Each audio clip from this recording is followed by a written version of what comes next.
Paula Venables? And the honest answer to that is I can't remember.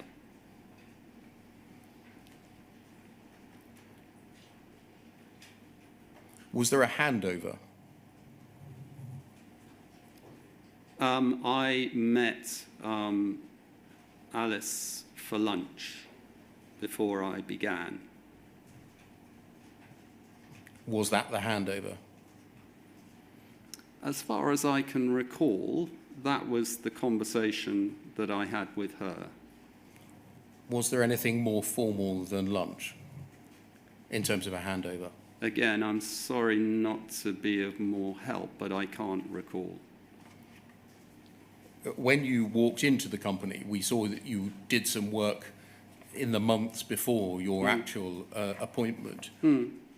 Did you make any inquiries about this issue, namely the performance of the CEO and or the board's view of her and or the shareholders' view of her?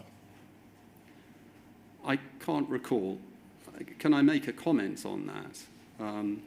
Because it has struck me, and this is something I hope might be of use to the inquiry, that whether or not I received a view or whether I took on board a view, it is very important that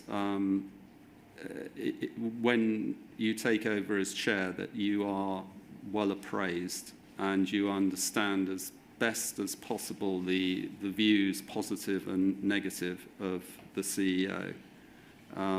This, I think, can help to frame things. As far as I can recall, and I've got quite a lot of experience working with CEOs, and I've been a CEO for over 30 years. I mean, my take was that the business had someone who needed some help and assistance and coaching on the commercial front, which is what I aimed to provide Paula. My impression, looking back, was that she was quite well thought of, and so much so that, as you probably know, I mean, a few years later, she was made a non-exec director of the Cabinet Office, and, you know, so my sort of feeling was, although whatever my own views were of her ability in terms of running a business, I didn't get the impression that there was some enormous doubt and, you know, the starter for 10 was actually you need to look at Paula. Okay, that was my next series of questions. When you did become chair of the business, was anything like this raised again with you by government or the shareholder executive? Yeah. And again, I'm sorry, this length of time, I simply cannot confirm anything. Can we move on, please, by looking at UKGI 5361?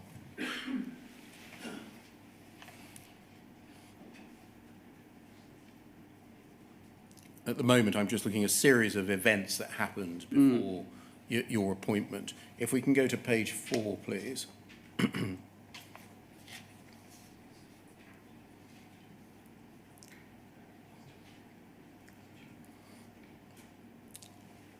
This is a series of emails that, again, doesn't involve you, but there are within the emails comments and views attributed to you, and I want to ask you about them. Yes. There's below this page, there's a note about an upcoming panorama programme.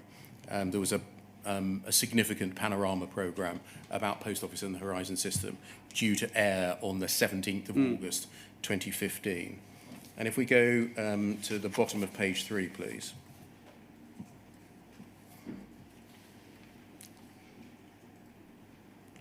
Alwyn Lyons to Richard Callard, that would be a name familiar to you, within the shareholder executive. Exchange an email copied to Ms Venables. Richard, Paula and I are considering how and when it is best to brief Tim on Panorama. Would you let me know when Baroness Neville-Rolfe is planning to speak to him, as she was going to mention Sparrow. Notification re Panorama would come better after that, as we could refer her to her conversation and offer a more immediate brief if he would like one. Then further up the page, please. The reply BNR, Baroness Neville Rolfe, is speaking to him, that's you, at 2:45 today. I spoke to him.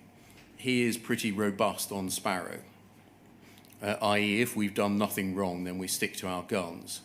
But he's happy to agree for Baroness Neville Rolfe to say to Bridgen and co. That the new chair will, of course, take a critical and independent look at the issue. He also did offer to sit in with her in her meeting with our Arbuthnot, which was arranged late yesterday for the 17th. We should all mull that one.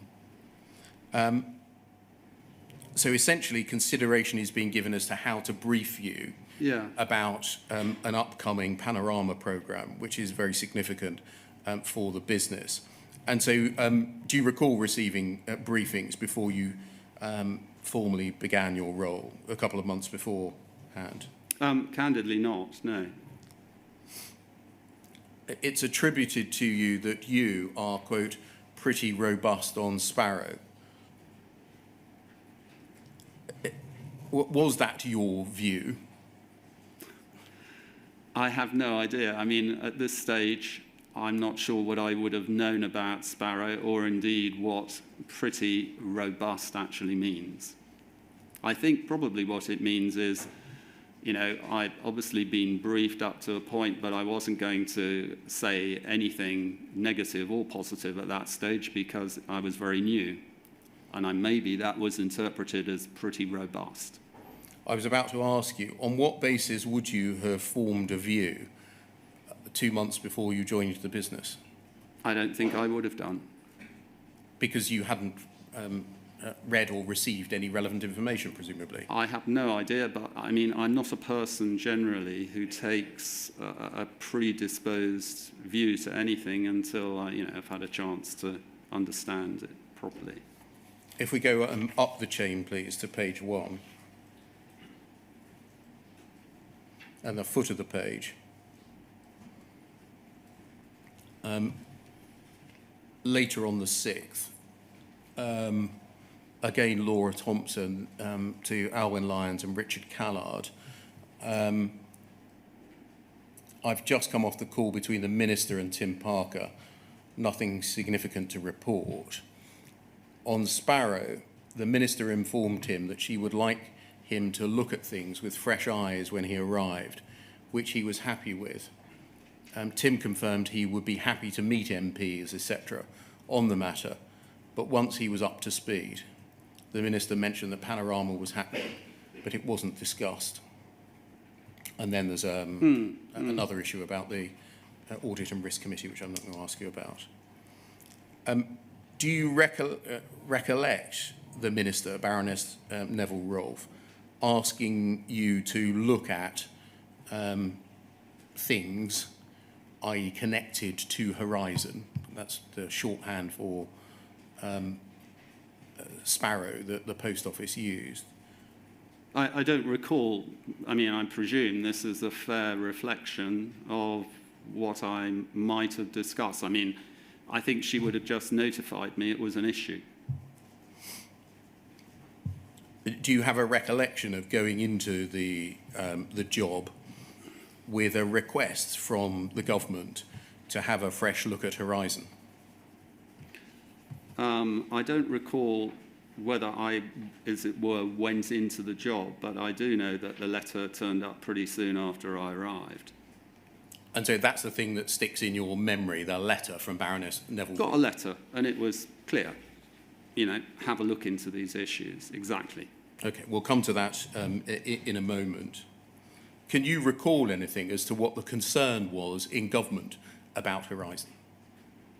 Not specifically. Can we move forwards, please, to poll 00319054?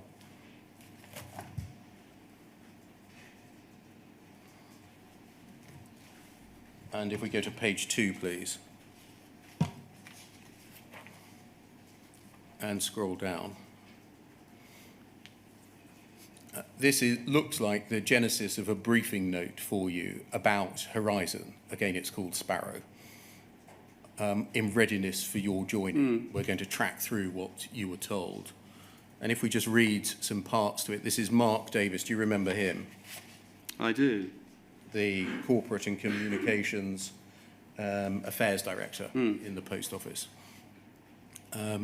See below a first draft of a note for Tim. For the last 3 years, this is the text of the note, for the last 3 years the Post Office has been investigating the cases of a small number of postmasters, and then we see somebody's added, I would add how many, who have suggested that the Horizon system used in branches might be faulty. They've suggested it may have caused losses in branch, which in some cases led to them being prosecuted. Again might be worth saying how many. No evidence has emerged to support these claims. Indeed, thorough investigation has underlined that the system is efficient and robust. It deals with 6 million transactions every day, and it's been used by almost 500,000 people since it was introduced, the vast majority doing so without difficulty. The Post Office has nonetheless taken its responsibilities to its people very seriously. It's very sorry that this small group of people feel they've been treated unfairly and has gone to enormous lengths to get to the bottom of their cases.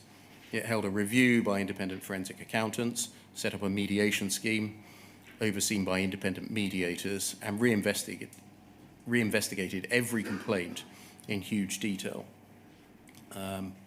We've also asked our external lawyers to review all the cases involving prosecutions. Throughout all this, no evidence has emerged to support the very serious allegations being made, which in some cases have stretched to claims that the Post Office has abused the prosecution process. Over the page, we do take forward prosecutions where it's right to do so. Post offices are dealing with public money. We would be heavily and rightly criticised if we didn't deal with the very small number of cases where false accounting and theft takes place, but we only prosecute where there's clear evidence of wrongdoing, and we can meet the bar set for bringing prosecutions, the evidential and public interest tests. We do not prosecute people for making mistakes. We prosecute where people dishonestly cover up the loss of money. And then scrolling on, if we scroll down, keep going. And then the fourth paragraph from the bottom there, the campaign has secured the support of some MPs with whom the Post Office has engaged at length, which has in turn led to parliamentary and media activity. We've been robust in rejecting the serious allegations made in Parliament and the media, particularly in recent months. The allegations have suggested wrongdoing by senior management, bullying, deliberate cover-up and abuse of prosecutor powers. Panorama programme is due to be aired on the 17th of August. We've challenged the programme at length, but expect it will go ahead. We've provided detail on every allegation put to us. We're not appearing on the programme for interview because the programme is focusing on individual cases and has not provided evidence to support its allegations. Is this the kind of note that you would expect to receive as the incoming chair?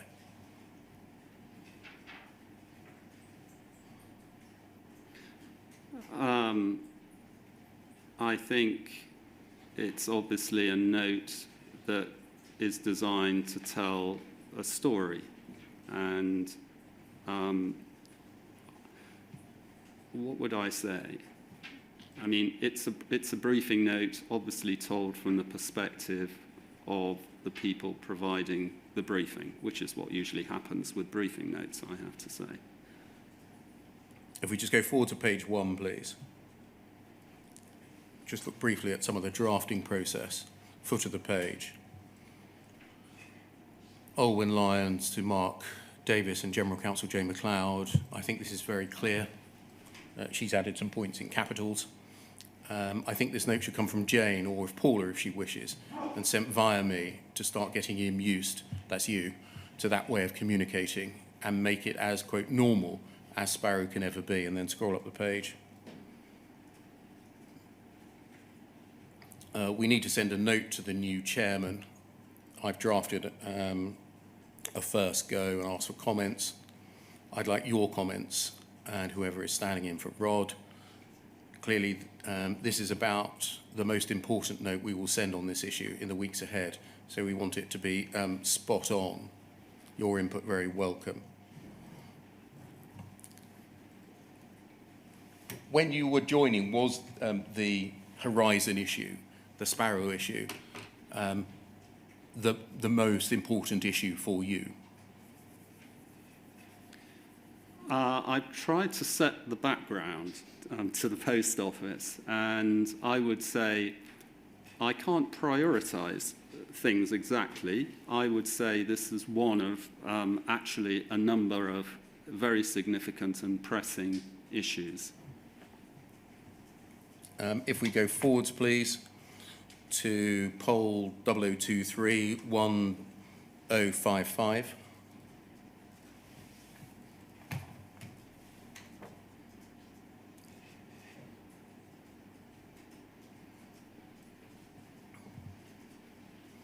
And if we just blow that up a little bit. This is a later iteration of the note after an external lawyer, Andrew Parsons, from Womblebond Dickinson, as I think they were by then, with his comments on it.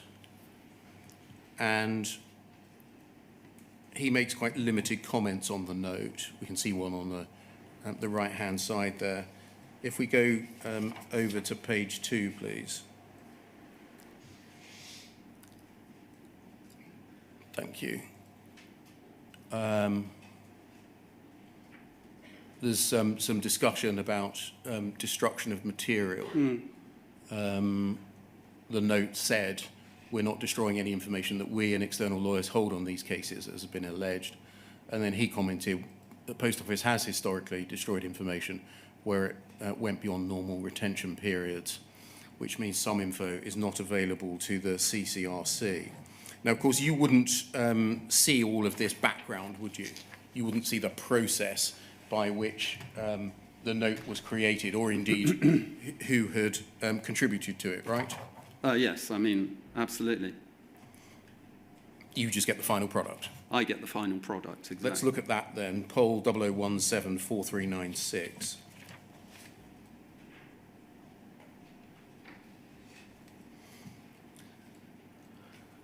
11th of August 2015, so nearly 2 months before you joined the company, from Olwyn Lyons. Please find attached a note from Paula in advance of the Panorama programme, and then some other information. And then if we look at, ultimately it's a note from the Chief Executive being sent to you by Olwyn Lyons, the company secretary.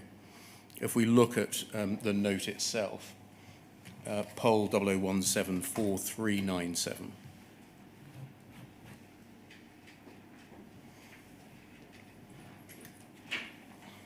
Thank you.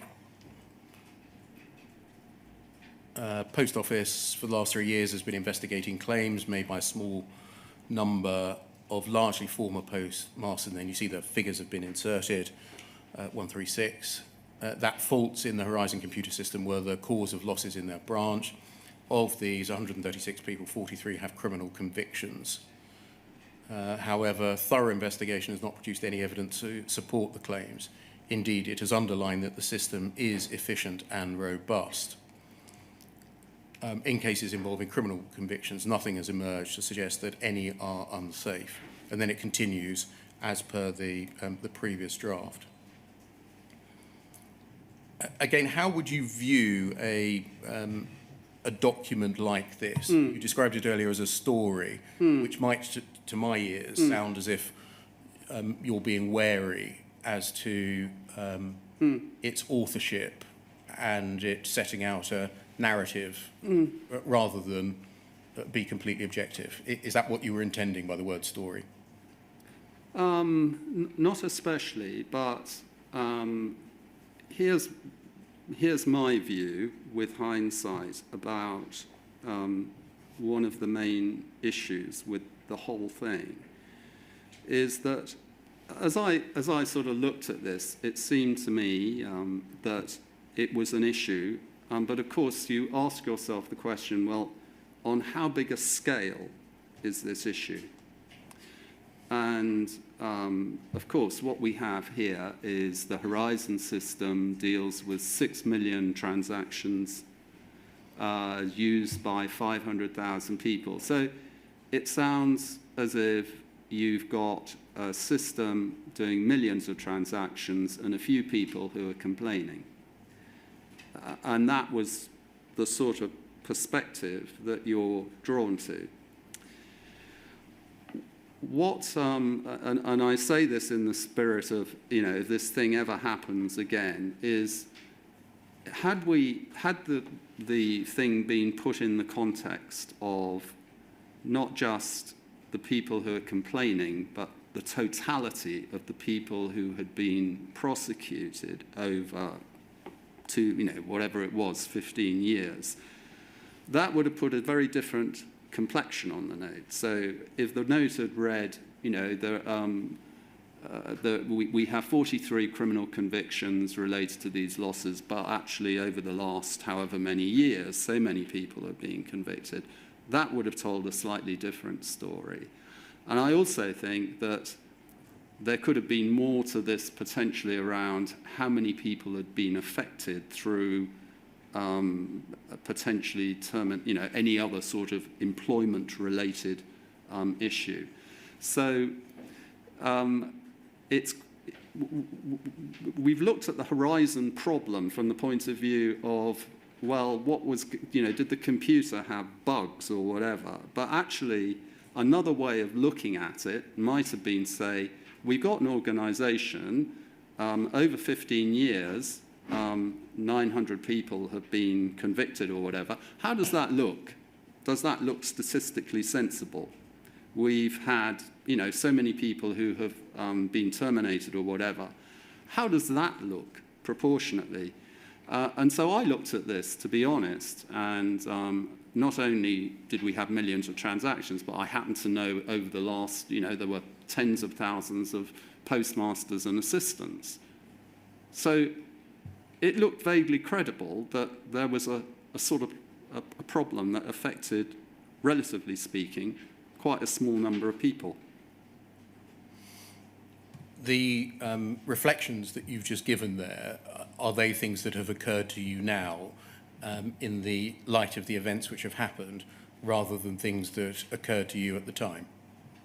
Well, I didn't have that information at the time, and actually it was quite late in the day, and I think quite a lot of people at the Post Office were quite surprised by how many people had been prosecuted. And if you look at the sort of list of when the prosecutions occurred, you go back to, I think that I looked at this list, and it sort of, from, I think it was 98 or 99, the numbers of people being prosecuted suddenly went up. So it went up from 20 to 50. And effectively, what you're looking at is a record from about 2000, I think, roughly speaking, until 2012 or some 13, something like that, where, roughly speaking, 50 people are prosecuted every year.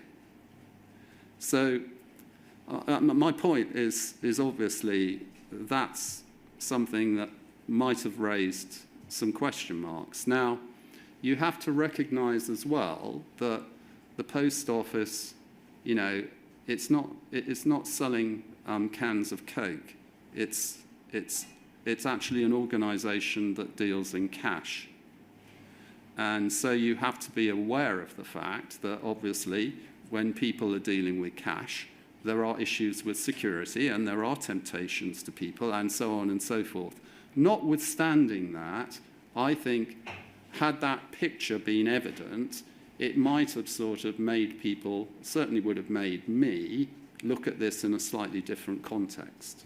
Would other things that may have made you look at this in a different context include, rather than focusing on the number of sub-postmasters that were presently alleging faults, being only 136, to look back at the number of sub-postmasters over the relevant period that had alleged faults?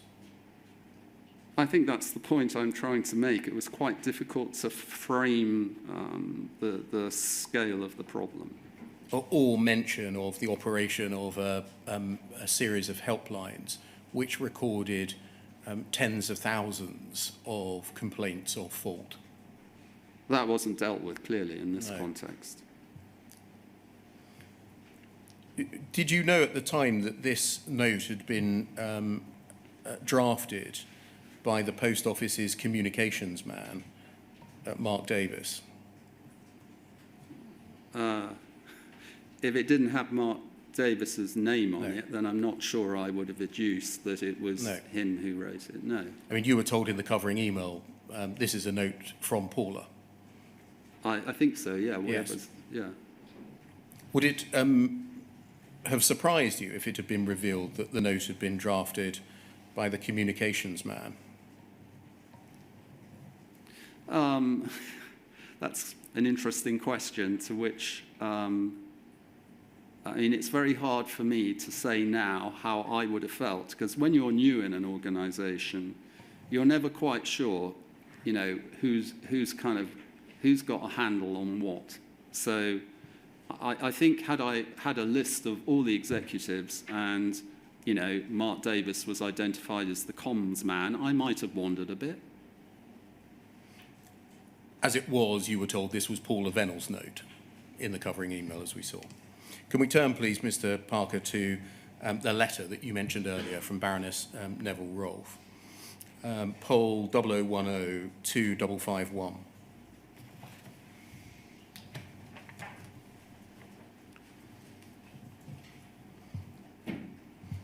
So this is about 3 weeks before you joined, 10th of September 2015. And I'm going to read it all. I'm writing to you ahead of your taking up the role of Post Office Chairman to confirm our conversation last month regarding the Post Office Horizon system. I suspect that's a reference back to that mention we saw in that email exchange. The issues surrounding the Horizon IT system have not been resolved.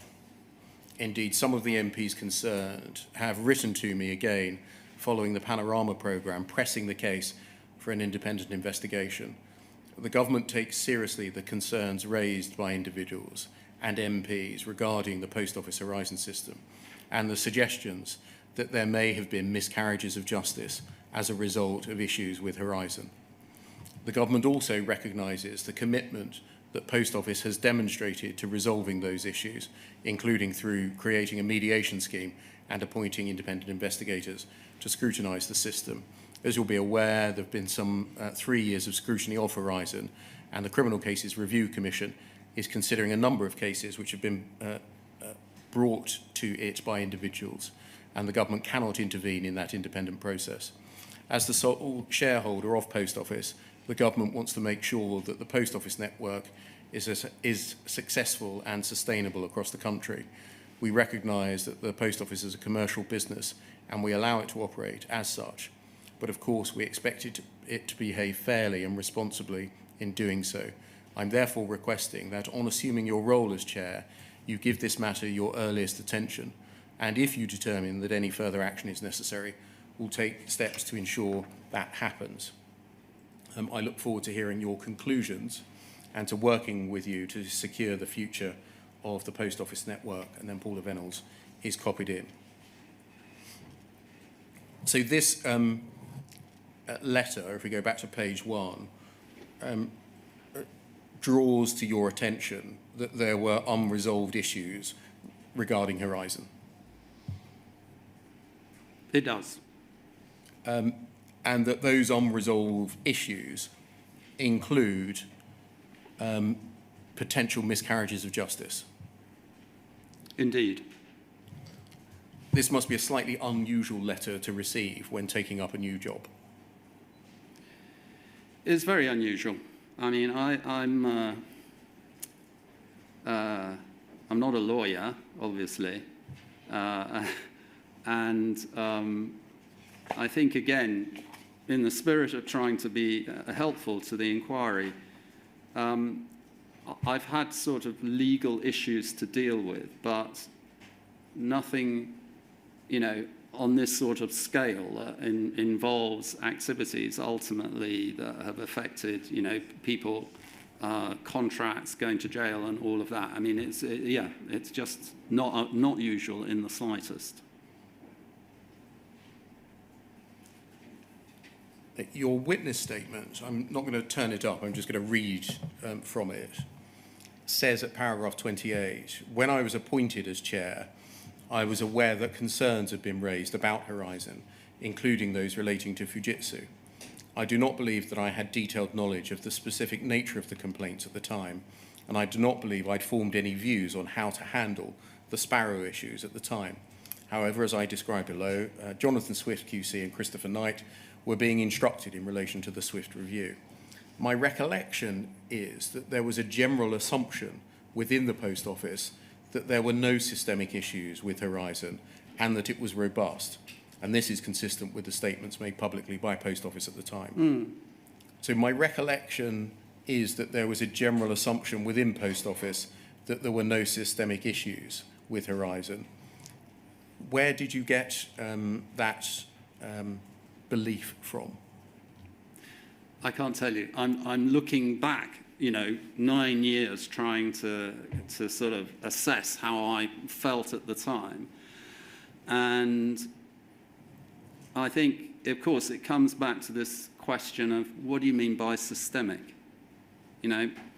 Systemic, and perhaps, in a computer system, means different things to different people. And I think you probably, had quite a few people pass through here. And I think systemic became shorthand, and I was probably, affected by this as much as anybody. Say, yeah, the system worked fine, and what do you mean? It means that there are a few bugs, they're not very frequent, they're discovered, and, so basically you've got something that's okay. That sort of thing.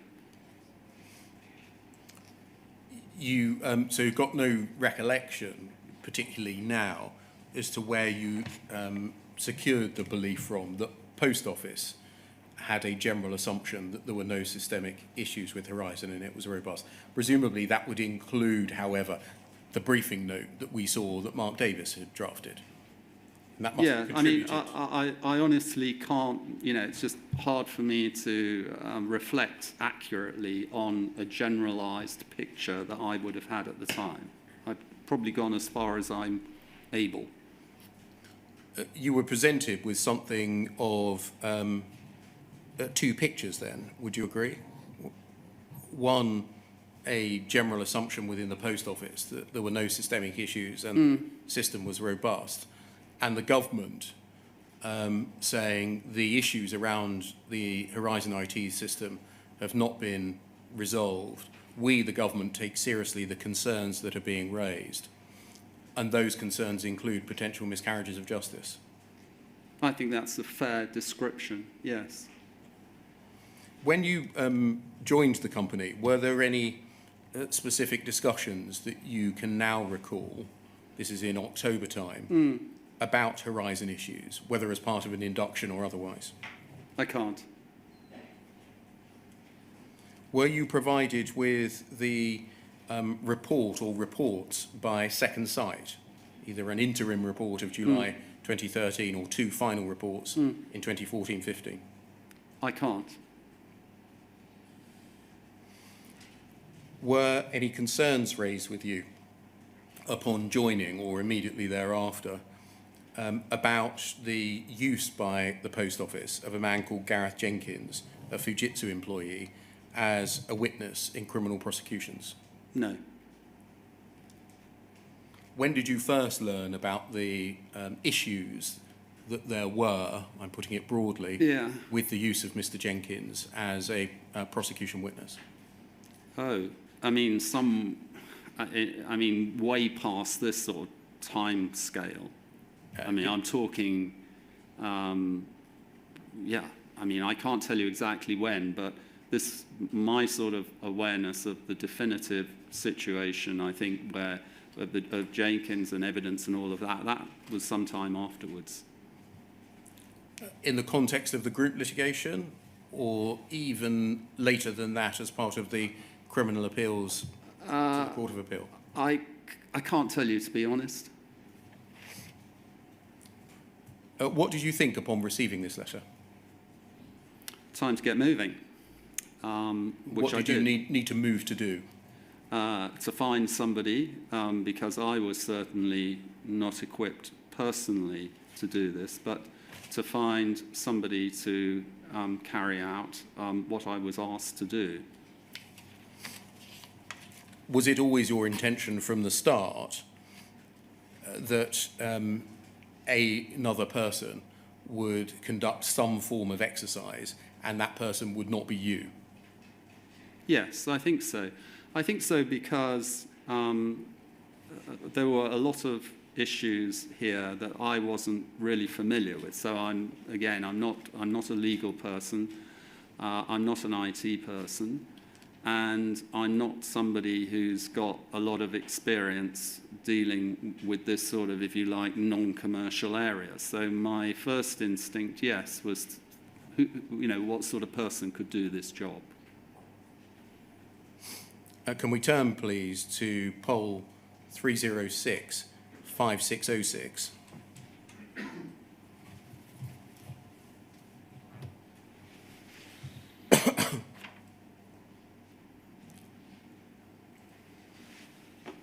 And if we scroll to the email at the foot of the page,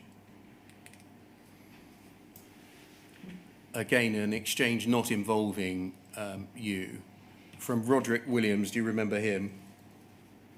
I remember the name, yes. A solicitor in corporate services, or specialising in corporate services within Post Office Legal. To Jane McLeod, do you remember her? As General Counsel. I certainly remember Jane McLeod, yeah. Mark Underwood, do you remember him? The name rings a bell, but not a big one. And Patrick Bork. I remember Patrick. Performing what function, do you remember? He was in Jane's team. I don't recall specifically what his role was. In any event, this is a fortnight to also, yes, it's exactly a fortnight after that letter of the 10th of September. And it concerns speaking notes for a Jane McLeod and Tim Parker meeting on the 25th, so the next day. Can you see that?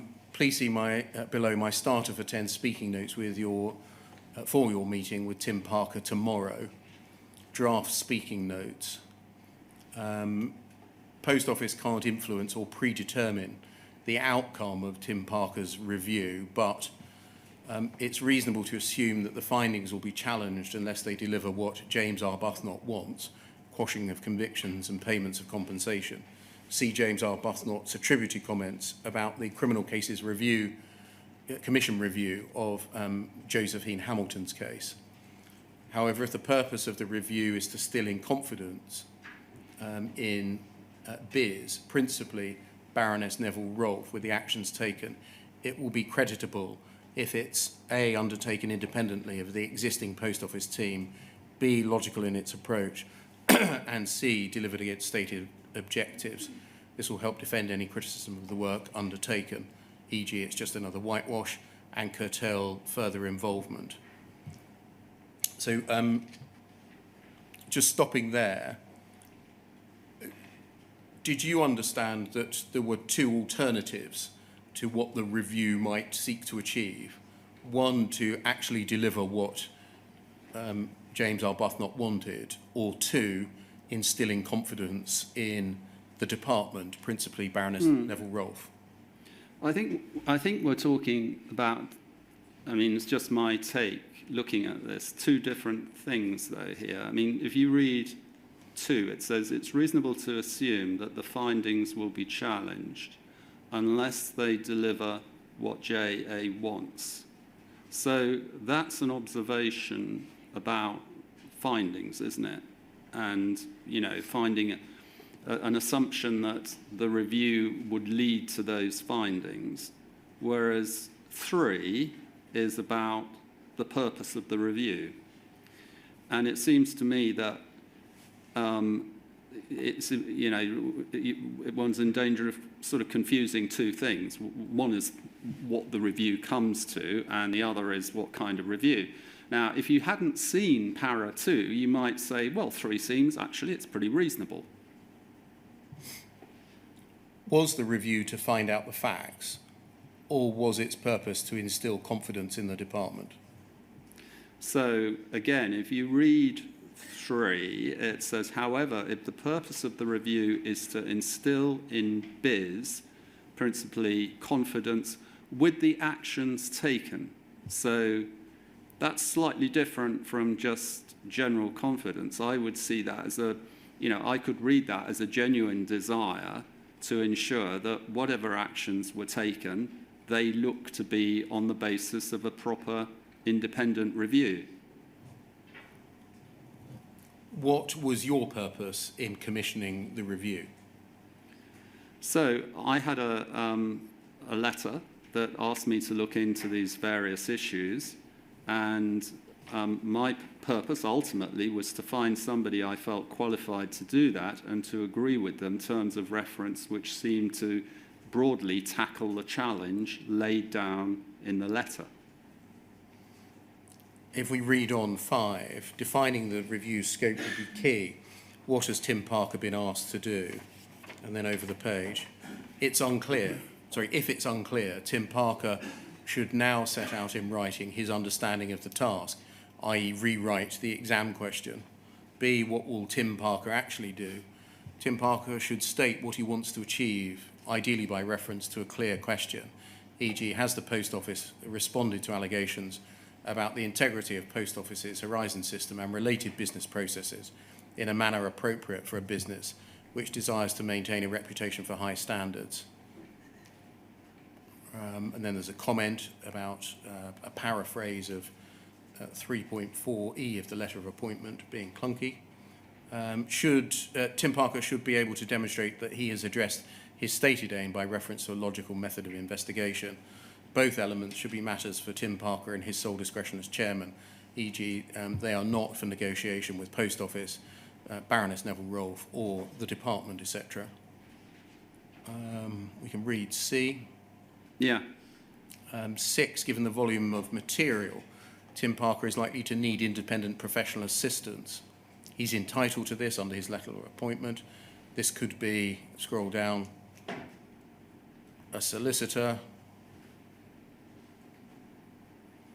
a barrister, a management consultant, or a former civil servant. And the pros and cons are set out for each of them. This plan, it seems, was to have you carrying out the review, but assisted by some professional or professionals. Do you agree? I'm not sure I draw that conclusion, actually. I'm not sure even if this piece of paper makes it very clear how, as it were, the workload would be divided between whoever was going to do the assisting, as it were, and myself.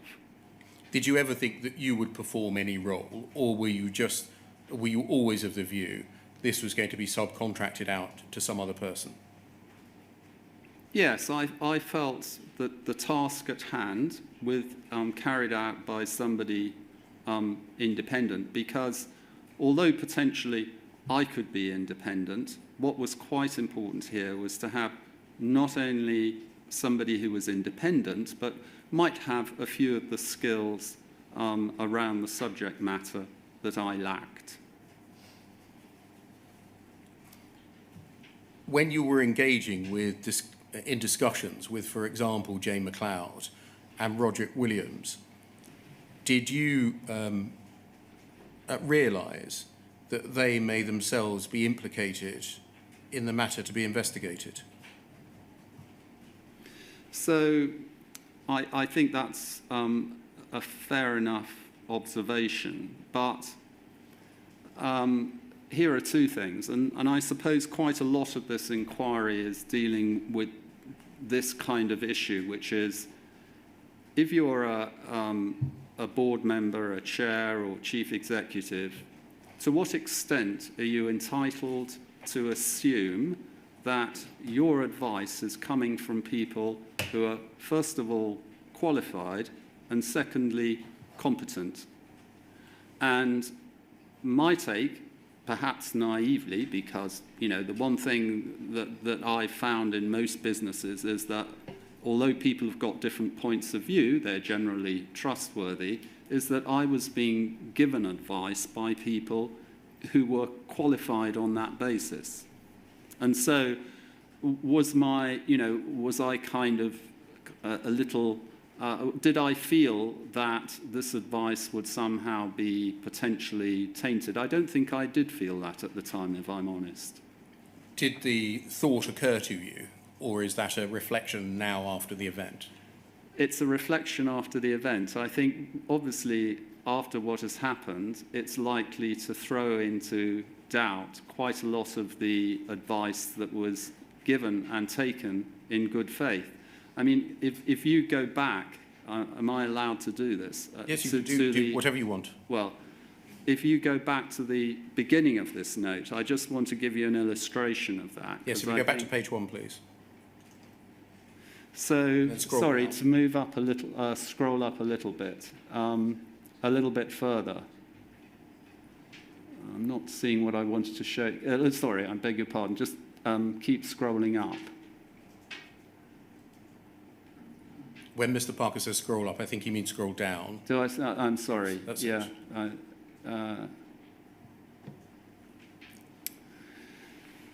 So it's under the what has TP been asked to do, I think, number 5. If we move on to that. Okay. So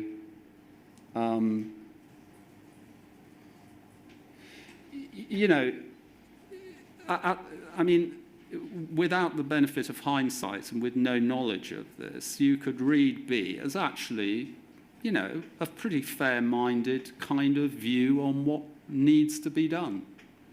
He should, you know, just read it. It should state what he wants to achieve, ideally by reference to a clear question, and so on and so on and so on. And another factor, I suppose, in all of this, perhaps, you know, wrongly, was that Jane McLeod joined the Post Office, I think, in 2015. So, you know, I'm not sure. I sort of felt she was a kind of, you know, she was a fairly new arrival, and she seemed competent to me. Yeah. So are you saying that that first bullet point, TP should state what he wants to achieve, e.g., and then the exam question is rewritten, you could read that in a benevolent way now to be an appropriate question to ask and to answer, or you could read it as a reframing of the issue, so as not to look at the substance of the issues, but instead to look at the response of the Post Office to the issues. They're very different things, aren't they? No, I understand your point. And with hindsight, of course, you might say, well, the problem with Swift was that it was really just about the complaints. I understand that. But at the time, it seemed to me, you know, a reasonable place to go. Is that distinction, the one that I've just drawn, that what was required by the minister's letter was to look at the substance of whether the system had integrity and whether the prosecutions made on the basis of Horizon data were safe, is a very different question to examining the Post Office's response in the past to allegations. So I think, I mean, again, with hindsight, you might say, well, the minister's letter was all about the system, and we should have just done an IT check and a contract check, and everything would have been fine. But actually, the way the minister's letter read and the way I interpreted it, and felt we were interpreting it appropriately, was to look into the complaints and the issues raised by the complaints, and essentially, you know, that's where Swift went. Can we move forwards a little bit to the same part of the narrative, but post-appointment, to poll 0011 7516?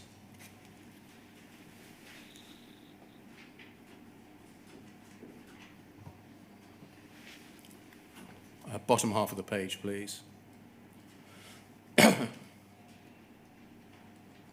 an email to you directly from Paula Venables, sent by her executive assistant. Dear Tim, while you've been away, 2 matters have arisen affecting Post Office, which you should be aware of. I should say this is the 9th of October 2015. I'm grateful to Jane, that's Jane McLeod, for the following brief summary. Sparrow. The Minister is under pressure to speak to various parties, including representatives of Second Sight, forensic accountants, and Sir Anthony Hooper, former chairman of the working group. We believe that as part of your investigation, you should meet with each of these parties, and we have therefore recommended to the Minister that she should not meet with them until at least the conclusion of your inquiry. I have a call with her this morning and will recommend that she should await the conclusion of your inquiry before deciding whether to meet with them. There are a number of reasons why we're reluctant for the Minister to speak to these parties, particularly Second Sight at these point. By speaking to these parties, the Minister undermines the rationale for your own independent investigation. Second Sight are active on social media, and we believe they would make public the fact of any such meeting. This will only encourage expectation of some form of government intervention. We now have the majority of outstanding non-criminal cases scheduled for mediation. Any expectation of government intervention is likely to cause applicants to withdraw from the mediation scheme. I'll send you an update, and then the email turns to another topic, like a mobile, which is something over the page about an entirely different issue. So Paula Venables was seeking to delay the Minister from meeting with Second Sight and Sir Anthony until after your inquiry had concluded. Did you have a view as to this? If I did, I can't recall it now. Did you see the two of them, two issues as linked? Second Sight and Sir Anthony seeing Baroness Neville Rolfe and the conduct of your independent investigation? Knowing me probably better than anyone, I suppose I would have at the time said to myself, look, this is all part of the sort of, you know, the public sector type, how do you handle the Minister with this and that? And I would have said, well, if that's a concern and these people have been here for some time and it's to do with these people meeting the Minister, that's the Chief Executive having a view. And it's probably something that I would have said, I'm not, you know, I'm going to focus on what I'm doing, and this isn't something I'm going to make a particularly, you know, big fuss about. Thank you, that can come down. Ultimately, the person that you asked to conduct the review was Jonathan Swift, QC, assisted by Christopher Knight, another barrister. Why was a decision taken to make this a lawyer-led review rather than something more technical? I suppose the answer to that is partly around the framing of the review, back to your previous point about responding to the complaints, and partly, I think, because the issues were not exclusively technical, and so what was a QC at the time ended up looking at 4 strands to the problem, as it were. Were the issues to be considered only legal issues? Well, I think it's fair to say that out of the Swift review came some recommendations that were not exclusively legal. Looking at it at the beginning rather than at the end, did you think when you were deciding we're going to get a lawyer to undertake this task, never mind the personality and fact involved, that the issues that required to be examined were exclusively or predominantly legal ones? I don't think I could comment on whether I had a specific view, but... Mr. Parker, I'm just trying to pick away a little bit at why a lawyer was chosen. Okay. And it could be because there are legal issues to be addressed. So I would... Hold on. Yeah. Or it could be, I want somebody with a first-class mind who is independent, and it doesn't matter whether or not the issues to be examined are legal. Yes. Can you help us? Yeah, I'll try. I think I had some CVs, and from what I can recall, Jonathan Swift had a very broad range of experience and seemed to be a person who was used to dealing with a number of different settings. And I believe from memory too that Christopher Knight had quite a lot of experience in the sort of, you know, I wouldn't say IT world, but he had done work in that sort of area. So I wouldn't say the QC was in the frame just because he was a lawyer. I would say it was a mixture of things. A lawyer, someone who was used to investigating, and somebody who could, I think, with some help, organise a good sort of report, yeah. So it was more that they were independent and had the faculties in order properly to investigate the issues, rather than answer a series of legal questions. I think that's a fair reflection. Can we look, please, at the instructions to counsel, poll 0011 4270.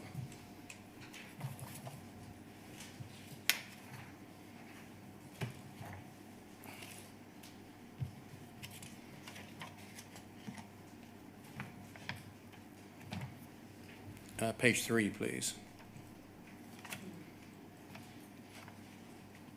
These are the instructions to counsel, in fact, initially to advise in consultation on the 8th of October.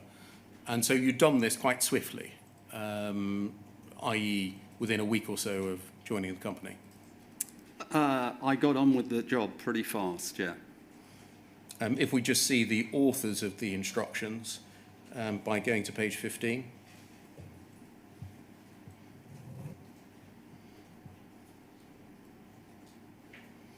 Foot of the page, we'll see that they are co-authored by Jane MacLeod and Roderick Williams. And again, I take it that you wouldn't have seen any issue with lawyers who were themselves directly involved in the underlying events being the ones to instruct Mr. Swift. I answered that question kind of before. I don't think I'd have a different view. In your witness statement, I'm just going to read it rather than getting it up on the screen. Paragraph 40, you say, "It seemed to me that Post Office's General Counsel understood the complexities of the task when identifying suitable candidates. Jonathan Swift, QC, was a senior barrister. He had worked as part of the Treasury Counsel team prosecuting complex cases. Did you think he was a criminal barrister?"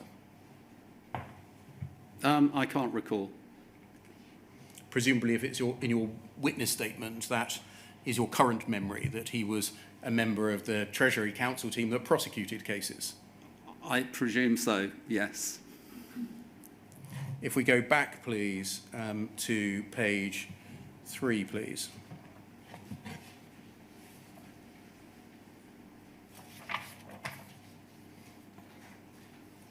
There's an introduction.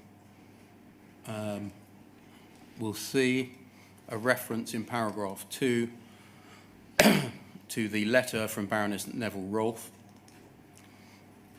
asking you to, quote, determine whether any further action is necessary to respond to the concerns about Horizon raised by individuals and MPs. Those concerns include the Post Office's reliance on Horizon has resulted in miscarriages of justice. And then scrolling down, with the assistance of Post Office's General Counsel Jane MacLeod, the chairman considers this to be a request, and this was to form the basis of the review. You'll see the words review in brackets afterwards.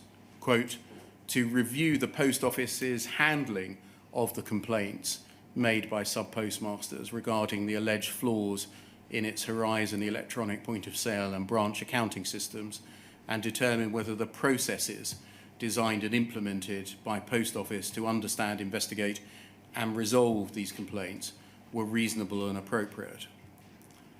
Looking at that now, can you see a shift from the open question in the letter of the 10th of September from Baroness Neville-Rolfe to a question that focuses instead on the reasonableness of past processes? I think with hindsight, it does look that way at the time. And again, I'm sorry to keep reminding you, but there are a lot of things going on at the Post Office, and this response to this request at the time seemed to me to be not unreasonable. Did you review the instructions at the time? In what sense? Did I looked... Did you look at the document we're now looking at? Oh, I see. Was I aware what the review was about? Yes. Yeah. And was I aware that these were the terms of reference and this was the question that was going to be addressed? Yes. Is it right that you considered the request in the Baroness Neville-Rolfe letter of the 10th of September to mean what is in inverted commas and italics?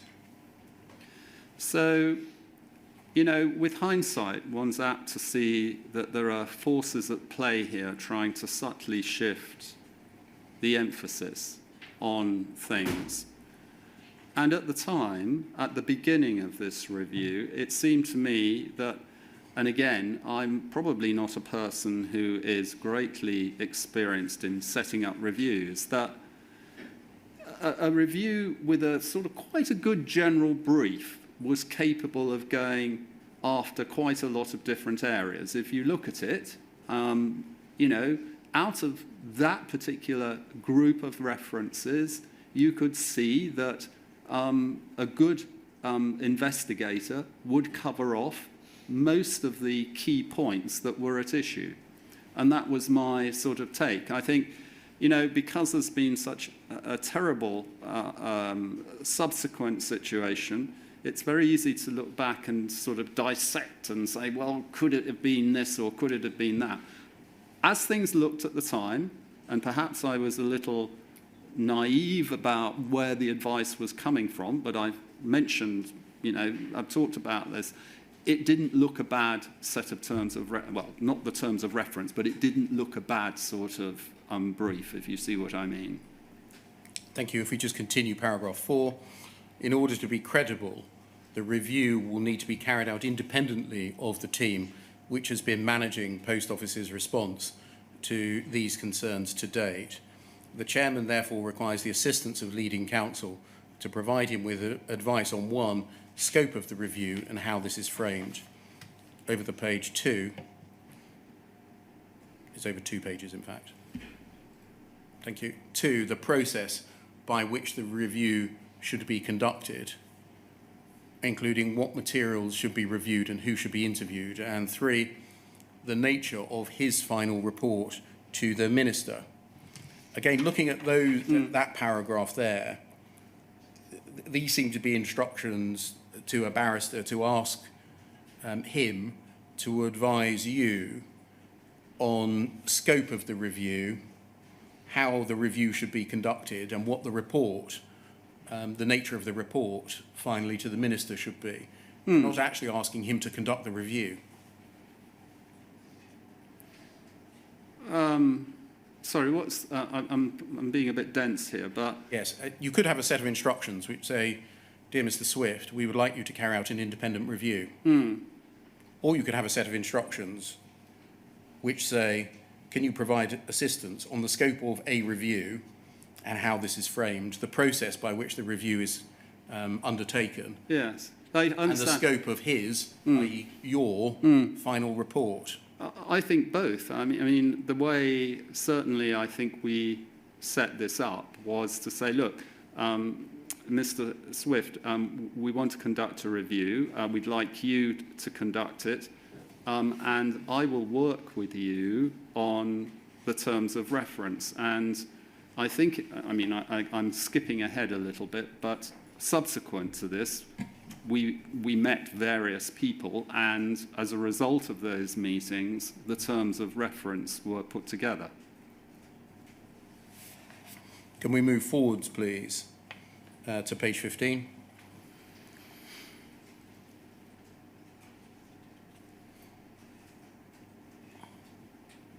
And under instructions, leading counsels therefore asked to consider instructions prior to meeting Post Office's General Counsel. The aim of the meeting is to settle the review scope, agree a process for conducting, including and reporting on the review within the desired time frame. Then a further meeting at which leading counsel will present the scope and process to the chairman for his consideration. By this time, was it always envisaged that Mr. Swift, as well as advising on the process issues, would himself conduct the review?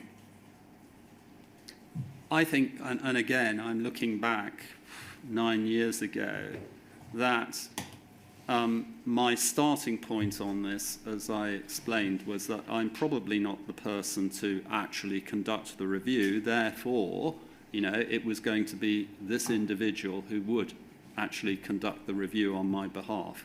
And that made a lot of sense if you think about it, because I had a lot of other things to do, and we could actually get the undivided time and attention of a very well qualified and senior barrister with his assistant to go and do the work, essentially.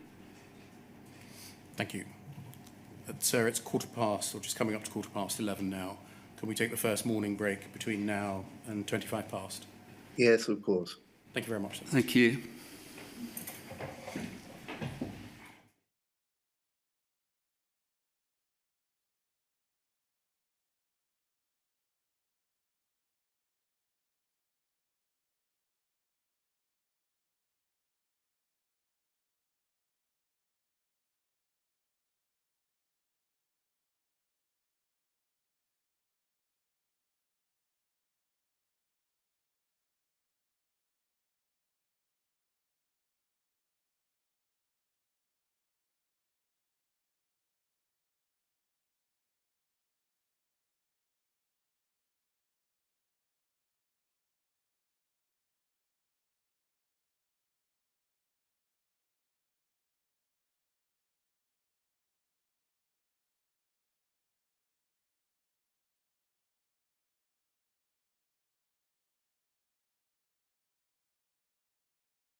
Good morning, sir. Can you see and hear us? Yes, thank you. Thank you very much, sir. Before we move on, Mr. Parker, to the review report produced by Mr. Swift and Mr. Knight itself, can I deal with an event that happened or may have happened in between the commissioning of the review and the production of the report in February 2016? You've explained to us already your desire, in particular in the light of Baroness Neville-Rolfe's letter of the 10th of September 2015, to find out information about Horizon from a wide range of sources. Do you recall meeting Ron Warmington and Ian Henderson of Second Sight in your office in December 2015? I know I met them. I don't recall the substance of that meeting, if I'm honest. Can I just read you what Mr. Warmington has said about it? This is paragraph 85 of his statement. He says, in early December 2015, I received a telephone call from the office of the then relatively new chairman of Post Office, Tim Parker. He invited me to come to his office to help get him up to speed on the Horizon matter. Does that sound likely to be correct? Likely. Thank you. I later learned that Baroness Neville-Rolfe had, following a meeting that Ian Henderson and I had had with her, suggested to Mr. Parker that he should meet with us. Again, can you help us whether that is likely to be correct, i.e. the idea of the meet came from Baroness Neville-Rolfe? Possibly. He says, on the 15th of December 2015, Ian, that's Ian Henderson, and I went to Mr. Parker's office where we met with him and Jonathan Swift. Do you remember Mr. Swift being there? Not precisely. The meeting went on far longer than the pre-booked one hour. Mr. Parker having insisted that we stayed longer to answer more questions. Does that trigger any memory? No, but I think it's probably reflective of the fact that, you know, I wanted to listen to these guys, yeah. We have got some emails of the 15th of December circulating within Post Office saying they're still in there. They're still in the meeting. Oh, okay. It's going on longer than anticipated and you were going to miss your next meeting. Okay. Mr. Warmington says, we held nothing back at that meeting. Indeed, Mr. Henderson later characterised it with the words, quote, we gave him both barrels.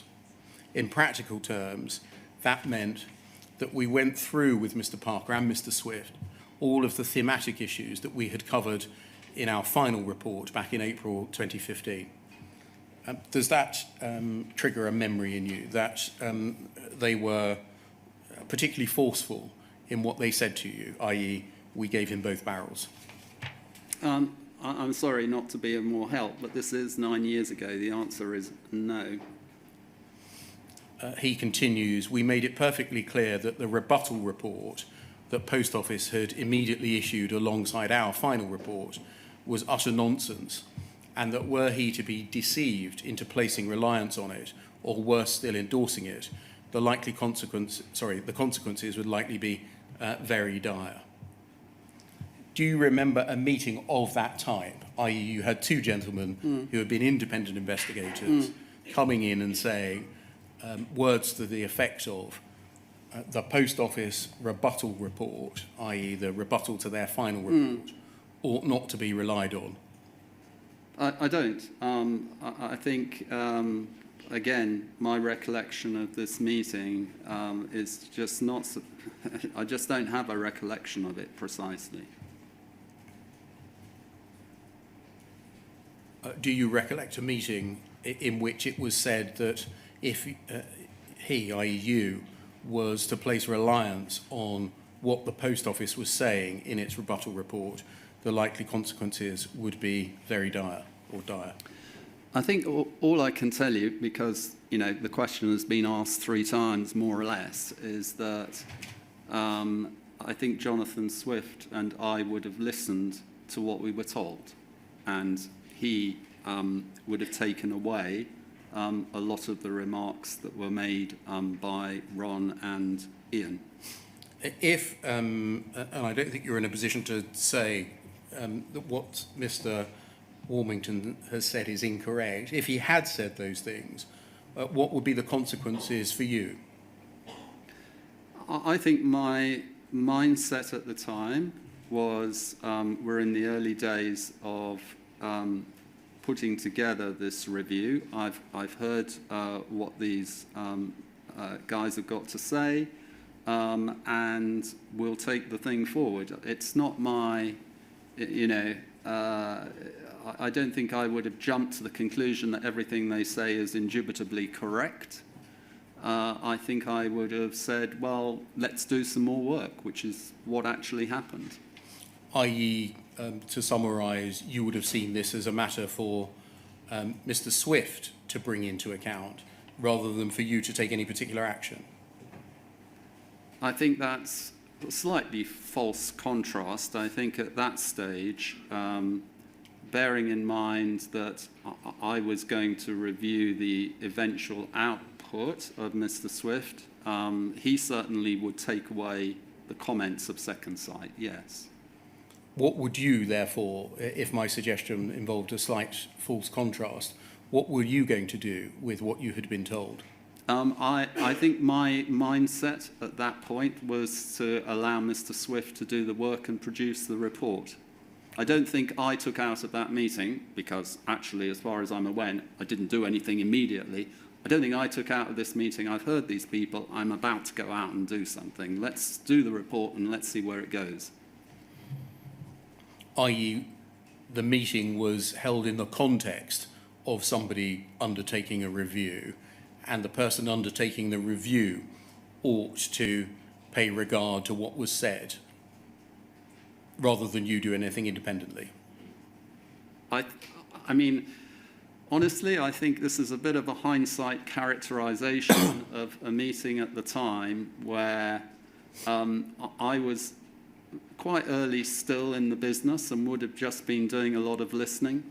So I'm not sure out of it, I just moved on with the review, yeah. I mean, it can't be every day that you have independent investigators or consultants, management consultants or forensic accountants come in, and if they're correct in what they say, tell you as a chairman that you shouldn't be relying on the public-facing document that your executive have put out. No, and I think it's fair to say that the Swift review, when it came to be put together, certainly did not take, if you like, the House view as the only version of events. I think quite a lot of the comments of Second Sight were incorporated into the review itself.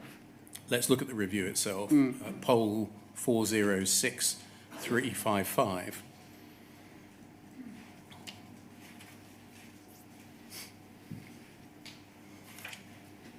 I'm not going to go through every paragraph of it, not least of which it's 66 pages long, and that wouldn't be productive. If we can look just a little bit further down, we'll see the date of the 8th of February 2016. And if we go forwards to page 2 and just pan out a little bit, we will see the structure, the overall structure of the report. After some introductions and passages about the scope of the report, it's divided into chapters concerning Post Office, sub-postmasters and the Horizon system, the complaints themselves, the criminal prosecutions, the Horizon system, support provided to sub-postmasters, investigations, i.e. past scheme investigations, and a summary of recommendations. If we go forward to page 3, please. And if we just look at the end of paragraph 2,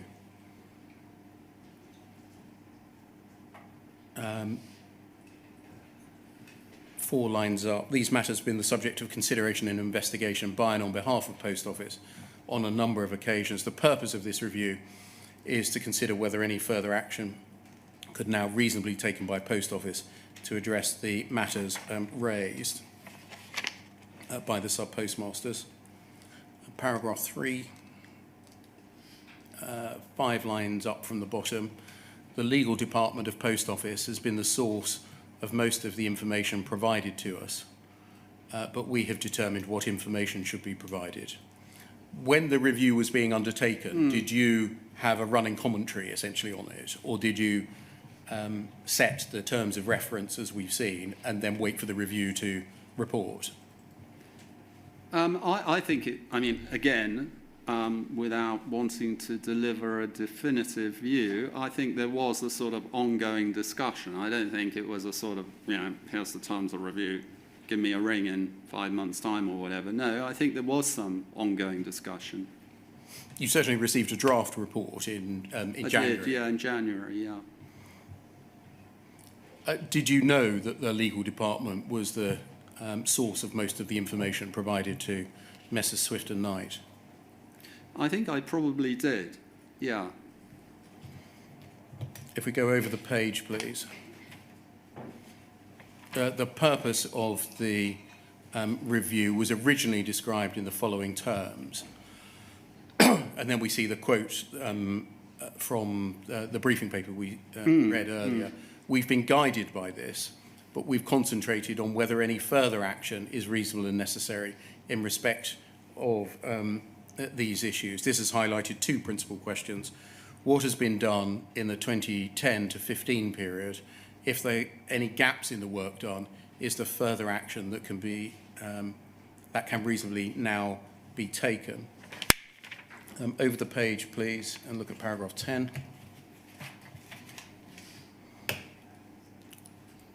Having set out in summary the documentation that the authors have reviewed, they set out in paragraph 10 those with whom they met.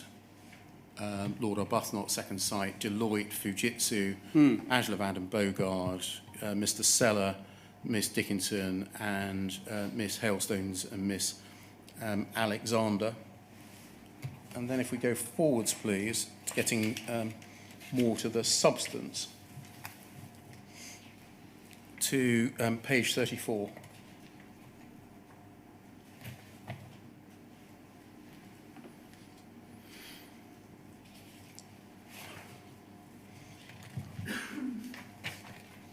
You can see on pages 34 and 35 the author's view on one of the issues, namely the sufficiency of evidence to bring charges of theft. I'm just going to read these passages. The allegation, as we understand it, is that post officers too readily brought a charge of theft, which is said to be more serious than false accounting, with the aim or effect that the sub-postmaster is pressurised into pleading guilty to false accounting in the hope that the theft charge is dropped, and because a theft charge would more readily enable Post Office to recover its losses. We understand there are approximately 18 scheme cases in which this or something similar occurred. We've read the full trial transcript of Seaman Misra, in which a jury convicted the defendant of theft following a guilty plea to false accounting. Whether Post Office had sufficient evidence to bring a charge of theft alongside charges of false accounting is an accusation raised by a number of scheme applicants, as well as Lord Arbuthnot, also a matter raised by Second Sight. At 102, we're aware that the suggestion has gained particular traction in scheme case MO35.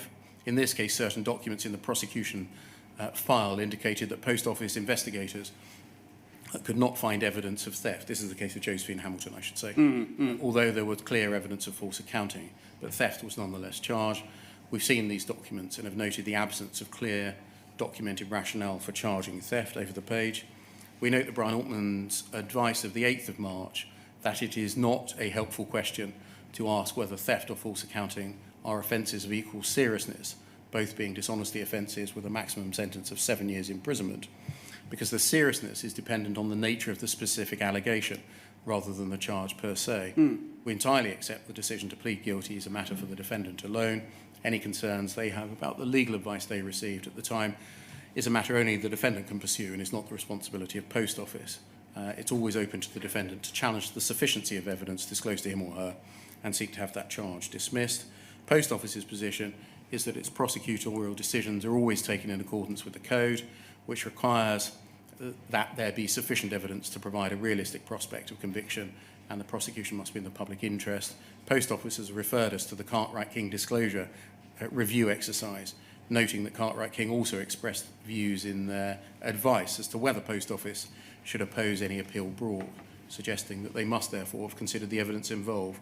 Post Office has also explained to us that because of these points, and because any review would be carried out with the benefit of hindsight, it would not be an appropriate course of action to review now the prosecution files to reconsider the sufficiency of evidence issue. And 106, we do not agree. We've reached the view that this issue is one of real importance to the reputation of Post Office and is something which can feasibly and reasonably be addressed now. It's clear it's not an exercise which has been carried out so far.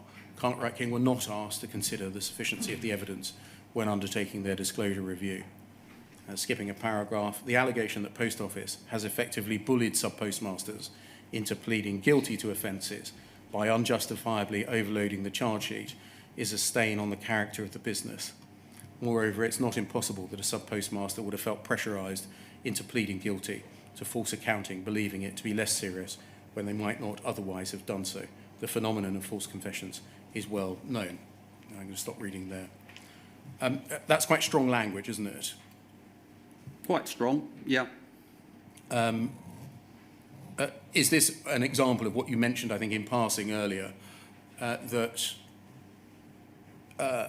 the review did not universally take on board the Post Office's position?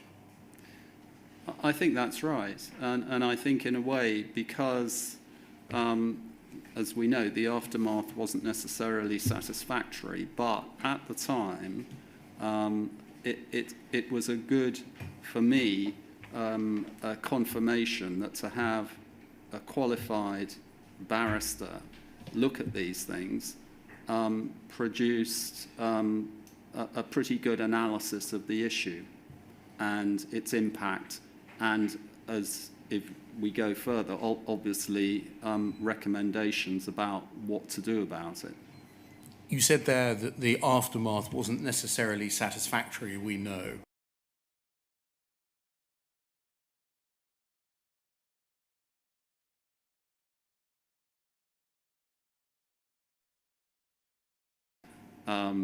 You know, Swift, in my view, was quite a good report and contained quite a lot of good material. And as the litigation unfolded, as we will discover a few months down the line, effectively Swift was stopped and repurposed. So this component of Swift actually, you know, again, the result with hindsight might not have been satisfactory because its scope of investigation was limited, but, you know, Altman did his review and produced his report. So, you know, from the perspective of here's the problem, which is, you know, charging theft potentially with the pressure to get people to own up to false accounting. I think Swift more or less got that, but it didn't, you know, again, it translated into the Altman work. So this component, I think, again, moved the thing forward as you would want it to be moved forward. Can we turn to the recommendations of Mr. Swift's report? And I'm not going to, in the way I've just done there, track the foundation for the recommendation into the recommendation on every occasion. That was just one example. Yeah, yeah. Page 38 then, please.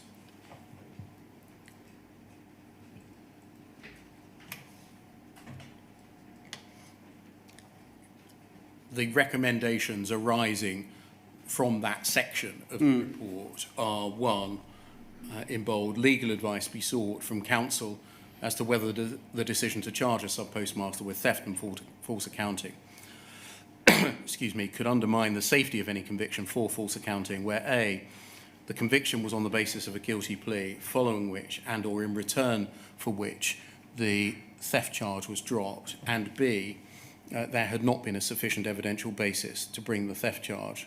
And 2, if such a conviction could be undermined in those circumstances, that counsel review the prosecution file in such cases to establish whether, applying the facts and law applicable at the relevant time, there was a sufficient evidential basis to conclude that a conviction for theft was a realistic prospect such that the charge was properly brought. I think you'd agree they are sensible recommendations arising directly from the passages that we've just read. Yeah, yeah. Can we turn then to page 43?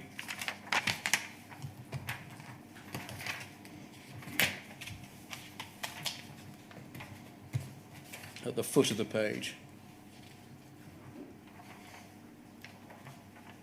125. The Horizon system does occasionally suffer from bugs which have caused losses in some branches. Those bugs have been generic in the sense that they have the potential to affect any branch depending on how it is structured. It's often the case that those bugs are identified when the sub-postmaster draws the attention of Post Office and Fujitsu to an odd situation which she cannot explain and which appears to have caused the discrepancy.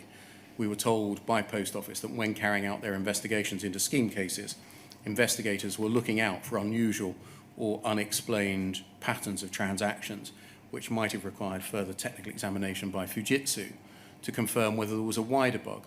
Post Office told us that no instance arose and Fujitsu were not asked to look at the records in any case. Fujitsu confirmed to us they did not carry out any analysis of scheme records. We consider that the possibility of an alternative approach to the transaction analysis would have provided greater certainty that there was no bug which had affected some of the scheme branches. We take this view because Post Office's approach was necessarily bottom-up in the sense that it started from and focused on the specific circumstances of the branch, looking at the transaction logs where necessary to review a particular complaint, be it general or specific, skipping over. A different but complementary approach would have been a top-down analysis of the transaction logs of the scheme branches undertaken by Fujitsu or an independent qualified party to search for patterns of unusual behaviour in individual branches and across branches on a purely data-driven analytical basis, which might suggest a wider problem, which could then be cross-referenced with the branch fact-specific work carried out by Post Office.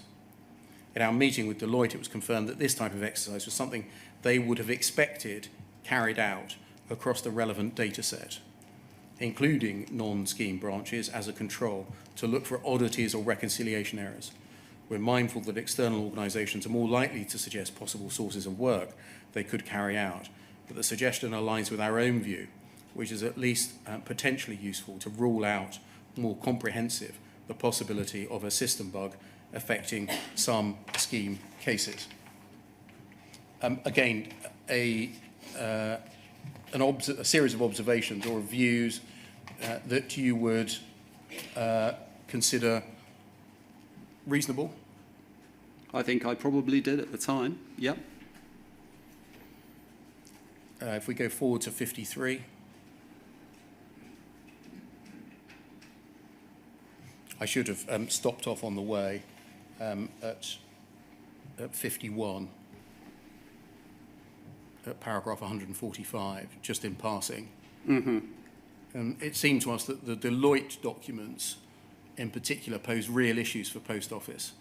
First, both the existence of the balancing transaction capability and the wider ability of Fujitsu to fake digital signatures are contrary to the assurances provided by Fujitsu and Post Office about the functionality of the Horizon system. Fujitsu's comment we quote above seems to be simply incorrect, and Post Office's Westminster Hall response is incomplete. To the extent that Post Office has sought to contend that branch data cannot be remotely amended because a balancing transaction does not amend existing transactions but add a new one, we do not consider this is a full picture of Horizon's functionality. The reality is a balancing transaction is a remotely introduced addition to branch records, added without the need for acceptance by the sub-postmaster, which affects the branch's balance. That's its express purpose. Post Office has always known about the balancing transaction capability, though the Deloitte report suggests the digital signature issue is something contrary to Post Office's understanding. Just stopping there as I went. When you received the report, did you know about the remote access issue? No, I don't think so. I can't be sure, but I don't think I did. Did you know that there was a concern that either the Post Office and or Fujitsu had a facility remotely to access branches? I don't think I did. You know, the remote access issue, of course, has been quite a big element of this whole set of problems. And I think my take on it was, in theory, there is a remote access problem, and if we'll get to the recommendations in a moment. Let's see and let's try and understand this theoretical ability.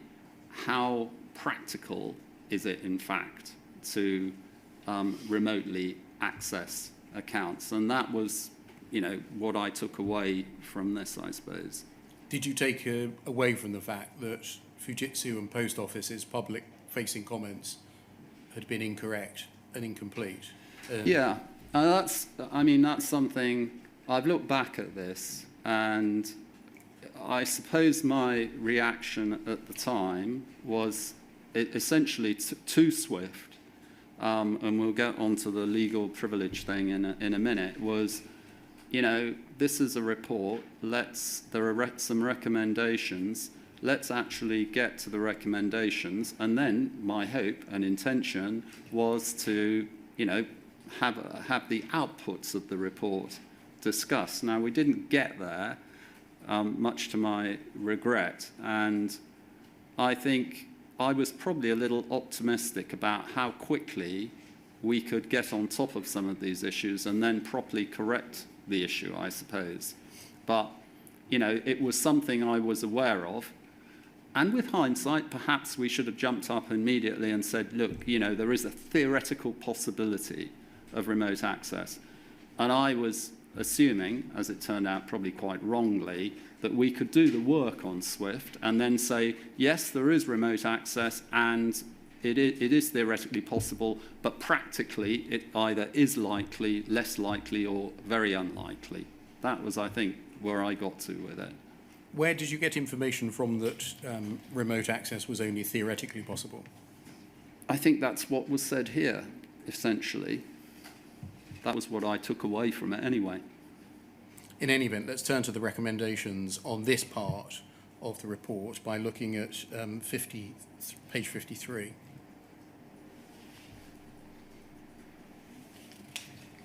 We recommend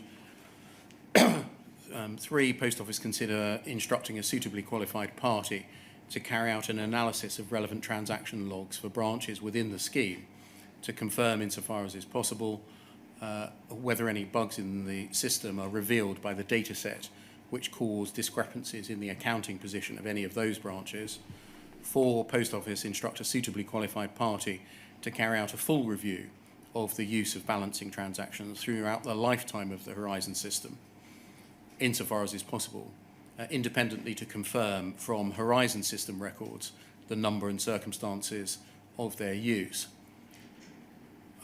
5, Post Office instructs a suitably qualified expert to carry out a full review of the controls over and use of the capability of authorized Fujitsu personnel to create, amend, or delete baskets within the sealed audit store throughout the lifetime of the Horizon system, insofar as is possible. Those 2 recommendations, you'll see, are speaking about the lifetime of the Horizon system. Did you understand them at the time to mean literally since Legacy Horizon had started, i.e. about 2000? I can't tell you. Of course, with hindsight, the lifetime thing actually gets to be quite critical, because it turns out that most of the real issues that people experienced were with Legacy Horizon. But I'm not sure that really You know, that really came through to me as a big thing at the time. Yeah. Post Office seeks specialist legal advice from external counsel as to whether the Deloitte reports or the information within them concerning balancing transactions and Fujitsu's ability to delete and amend data in the audit store should be disclosed to the defendants of criminal prosecutions brought by Post Office. This advice should also address whether disclosure should be made if it's not been made to the CCRC. Again, upon reading this, you wouldn't have had any reason to reject the recommendations. No. They seem reasonable and sensible. They seem reasonable and sensible. And they're grounded in the body of the text that preceded them. I mean, absolutely, yeah. If we go forwards, please, to 64.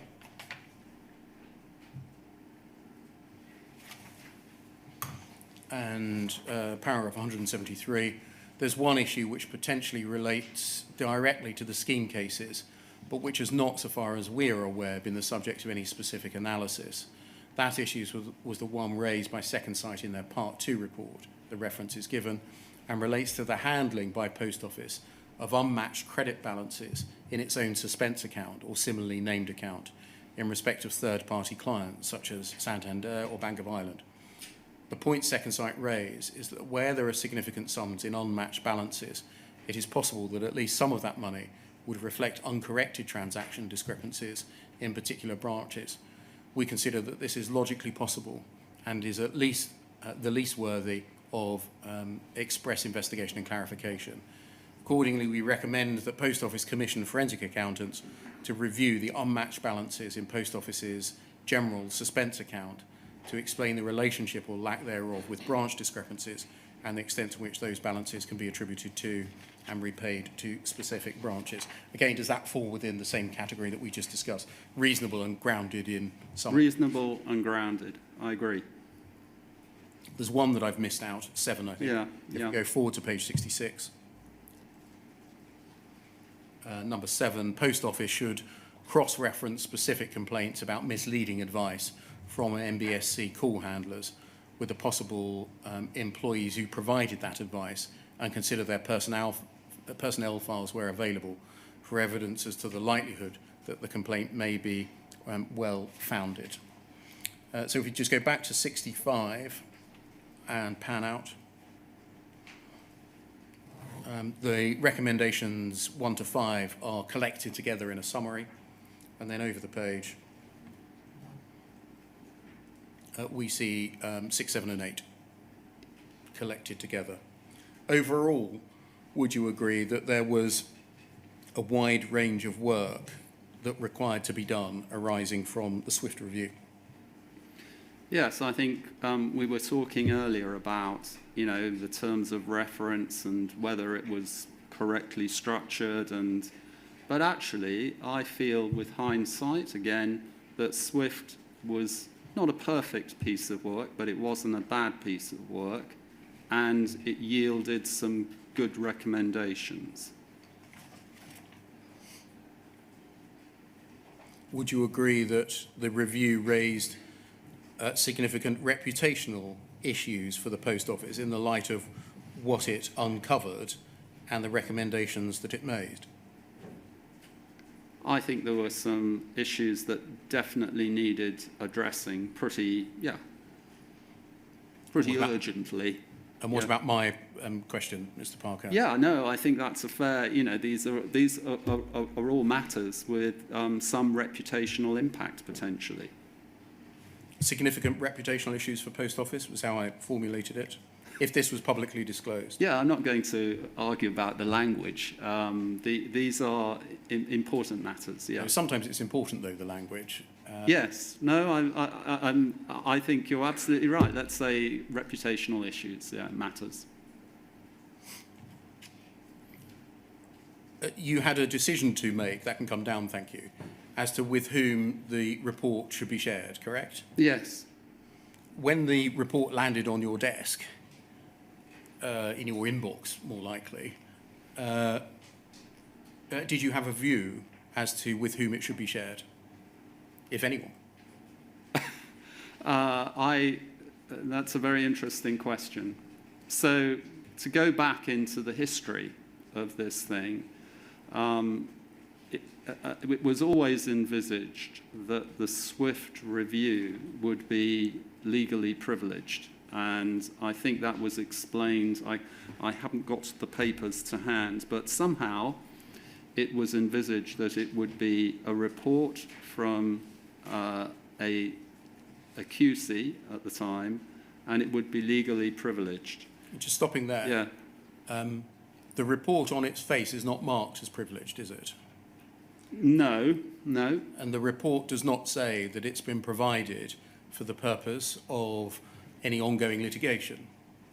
It doesn't. It doesn't say that it was provided for the purposes of obtaining legal advice, does it? No, but whatever was actually on the report, and I'm not looking at whether it's got.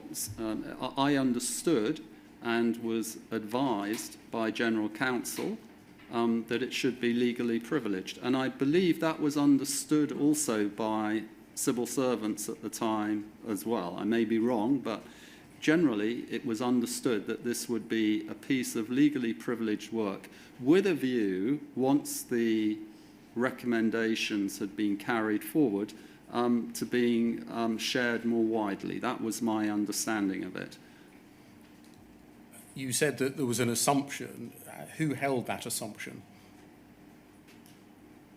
When you say... An assumption that the report would be legally privileged was one of the things that you said. Who held that assumption? That's quite an interesting question. And I'm not sure I've got a ready answer to it. All I can tell you is that my recollection, and certainly what I understood, was that the report would be legally privileged. That was the advice that I received at the time. Was that advice orally or in writing? I can't confirm whether it was oral or in writing, but I certainly understood that to be the case. Who gave you the advice? The General Counsel. Jane McLeod? Yes. Jane McLeod, in her witness statement, no need to turn it up, it's WITN 1001-0100, at page 100, paragraph 184, says, "I'm aware from open source material that Tim Parker has said that I'd advised him not to brief the board on grounds of confidentiality and privileged. My recollection is different from Mr. Parker's, although I agree that I discussed privileged and confidentiality when I met him. My recollection is that the senior independent director, Mr. McCall, asked a question at a board meeting as to whether the board would be briefed on the findings of the chairman's review. I believe that as a result of that question, I provided an oral briefing to the board as to the scope and findings of the chairman's review, as well as a summary of the further work being undertaken following the chairman's review. Although I've not seen any documents which indicate that the full report was circulated to the board, my recollection is that I advised the board that the full report was available on request."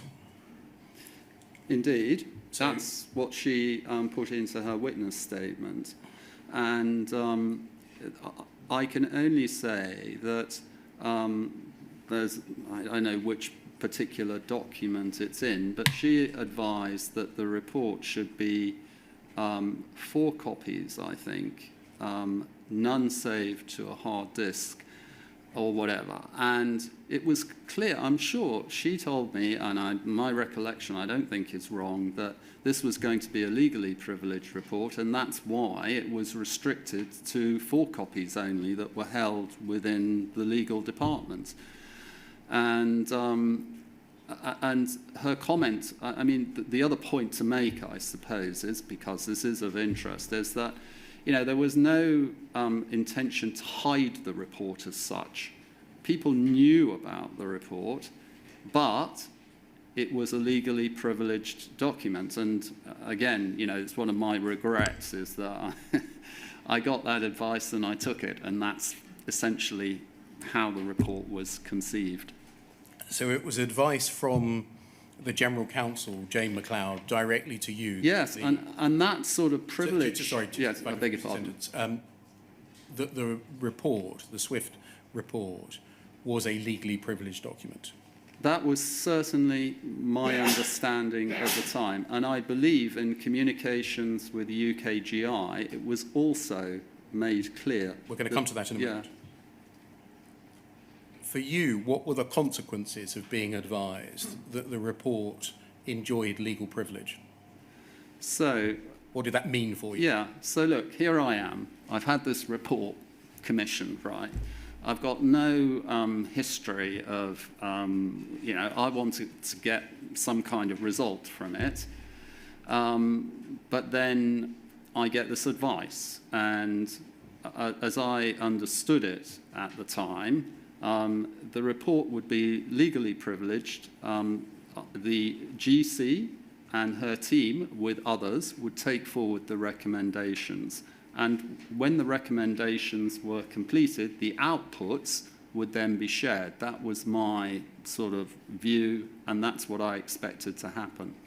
The fact that you were advised that the report was legally privileged, what did you understand as to who that prevented you from sharing the report with? Yeah, I think that, again, this is one of the slightly unsatisfactory elements of the whole thing, is that I felt, erroneously probably it turns out, that legally privileged or legal privileged meant that the report effectively was circumscribed to only the people who were involved in the legal process. Was that something that you were advised by Miss McLeod, or was that something which you assumed on the basis of being told the report is privileged? I can't tell you for sure, but I think the fact that I was told that the report should only be confined to 4 copies, I certainly took away from that legal privilege implied that it was a report that would be held in a very tightly knit group of people. And these were the 4 people, and they were all people who worked in the GC's department. In practice, did that understanding, I'll call it, that you reached, prevent effective discussion from taking place at the board of the Post Office if members of the board could not see the report? So I think, whilst being aware of the report, I felt it certainly did, yeah. I mean, my view at the time was that, and perhaps this was somewhat naive, that the recommendations would come out pretty quickly. And we would be able to talk about, the report as completed. But that didn't happen, unfortunately.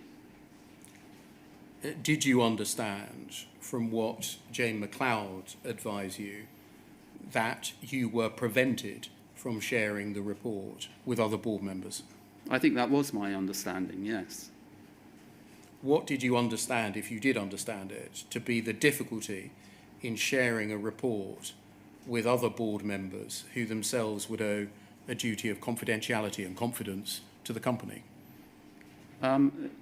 I thought, and again, perhaps it betokens a certain lack of experience in this area, that legal privilege meant a restriction on the circulation of the report. And with what I've read subsequently, was the report meant for me personally, and was it going to be legally privileged for me personally? Could we have shared it? I wish we had, in a way, and I think a suitably redacted version of that was the issue. Perhaps could have been shared. It's just one of those things that at the time I was advised and I took the advice.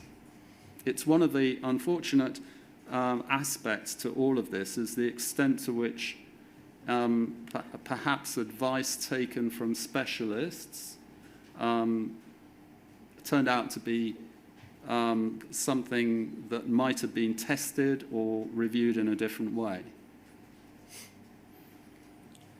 I'll ask you the direct question. Did Miss McLeod tell you that the fact that the report enjoyed privilege prevent you from disclosing it to the board? That was my understanding. Yes, did she advise you directly? I can't confirm one way or another. All I can do is look back and say, look, what possible motive would I have had at the time from hiding this report from my fellow board members, other than receiving advice that I shouldn't share it with my fellow board members? Bear in mind, I had no axe to grind on this. I had no any vested interest in trying to protect the post office or whatever it had done. It was simply the advice I received, and I followed it. As part of the quote from Ms MacLeod's statement that I read you, she said, my recollection is I advised the board that the full report was available on request. Were you present at any board meeting at which they were told, if you want the report, you only have to ask? Well, I presume that if that's what Jane MacLeod has said, and she attended board meetings, and I can only think of one board meeting that I missed in the whole of my time at the post office, I probably would have been there, yes. Can you recall that being said? It's not reflected in any of the minutes. I can't. What was your understanding as to the fact that the report was said to enjoy legal privilege insofar as distribution of a copy of the report or sharing the contents of the report with the minister or government was? I think that was a similar concern, and I should say that the legal privilege thing, I'm now beginning to recollect it a little bit more, was around the freedom of information mechanism. So we had a UKGI board member, and one of the concerns was that things that were distributed that got into the hands of essentially bay civil servants in one form or another potentially could be disclosed as part of a freedom of information request. And that whole sort of consideration coloured the discussion around SWIFT and how it was explained and how it was kind of discussed at the time. Can we look, please, at poll 00103108?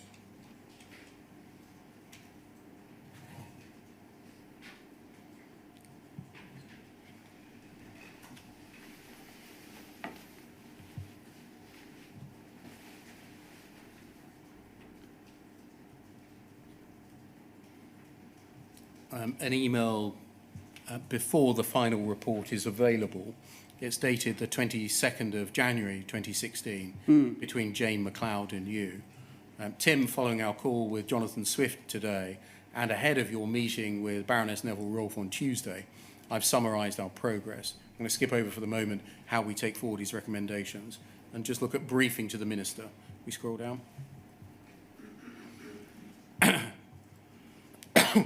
We also discussed with Jonathan whether there were any limitations from his perspective on the content of your briefing to the Minister. Jonathan confirmed that there were no limitations from his perspective, although he noted that if a physical or electronic copy were provided, this could result in a loss of legal privilege in connection with the document, recognising that in the absence of privilege, the report could be disclosable under a freedom of information request. Is that what you were just referring to? Yeah. Accordingly, our recommendation is that you provide a verbal briefing to the Minister that in response to the question, quote, was there anything further that Post Office should do? Jonathan has made a series of recommendations which have been accepted by the Post Office. 2, these recommendations will be followed up as soon as possible. 3, in relation to 2 of the IT-related recommendations, the scope of work required to discharge the recommendation is uncertain, and we will therefore commission work to determine whether the work is feasible. And 4, we will provide you with regular updates on progress of this work, and you will therefore be able to provide updates to the Minister in future briefings. Once the work is completed, we will need to consider whether the Minister requires anything in writing from you and whether any such document would be made publicly available. This is a reflection of a a meeting that I think Jane McLeod had, or a call that Jane McLeod had with Jonathan Swift, and advice as to how you are to brief the minister, correct? Looks like it, doesn't it? Yeah. The sentence, Jonathan confirmed there were no limitations from his perspective on the content of the briefing. But if a physical or electronic copy was provided, this could result in the loss of legal privilege. Did you understand that a choice fell to be made from that advice? Yes. I think I probably, to a certain extent, well, actually looking at it, I think what I understood was that something that was physical, if things were put down and written physically or typed physically, that could be subject to a loss of legal privilege. And I suppose perhaps from that I sort of conflated, what could I say to the minister? I don't, did that mean I could only say to her what was in a piece of paper? I don't know. More specifically, did you understand that you had a choice to make? I can either brief her orally about along the lines set out in those 4 bullet points, or I can give her a copy of the report, and that may result in a loss of privilege. My recollection, for what it's worth, is that I think we all, including the minister's civil servants, were kind of not assuming, but felt that this was going to be a document that had legal privilege. So with hindsight, you're right, there was potentially a decision to be made, but we fell into it's legally privileged, so we'll do the verbal briefing instead. Did you realise at the time that there was a choice? I don't think so, if I'm honest. I.e. the fact that it was said to be legally privileged dictated the outcome or the treatment? I'm afraid a lot flowed from that. It was a legally privileged document, therefore we had to speak around it, and how it was summarised on paper needed to be thought about, yes. Can I ask you, Mr. Parker, at the time, was there any discussion about who enjoyed the privilege, if privilege existed? So when I can't, no. Because it strikes me, at least, and I'm not pretending I'm an authority on this, that there are only 2 possibilities, aren't there? Either you personally enjoyed the privilege, or Post Office Ltd enjoyed it. Again, I have to answer you honestly and say my knowledge of legal privilege at the time wasn't sufficiently sophisticated, is probably the best description I can give it, to differentiate between was it privilege to me or was it privilege to Post Office. I just kind of took legal privilege to mean it was kind of privileged, like yeah, and I'm not really asking you to address your mind to the distinction, as opposed to whether there was any discussion about that distinction. No, not that I can recall. And finally, you'll obviously know from this inquiry that it's possible for a party who enjoys legal privilege to waive that privilege if someone asks them to, like I asked the Post Office in this inquiry. Did anybody, either on the Paul board or in government or civil servants, ask you to waive legal privilege if this document was indeed privileged? I can't confirm that because I can't remember is the honest answer to that question. But the fact that I can only say that nothing happened in that regard, and it doesn't stick in my mind as a topic that was raised at the time. So on the state of the evidence at the moment, and things may change, obviously, because we're going to hear from people who may have a view of this. But at the moment, there's nothing to suggest that anyone asked that there be a waiver of privilege. From my recollection, the answer to that's no. Fine. And a related question to that, Mr. Parker, did you inform Baroness Neville Rolfe, the Minister, or anyone else within the department or SHIEX that you wouldn't be providing government with a copy of the report because that was on the basis of legal advice received, that doing so could result in a loss of privilege? So not only was that the reason I for understand. acting, that was the explanation given. Yeah. So all I can tell you is that I'm not sure what the Minister was told exactly, but I have this report and I have absolutely no reason not to show this to people. I've got no vested interest, and so I conclude, looking back, that I must have felt that the advice that I'd been given was not to share the report physically with the Minister.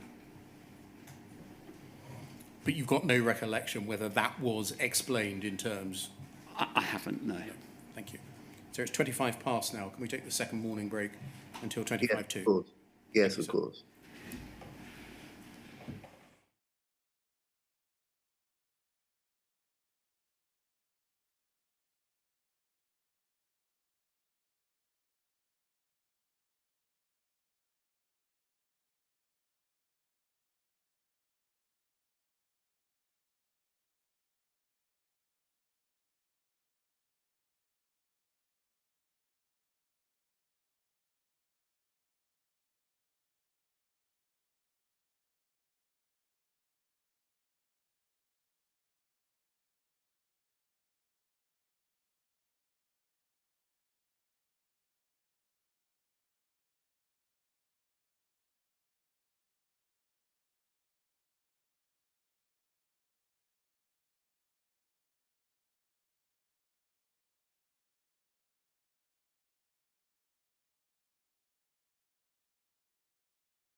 Good afternoon, sir. Can you see and hear us?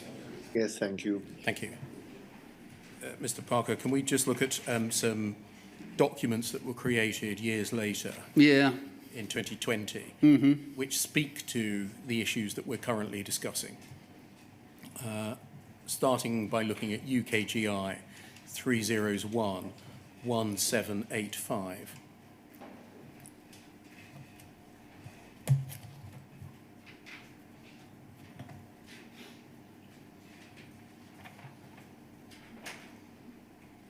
This is an email from Tom Cooper, who I think you'll know, to Sarah Mumby, who I also think you'll know.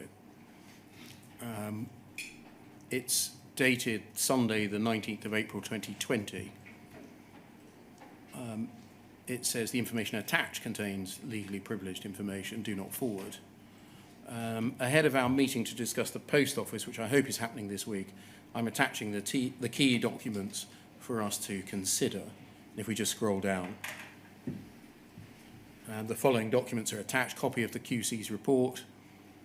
I suggest you read the recommendations at the back, and copy of Tim Parker's letter to the Minister, which followed delivery of the QC's report. We're going to look at that in a moment. So there, and there was another document which is redacted. So if we scroll up, please. The subject of the meeting is the reporting to ministers and governance in the company that took place after Tim Parker was appointed chairman. So there's a meeting in 2020 about the reporting by you and others to ministers and governance in the company back in 2015, essentially. The minister at the time was Baroness Neville Rolfe, who asked him to appoint a QC to review the handling of the Horizon IT dispute. That's not entirely accurate, is it? She didn't ask you to appoint a QC. No, that's not entirely accurate. You're right. And satisfy himself that issues have been handled appropriately. That's more accurate. That's more accurate. Yeah. Then scroll down. Following documents are attached. It says in the penultimate paragraph, in addition to the above, it seems that neither the QC's report nor the existence or conclusions of the follow-up work commissioned to deal with the QC's report were known to the board of the company or to Bayes. Is that accurate on your understanding? Not entirely, I don't think. I think in relation to the board, although they didn't see a copy of the SWIFT report, I'm pretty sure that Paula Venables summarised the recommendations. We're going to come to that in a moment. I think so. And I think also that, as Jane McLeod said in her evidence, she provided a briefing. So I think it's not quite true to say they were unaware of the existence or the conclusions of the board. And I would say Bayes, well, Bayes certainly knew about the report, I think. Obviously they didn't see it, but I think they were aware of it, yes. The word existence seems to apply to the follow-up work rather than the report itself. Nor the existence or conclusions of the follow-up work. Of the follow-up work. It's not talking. Oh, I see. I see your point. I understand the point you're making now. On your understanding, yeah. Yeah. So I think that was part of the consequences of the report being stopped effectively later in May or June, and the work being taken forward under the aegis of the General Counsel in the context of the litigation. Thank you. Can we look at UKGI 301-2703?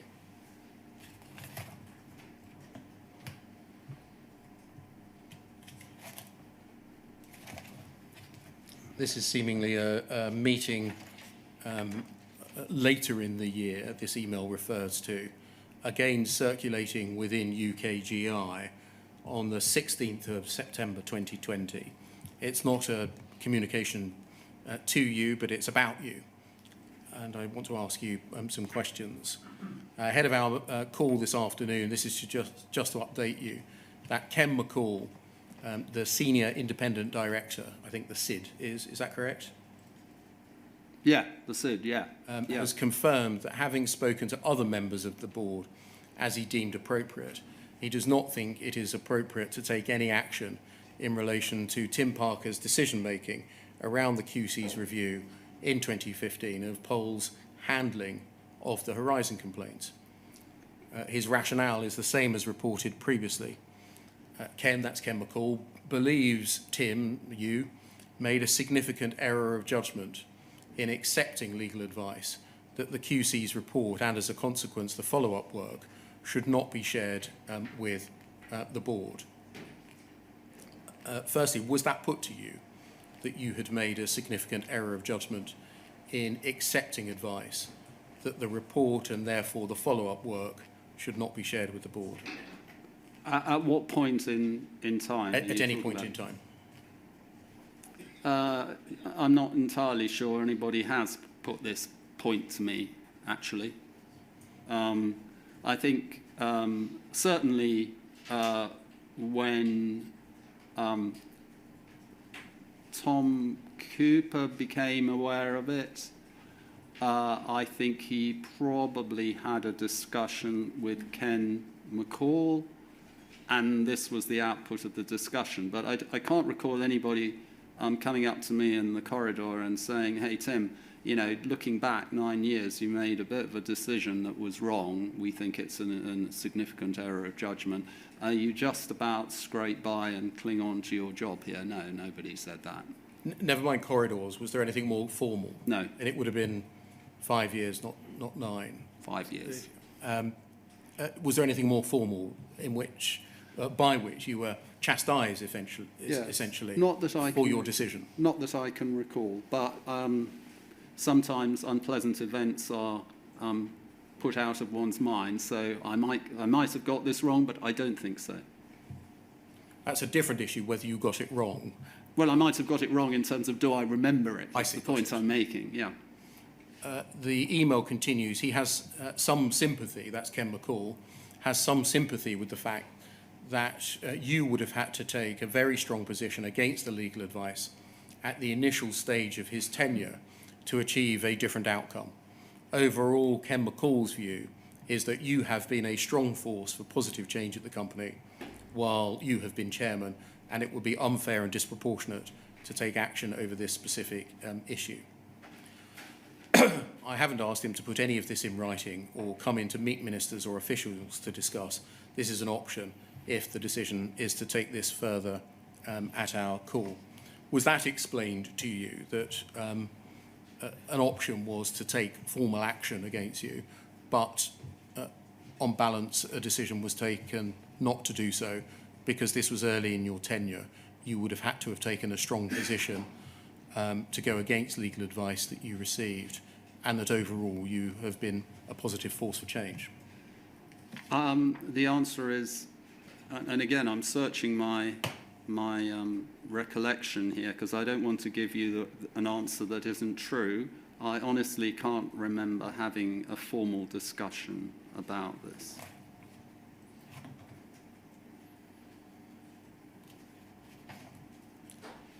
Can I say something about this? Because yeah, sure. I do feel it's quite a fine hindsight judgment to have made that this is a significant error of judgment. I think that SWIFT was something which produced some good consequences. The first recommendation, the second recommendation, the seventh recommendation, and ultimately the eighth recommendation were followed through. The work, which no doubt we will discuss later in Bramble, was also substantially followed through and informed the Post Office's litigation. And so I fully accept that had SWIFT been discussed at the board, it may have led to a different approach to the litigation. But I should say that it remains my view to today that once the litigation has started, or had started, and although I think we'll see it wasn't necessarily handled in the best and cooperative manner. The litigation, the GLO, ultimately proved to be a comprehensive, what's the best word I can find? A comprehensive settlement of a lot of very complex issues. And I have replayed in my mind, Mr. Swift, what might have happened had we not, had the GLO and everyone had read Swift and said, oh, there's a problem. The problem is that, our contract with the sub-postmasters is completely wrong. So we better tear it all up. And somebody had said, oh, by the way, the computer system's got a lot of bugs and it's unreliable. And I've replayed in my mind exactly what might have happened then, which is that we would have gone to our paymasters, the government, and said, we've got a slight problem. Our contract that we've had for a long time is not fair. We've got another problem, which is that our computer system, certainly legacy Horizon, anecdotally, it's full of bugs. Or we got somebody to independently apparently suggest that. My view is that the debate that would have ensued between, so what is a reliable system and what are the consequences and therefore what compensation is due, and the contract isn't fair, and so we'll go through all of that. I do believe whatever the impediments placed in its way, and maybe it could have been handled a lot better, but a judge-determined settlement of all these issues has and should have resulted already in a comprehensive compensation settlement for all affected. And the result of all this should have been, in my view, that this whole thing has been completely wrong and a very large amount of money is payable to all concerned. And unfortunately, it's just taken, following the ultimate settlement in the trials, it's just taken far too long. Sorry to give you an extensive extempore on all of that, but you can imagine someone who sat in this seat looks back and says, how could it have been better? How could it have been different? How could it have been faster? Are you saying by that answer that it needed a group of brave and determined sub-postmasters to hold the Post Office to account by bringing the Post Office before a court, and that the Post Office was incapable of doing it itself? I'm aware that the counter-argument to all of this is that there should, it should have been something that was resolved inside the Post Office without the recourse to the litigation. And with hindsight, the postmasters, Sir Alan Bates, should never have been required to mount a group litigation order. I understand that. All I'm saying is that once it was in train, had it been managed a bit better, then a lot of complex issues might have been determined without the delay and without the cost. But a judge review of all these issues, I still think one way or another was the right way to get, an outcome in the end, yes. So you are saying that irrespective of the things that we're going through now, even if things had been done differently, it would have always have taken a judge to hold the Post Office to account? No, I think what I'm saying is that a judge, of course, holding to account, you're absolutely right, the result of any judgment would hold the Post Office to account. All I'm saying is that it would have been, in my view, practically speaking, although I can perfectly accept this isn't the right outcome, but given where we got to, trying to see if this could have been managed internally to the same result, I'm not sure. Can we move forwards, please, to UKGI 00019313?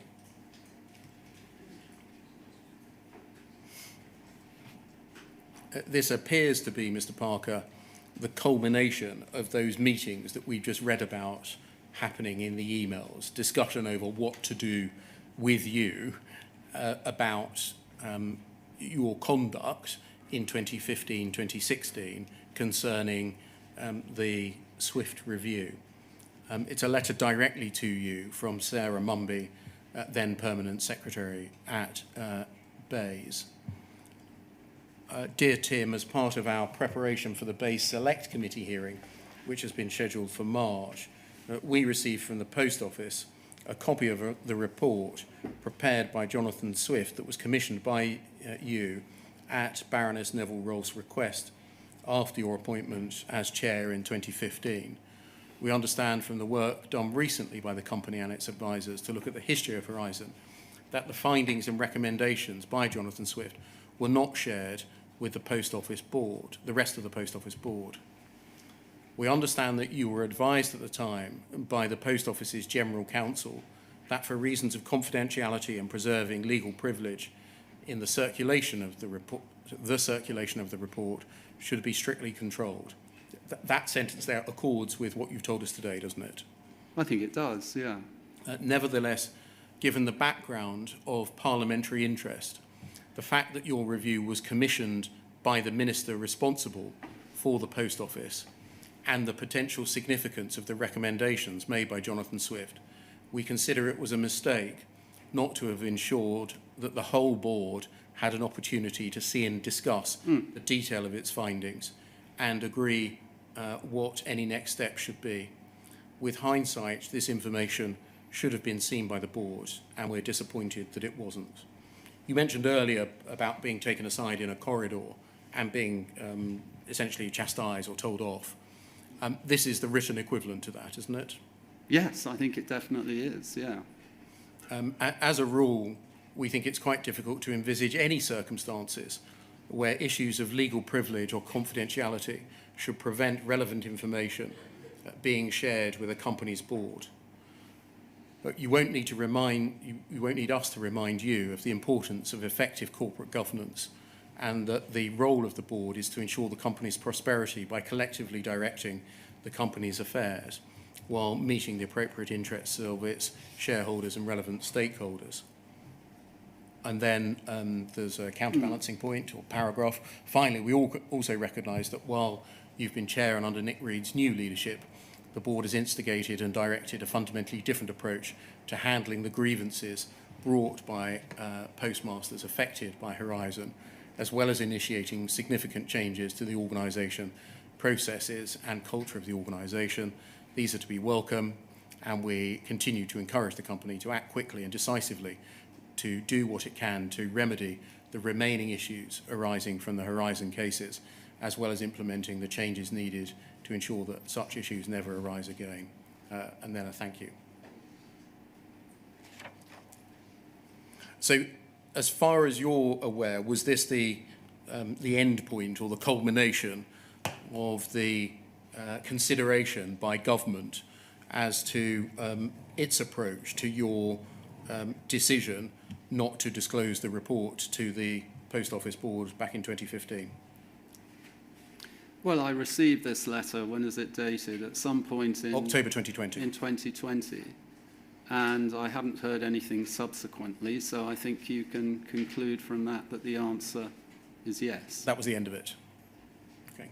Can I just go back to what you and the Chief Executive, Paula Venables, did say about the report and its recommendations at the time, to see, irrespective of the approach that Bayes and government took subsequently, what information was disclosed?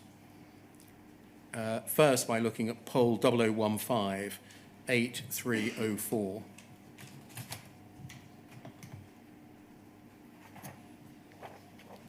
And by the way, may I say something on this letter before Absolutely. we move on? Can we just go back to the first page? Scroll back to the Yes. first page, if that's all right. And then scroll down. Okay. So let me, I think again, at the risk of sounding a little boring on the subject, I think it's important to place what I would accept with hindsight was a misjudgment in context. Thank you. So the first point to note is that I'm not a lawyer, and I received very strong legal advice, which I took. The second point is that I did that in good faith. I had no reason to deliberately hide this thing or chuck it into the long grass. And the third point to make is that it's easy in the context of this inquiry to imagine that all the chairman is doing is looking after issues to do with SWIFT and looking after issues to do with Horizon. And I have to keep reminding you that that is not the case. There's an awful lot going on in this business and an awful lot of stuff that needs addressing. So having had, slap over the wrists from this, I can perfectly see the response, but I think I'd just like you to bear in mind that there is context to these things, and it's sometimes easy to overlook that. I think that context should include that when you started working as chairman, you were working for 1.5 days, a minimum of 1.5 days a week.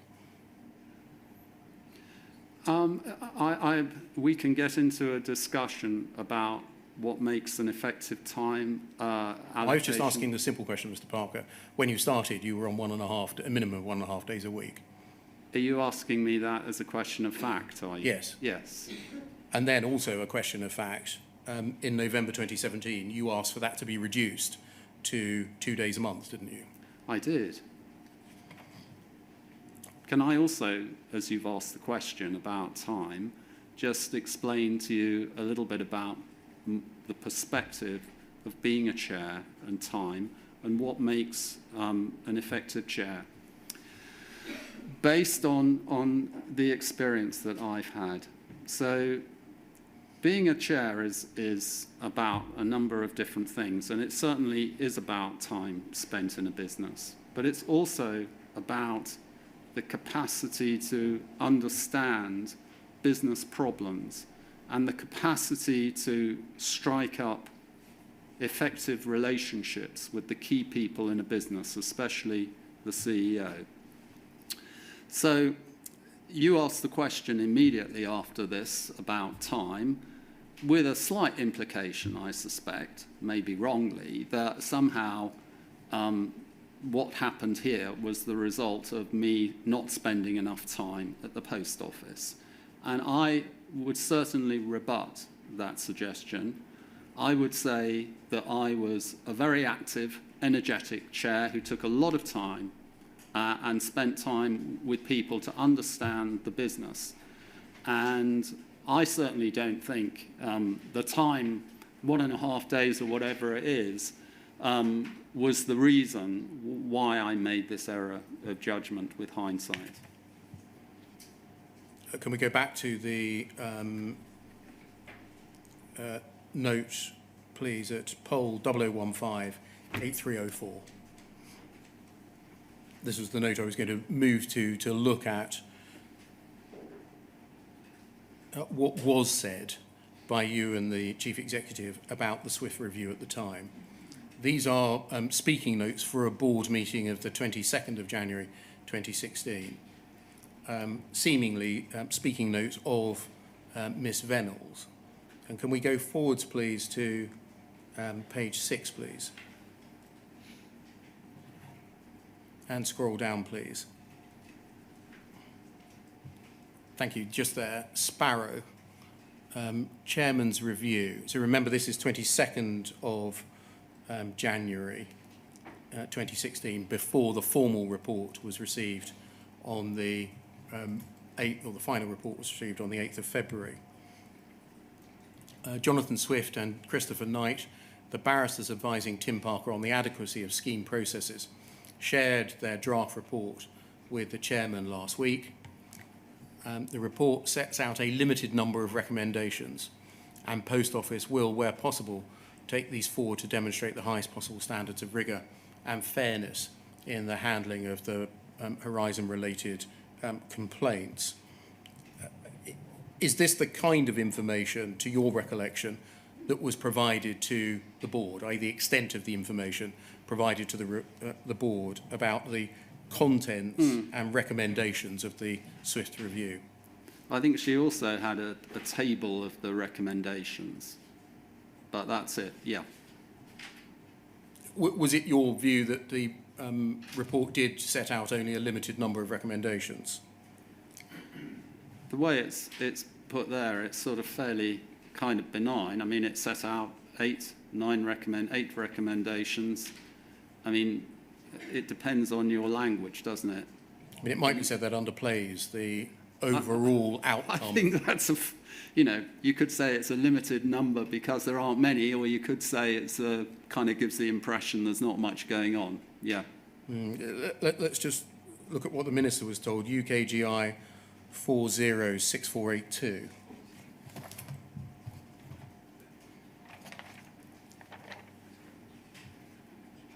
This is a couple of days later, 26th of January 2016, meeting between you, Baroness Neville-Rolfe, Laura Thompson and Andrew Smith, and then main points.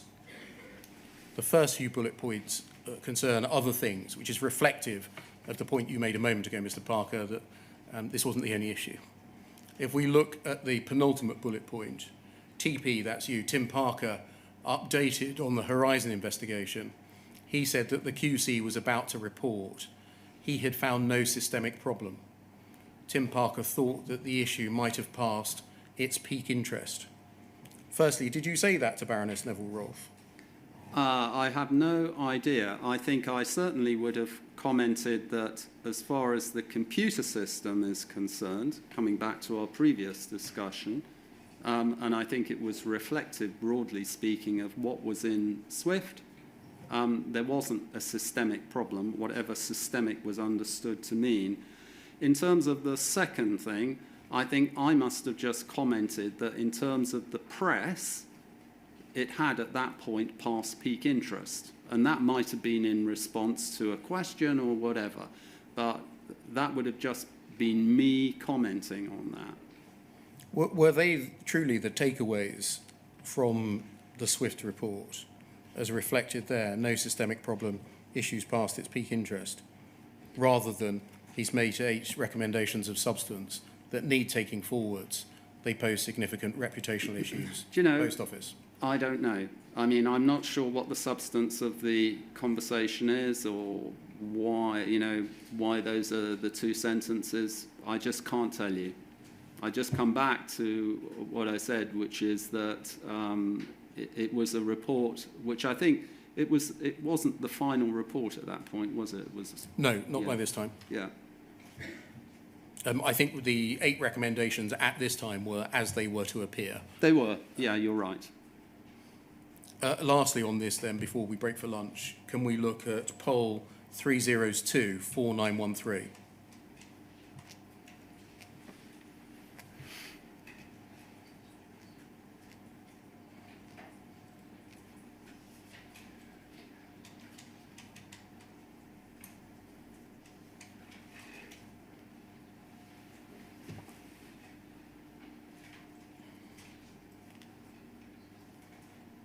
Thank you. This is a formal letter that you sent to Baroness Neville-Rolfe on the 4th of March 2016. We were looking previously at a board meeting in January and a meeting with Baroness Neville-Rolfe in January. This is therefore after the 8th of February 2016 final report had been provided.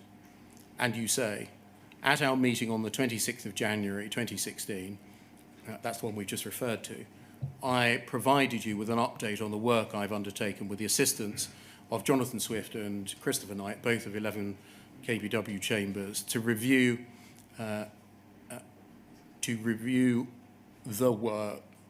Post Office's handling of complaints made by sub-postmasters about the operation of the Horizon software system. I now write to set out further information about the approach to the review, the scope of work undertaken so far, and my initial findings. I also outline my plans to bring the work to a conclusion. Before doing so, I wish to stress that this update and the work which underpins it reports on the legal advice I'm currently receiving and is accordingly subject to legal professional privilege and provided in confidence. What does that mean, that sentence? I, again, followed the suggested text around legal advice, and there was this concern, which I've think I've highlighted around, anything that goes into the hands of ministers and civil servants is potentially disclosable under freedom of information. And that seemed to be a concern that generally coloured discussions of this thing. In fairness to you, this was a letter drafted for you by Miss MacLeod, and the draft of the letter was itself reviewed by Mr. Swift before it was signed. And I think you were told by General Counsel that the letter had been amended to reflect amendments that he had suggested. You cover that off in your witness statement. That's paragraph 65. Exactly the case, yeah. The letter continues, I'm of course aware that once the additional strands of work I'm pursuing are complete, we will need to find an appropriate method of communicating the results of my review to a wider audience. In the first paragraph, you refer to my initial findings, and in the second paragraph, you refer to my review. Had you made any findings, and had you conducted a review? I think that's a little semantic. I mean, it was conducted on my behalf, and whether I sort of finessed the thing to suggest it was only me or my review, I certainly took responsibility for it, which is the main point, I suspect. The purpose of asking the question was not to delve into semantics, but was to understand whether you understood this to be your findings and your review, and whether you had the opportunity to disagree with anything that Mr. Swift had recommended. I think it's fair to say that, as I discussed earlier this morning, I thought the Swift report was a good piece of work, and it came out with some good, sensible recommendations which I supported. And I did discuss the report with Jonathan Swift, and so at that point I'm sure I felt happy and willing to take ownership of it. You say under scope of the review, my objectives were as follows, and then you set out the essentially the term of reference. And then if we go over the page, please. There is then, over the course of 4 pages, a summary of the headline findings of the review and the recommendations made against each of them. So to that extent, the government was informed of headline findings. I'm not going to go through each of them now, and the recommendations made. If we go to the last page, please, page 4, if we just scroll through to, rather than, so you can, and others can see the detail that was included in the letter going to government. Thank you, stop there. Under next steps, I've commissioned independent persons to undertake the necessary work. I'm satisfied that they meet the standards of expertise and independence appropriate to the tasks. I share your aim that matters should be drawn to a conclusion as soon as possible, consistent with the need for the work that remains to be done to a high standard. I hope you understand that, particularly in relation to the further testing of the Horizon system, this work may take some time, maybe a report in May. And then skipping a paragraph, 2 matters. As I've noted above, a number of sub-postmasters have made applications to the CCRC for the circumstances of their convictions to be looked into with a view to those cases being brought back to the Court of Appeal. That work's ongoing. Second, JFSA is reported to receive funding to instigate civil proceedings against the Post Office. Time of writing, no claim has been issued, nor any letter of claim received. So overall, you were, I think, advised to write a letter of this length and detail. Is that right? Yes. And therefore happy that this information was not itself information which would lose privilege. That's quite an interesting point. And I think my sense is that this letter was written, I mean, it's quite a good summary, I agree, but I think that it's probably trying to go as far as possible to outline SWIFT without necessarily handing the report over. Thank you. So it's 1:10. Can we break now, please, to 2:00? Yes, of course. Thank you very much, sir. Thank you.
Good afternoon, sir. Can you see and hear us? Yes. Thank you very much. Mr. Parker, can we turn to the recommendations, the 8 of them, that Jonathan Swift made in his review? Who, in your view, was responsible for determining whether and to what extent the recommendations should be taken forwards? So this responsibility I delegated to the General Counsel. Why did you delegate responsibility for deciding which recommendations were to be taken forward to the General Counsel? I rather assumed that all of the recommendations were going to be taken forward.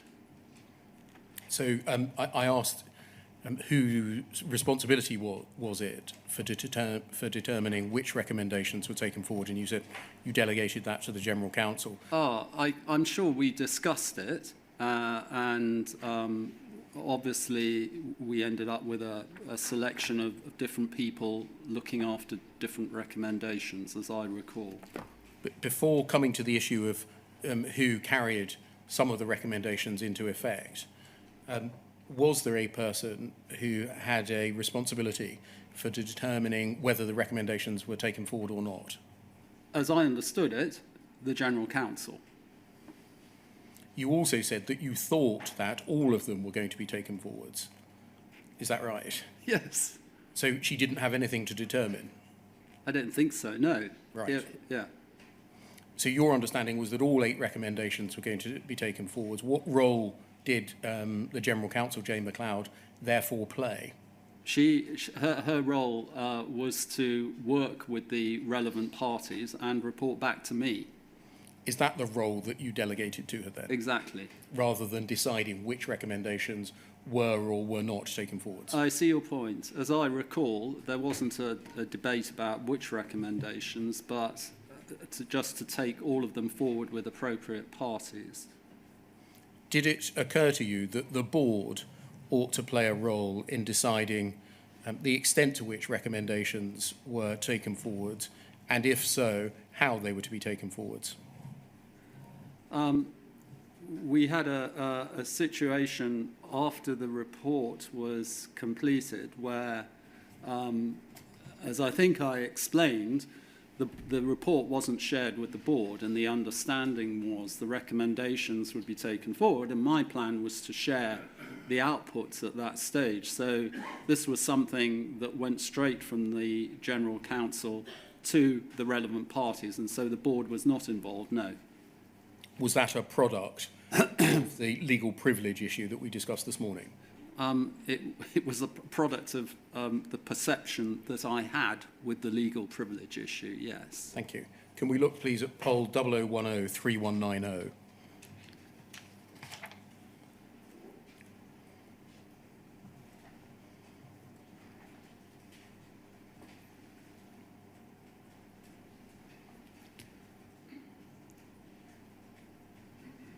And a bottom email, please. 13th of May, 2016, Jane McLeod to you. Here is my regular fortnightly update on the progress of your review and the litigation. Is it right that she provided an update regularly to you? Yes. I mean, I'm sort of drawing that conclusion from the first sentence here.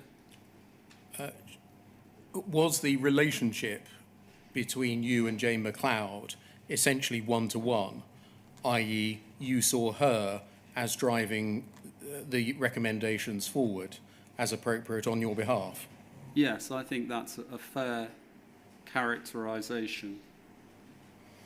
She says, we can look at these quickly, helpline, in relation to the allegation that our helpline may have provided incorrect advice to sub-postmasters, which resulted in a loss to the accounts. Bond Dickinson, the external firm conducting the work, has now completed its investigations. Although some investigations were limited because certain records are no longer available and there were inaccuracies in the information provided by the complainants, their draft report reveals there is no evidence to support the allegations that have been made. We're currently reviewing the report ahead of it being shared with Jonathan Swift to seek his view as to whether it sufficiently discharges his recommendation in this area, but we're confident that it should be. And then Horizon System, we've had further meetings with Deloitte in relation to the extent of the work necessary to discharge Jonathan's 3 recommendations excuse me, on the testing of Horizon, and they have begun work on the substantive phase of that work. It's by its nature an iterative process that, dependent on early results, further decisions then need to be made on whether or not to explore further. I've asked the new CIO, Rob Houghton, to review the process undertaken by Deloitte to sense check these further decisions. Suspense accounts, Deloitte are also conducting the work into the existence and nature of the relationship between Post Office's suspense accounts and specific branch accounts over the relevant period. This is materially different exercise to the IT testing, and I understand that most of the relevant accounting processes were or are paper-based records and manual reconciliations. And prosecution practice, Jonathan Swift has confirmed that Brian Altman can limit his initial review to those 19 cases presenting the specific features of double charges in question and decide on the basis of those findings whether to extend the exercise. That work is ongoing. And if we go back to the top of the page, page 1, you say, I think there will be frustration at the time this is taking. Indeed, I'm also beginning to get somewhat frustrated. What's the projected timetable for completion of the components of the action list? Does that reflect the fact that the report had been provided to you in draft in January, in final version on the 8th of February, and it was now mid-May, and the work was inchoate? I think that's true. That's what I was expressing at the time. Did you pick up from the chain that the recommendations made by Mr. Swift were being trimmed? No, not especially. Why? What's behind altered? I don't think so. I mean, to take an example. Yeah. Over the page, prosecution practice.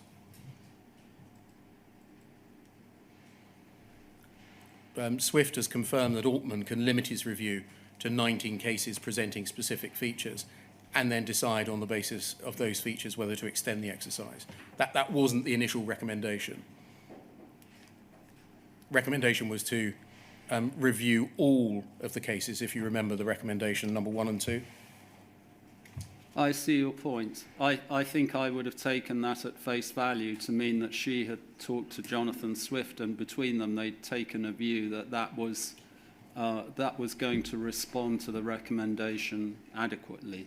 I hadn't picked up, to be honest, that things were being, to use your phrase, trimmed as such. Can we go forwards, please, to poll 0024 1554?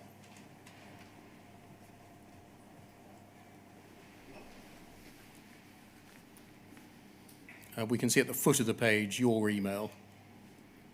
There'll be frustration, yes? Yeah, yeah. And then top of the page, please.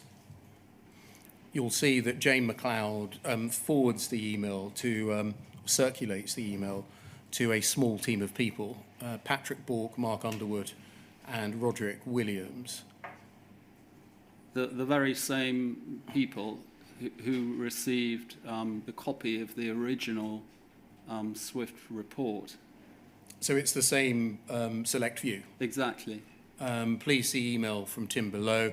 It will be helpful to be able to respond with the status of each of the 8 question mark actions that were being carried forward, a description of the remaining work and expected completion time. We should consider the work being done by Deloitte and how far we want to address the questions posed by Jonathan.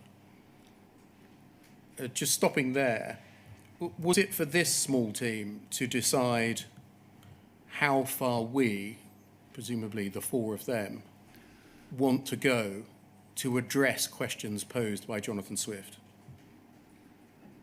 So I think I come back to where I started on this, which is that I assumed perhaps wrongly in retrospect, but I assumed that the General Counsel's team were A, competent, B, would do things in good faith, and C, would respond effectively to the recommendations of the report. Now, you know, when you get to see these emails that are shown to me or form part of the evidence base, which are what's going on, as it were, behind the scenes, it kind of puts a different complexion on things a little bit.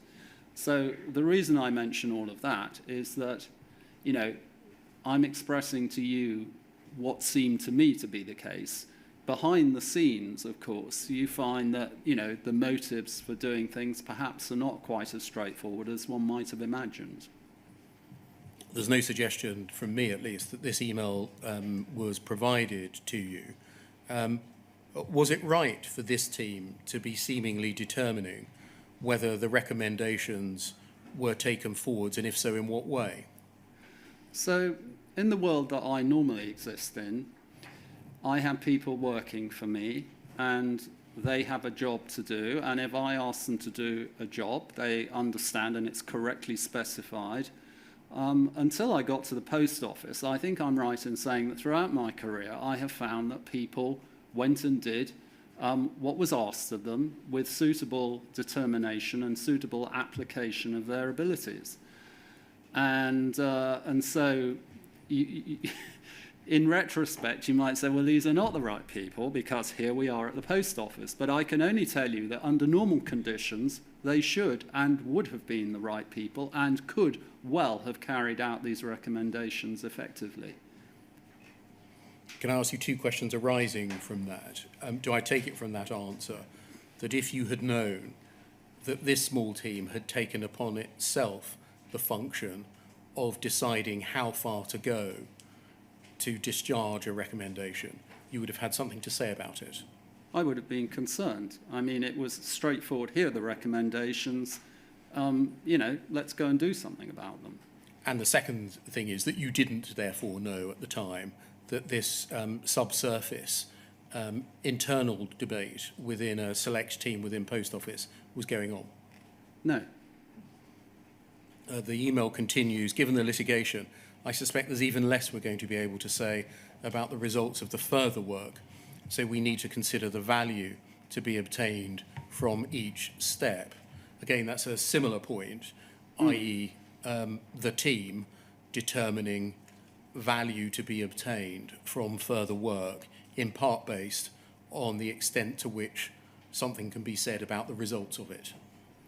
Does the same answer that you gave a moment ago apply? I can see your point. If I may make one general observation about this sort of backward-looking, what were people doing 8 years ago type thing, that you can only look at the evidence that you have on a piece of paper, and people write sentences which can or cannot reflect truly what was going on. So I'm not here to, you know, doubt what's actually written here. But sometimes things that are recorded don't exactly reflect what people were doing at the time. I don't know in this case. I just think it's worth bearing in mind that you cannot take every sentence that is written and that you read as gospel in this context. That's certainly the case. A number of people have sat in your chair and said that what they wrote does not reflect what they meant at all. Very good. Can we move on to poll 0010-3214?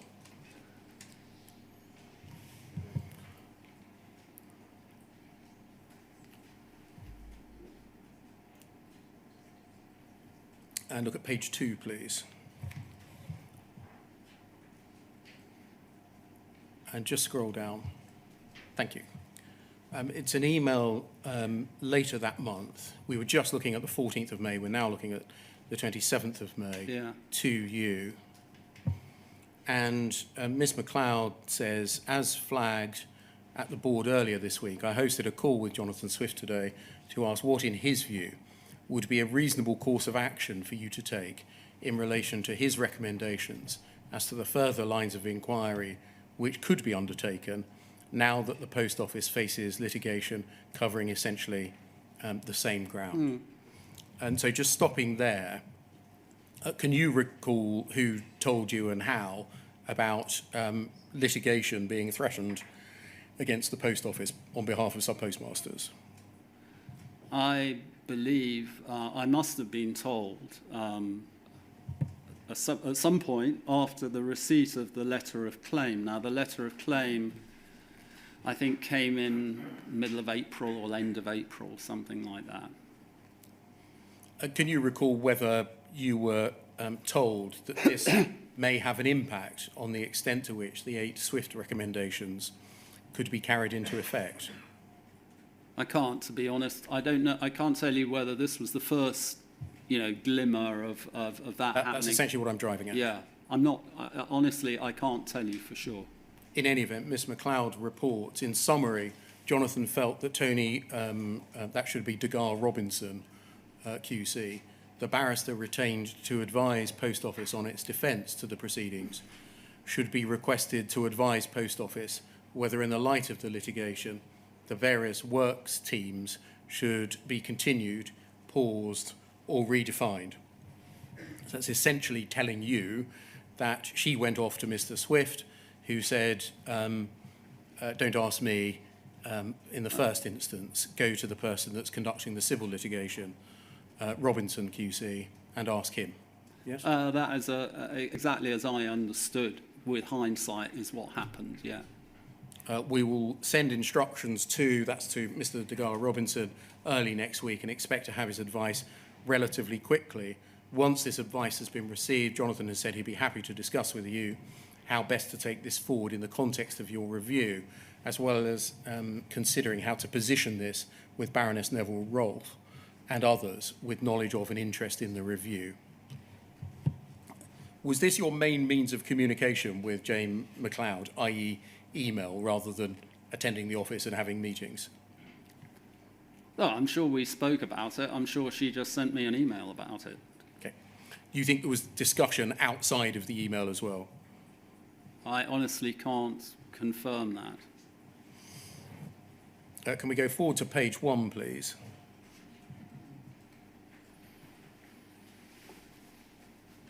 And scroll down. On the 10th of June, Jane MacLeod writes further to the email that we've just looked at and says, we met with Tony Degar Robinson last night to discuss the postmaster litigation. In the course of that discussion, we asked him for his advice as to whether the work being undertaken for the purposes of your review should be continued. His strong advice was that the work being undertaken under the aegis of your review should not continue in the light of the litigation.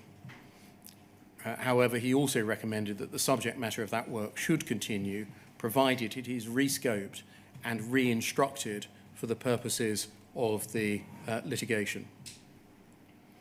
Clearly, you'll need to inform the Minister. We'll prepare a form of words, and then over the page, sign off from Jane MacLeod. And then top of page 1. Let's meet on Thursday to discuss, yes? Looks that way, yeah. Now, the SWIFT review was a significant piece of work, wasn't it? It was. It contained recommendations that went to the issue of uncovering potential miscarriages of justice. It did. It plainly took a long time to research and complete, and it was a comprehensive report, wasn't it? Indeed.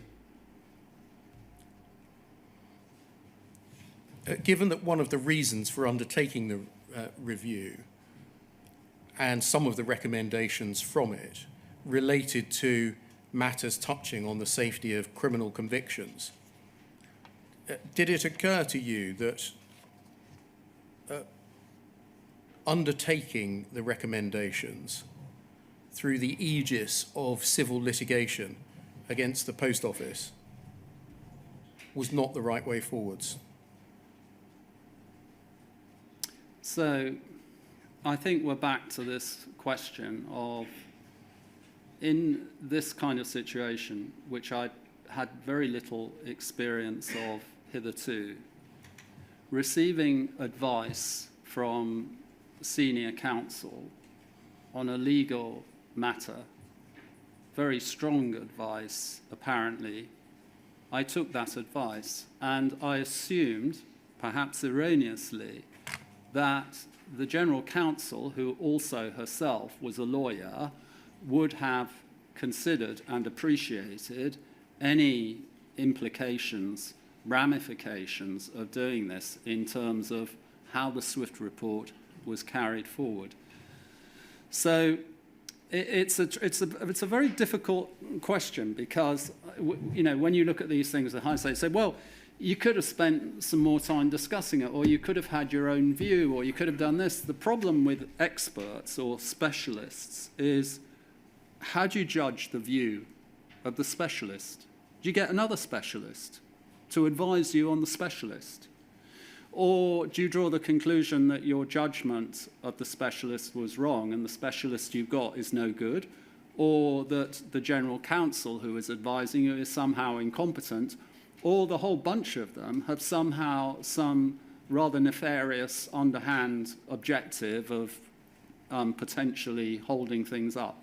I'm not sure, but at the time, I took at face value what I thought was good advice and the right advice from people who apparently were qualified to give it. So is a summary of that answer that you thought it reasonable to rely on the advice of your General Counsel, who had asked the Silk the very question that you needed to be answered, and he had provided an advice which was said to be very strong? All I'm saying, and you're right, it's not a bad summary of my 10 or 12 sentences, that whether it came from Mr. Swift or and with Jane McLeod, they're both lawyers, they both understand what's in the report, they are and were both qualified, and certainly he was, to give a view, yes. Do I take it that it didn't occur at the time that what might be in Post Office's narrow interests in the conduct of the civil litigation might not be in the wider interests of wrongly convicted sub-postmasters? So I think we're touching on this question of, with hindsight, of course, it would appear that there were motives perhaps underpinning some of the advice or the direction of this that were not wholly fair or right or in the interests of people who had been wronged. At the time, however, it seemed to me that the people giving me advice should be and were doing this in good faith, and it was the right thing to do. Thank you. Can we move forwards? Poll 0024-2402.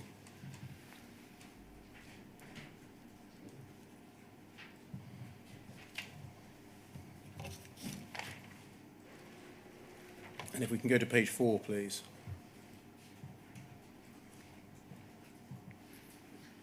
This is a chain that you're not copied in on, but it attributes to you and to the Post Office some beliefs or intentions. So I want to ask you about them. It's the 8th of June now, an email from Andrew Parsons, the partner at the firm of solicitors that the Post Office was using to defend the threatened litigation, to Anthony Degar-Robinson. And he says, Tony, I met with the Post Office Litigation Steering Group yesterday. Just stop there. Were you a member of the Litigation Steering Group? I wasn't. Do you know who it consisted of? I do. I'd have to have a piece of paper in front of me, but in summary, it was a collection of Post Office executives and specialists and legal people. Their approach to Jonathan Swift's recommendations has shifted slightly. Tim Parker feels that he has made a commitment to Baroness Neville Rolfe to follow through on the Swift recommendations unless he is presented with a persuasive case not to do so. Is that accurate, that you felt at this time you'd made a commitment to the Minister to follow through on the recommendations unless you were presented with a persuasive case not to? Yeah. So that's accurate. And then Post Office are looking to us, and frankly you with your magic QC seal, to give them some reasons for why Tim completing the SWIFT recommendations would be ill-advised. First, Post Office are looking to us, i.e. to the lawyers, and to Mr. Degar Robinson, to sprinkle some magic dust on the answer for reasons why the recommendations, completion of the recommendations would be ill-advised. Was that a message that came from you?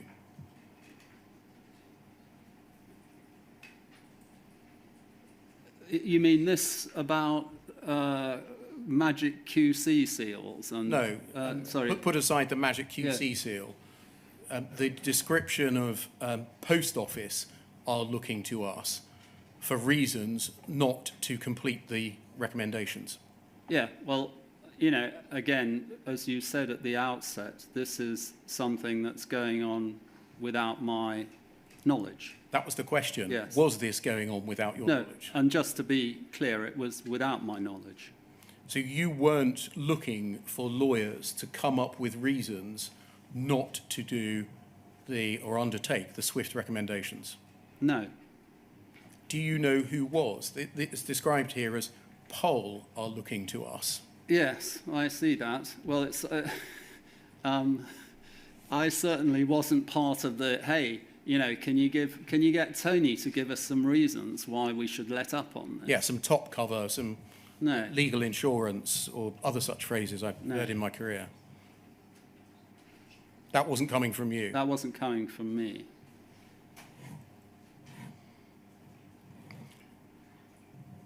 Did you know that, in any way, that there was a group of people within the Post Office looking to stifle or end the carrying into effect of the SWIFT recommendations? The answer to that question is no.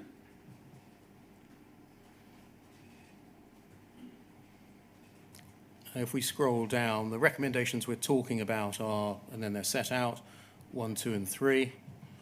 My view, that's Mr. Parsons' view, is that the 3 recommendations plainly overlap with the issues in the litigation. I can see 3 reasons why Tim should not conduct the above investigations. 1, we, the litigation team, will need to investigate these points. We'll probably need to do this on a different timetable to Tim. We having a degree of time pressure, Tim under less time pressure. We will probably require a more robust investigation, given that these points could be tested in court. 2 parallel reviews could be wasteful and cause unknown complications should they reach contradictory results. Was any of this reasoning ever explained to you for not simply carrying into effect the SWIFT recommendations? No, I had certainly not this kind of rationale, no. 2, if these investigations are conducted by Tim, there's a greater risk that this work is not privileged. It will be much safer for the investigations to be conducted as part of the litigation. Was that explained to you? No, I think the one sort of view I had was that this review should be stopped and repurposed as part of the litigation, and because of the litigation, the work would continue to be privileged. 3, even if the risk in 2 above could be guarded against, say by classing it as part of SWIFT's ongoing advice to Mr. Parker, questionable, I cannot see how you, Mr. Parker, could disclose the results of these investigations to the department without a risk of waiving privilege, particularly where there's a possibility that Baroness Neville Rolfe may then speak to James Arbuthnot, or Post Office or Biz could be the subject of a FOIA request.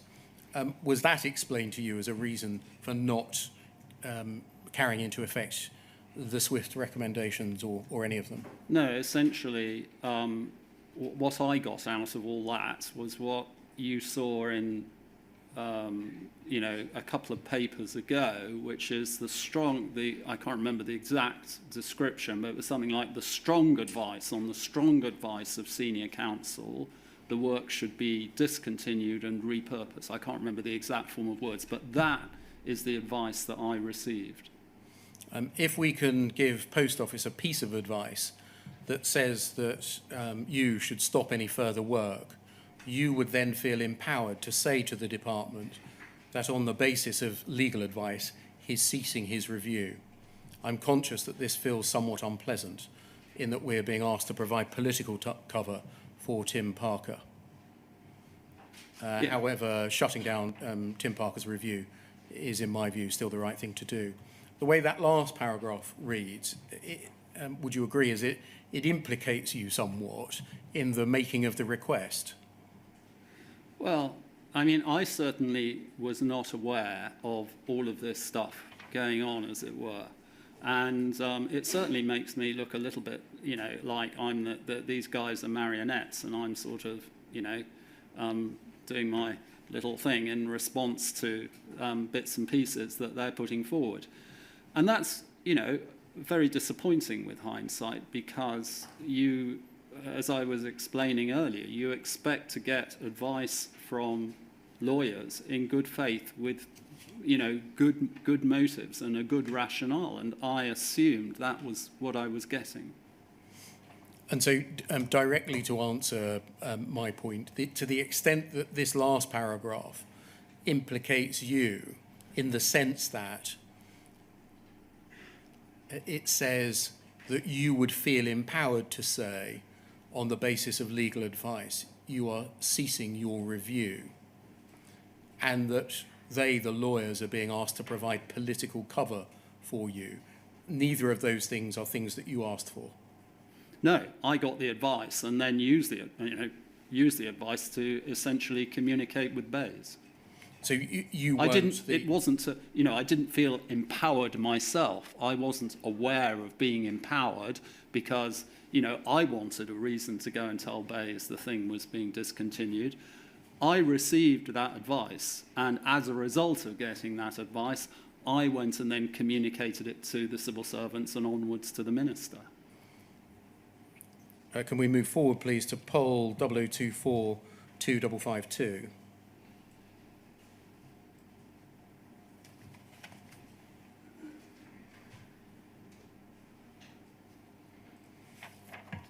If we just go to page 3, please. Just to remind you, foot of page 3.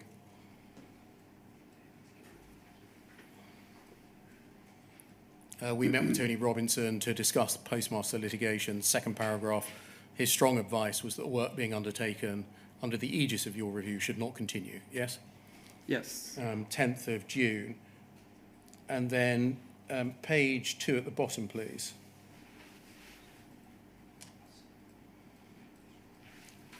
Um, 14th of June, see below, that's that chain, and your reply saying, let's discuss on Thursday.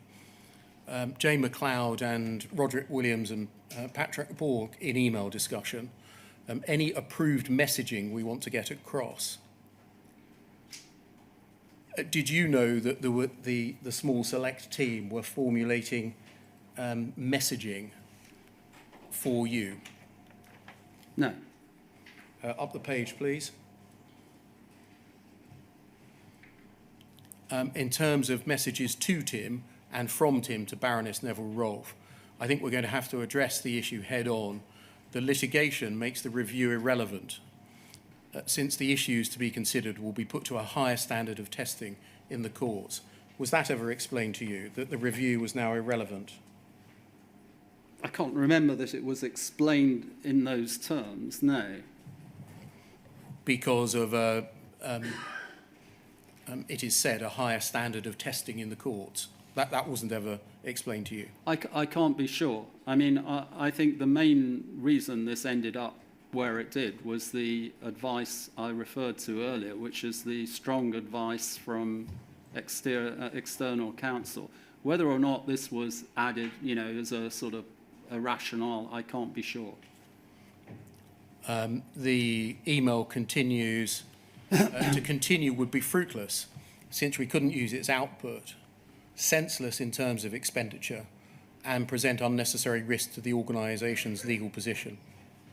Were those reasons for the review being irrelevant put to you? No. To my mind, in any event, it's now clearer than ever that the review, or indeed any other exercise not involving a third-party adjudicator, not a mediator, just isn't capable of putting these issues to bed in the minds of some. That does not need to be pitched as a bad thing. Yes, it frustrates the review and is uncomfortable, but it has the clear merit of being independently determined and final. Before you joined, I was racking my brain with others about how we might find a way of getting these cases, or one of them, into the court. None of this is new, but I do think the trick will be in the cell. Anyway, that's my view.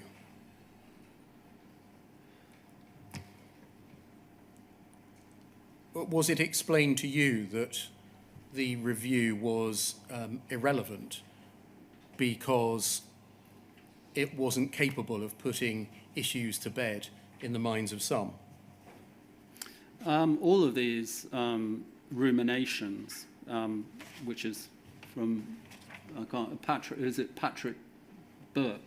Yes, this is Patrick Burke. You know, I had, as I've explained twice, the way it was represented to me was that Degar Robinson, who was the senior counsel, advised, and on strong advice, that the report should be discontinued and repurposed. I can't ever remember receiving all of the, you know, the product of this kind of thought piece or whatever, you know, so justificatory type logic. No. Well, it might not just be a thought piece or justificatory logic. It might be revelatory of the true reasons operating on some people's mind for not continuing with the SWIFT recommendations. And they were instead badged up to you as needing to be stopped because the Silk had said so in strong terms. You know, it looks that way, doesn't it? Yeah. Thank you very much. They're the only questions I'm going to ask you about the SWIFT review. Can we turn to a separate topic, please? The conduct of the group litigation.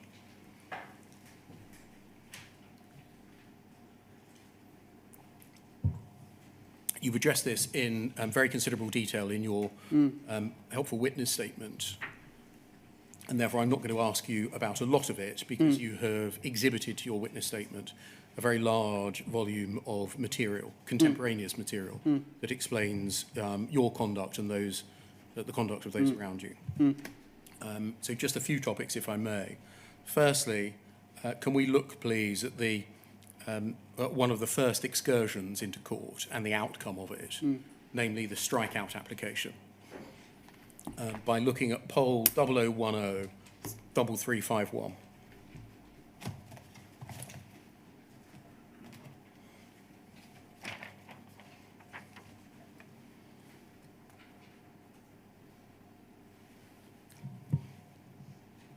And look at the foot of the page, please. We're now in October 2018.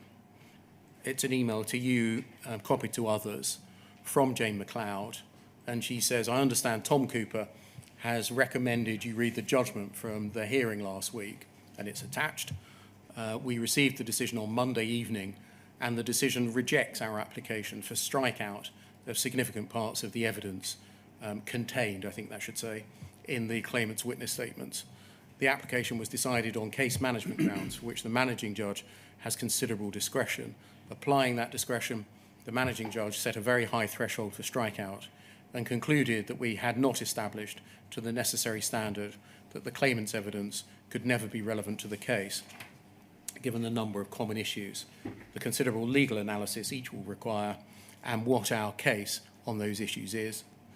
He confirmed he will apply properly the law on admissibility when it comes to trial, and the November 2018 Common Issues trial will not rule on matters which concern Horizon or which whether Post Office actually breached its obligations to the claimants, matters to which most of the disputed evidence goes and which will be dealt with in later trials. As previously advised, this is consistent with the managing judge's approach of wanting to give the claimants their, quote, day in court while applying the orthodox legal position. That said, we lost the application and can expect the claimants to be awarded their costs when that question is dealt with on the first day of the trial, estimated to be £120,000. In deciding the application, the managing judge was critical of our conduct of the case, see particularly paras 55 to 57, including intimating that we were not acting cooperatively and constructively in trying to resolve this litigation, which criticism was levelled equally between the parties, and that we had impugned the court and its processes by making the application for improper purposes. This response is extremely disappointing, given the approach we've been adopting, and his challenge as to the purpose for which it applied for strikeout is at odds with the comments he made during the various procedural hearings over the past year.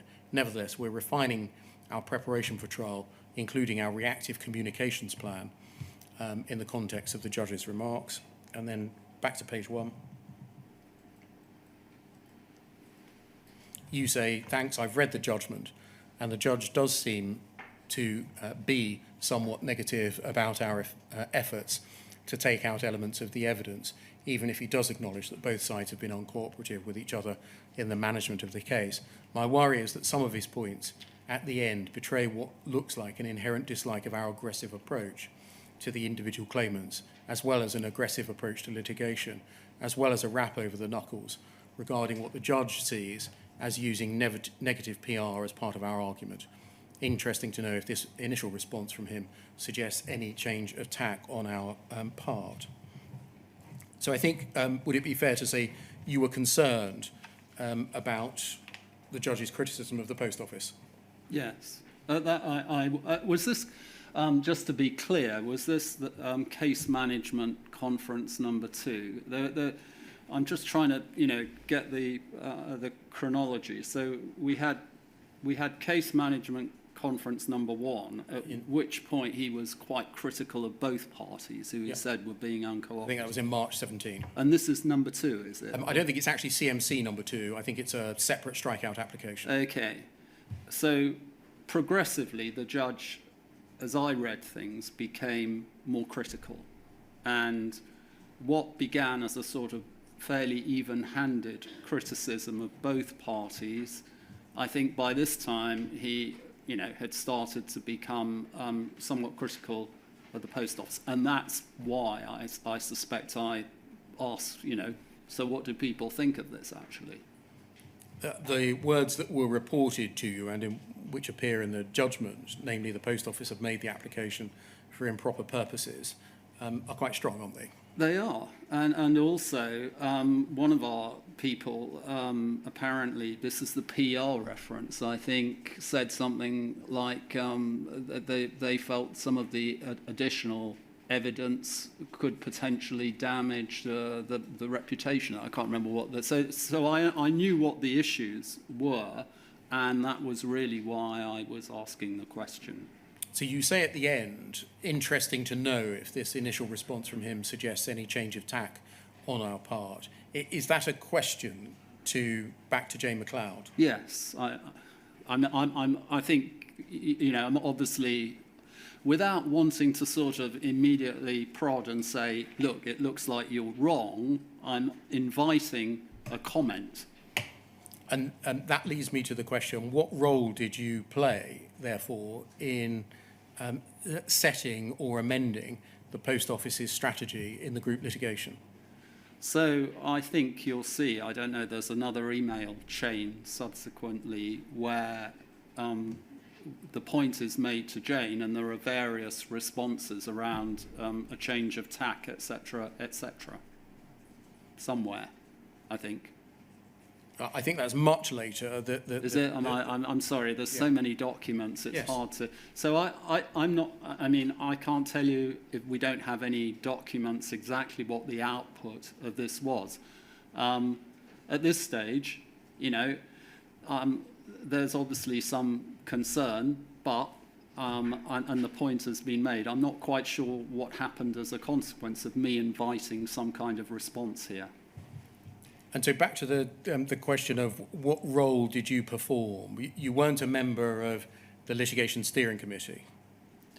Well, by this time, I may be wrong, this is October 2018, we had formed the board subcommittee, and so I'm not quite sure whether this is in the context of the executives or whether this is something that was going through the board committee. I would presume that this was an exchange between myself and the executives.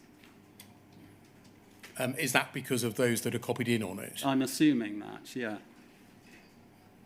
Again, approaching the question from a different perspective, who determined the Post Office's litigation strategy? So at that point, we had a board subcommittee, and the arrangement was that the executives managed the day-to-day elements of the litigation and were required to escalate any significant decisions to the board subcommittee. Did government have any role in the strategy that the Post Office took to the litigation? Well, Tom Cooper was a member of the board subcommittee, and one of the key reasons he was a member of the board subcommittee was because he was the Bayes representative on the board. Can we turn forwards then to poll 00103352?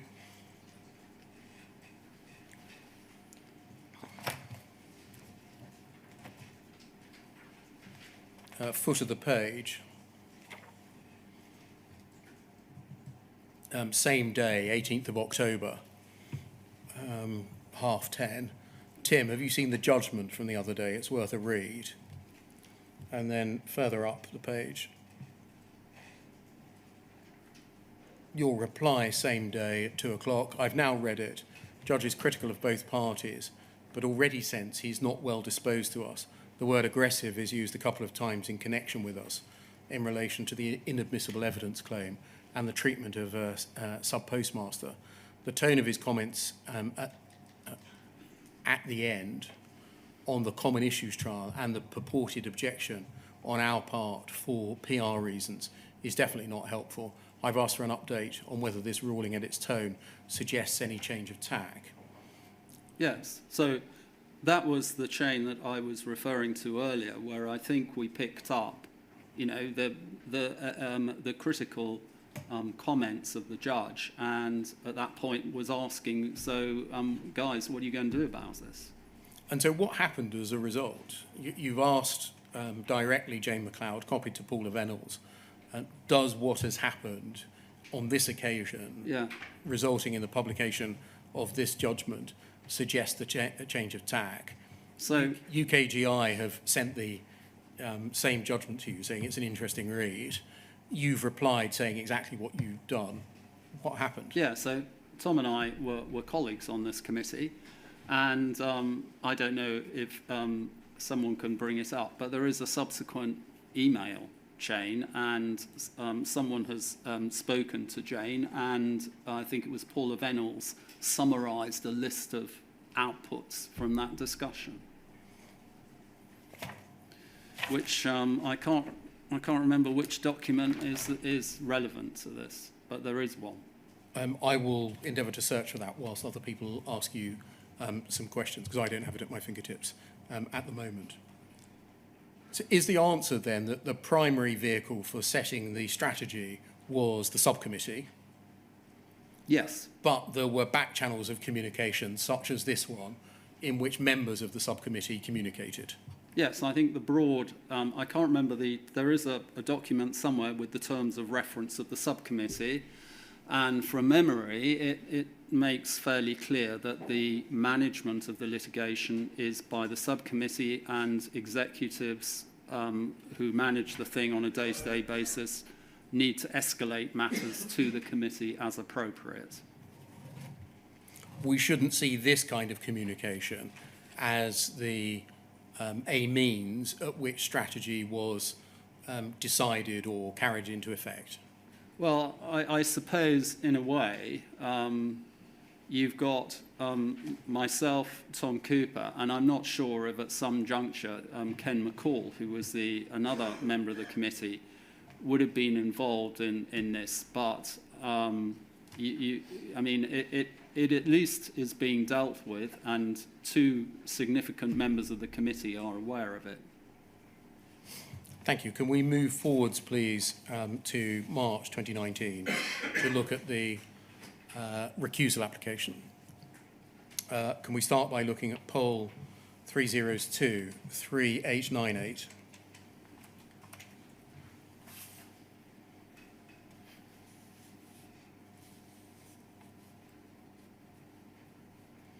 And look at page 2, please. An email of the 15th of March 2019 from Jane MacLeod to you, Tom Cooper, and Alistair Cameron.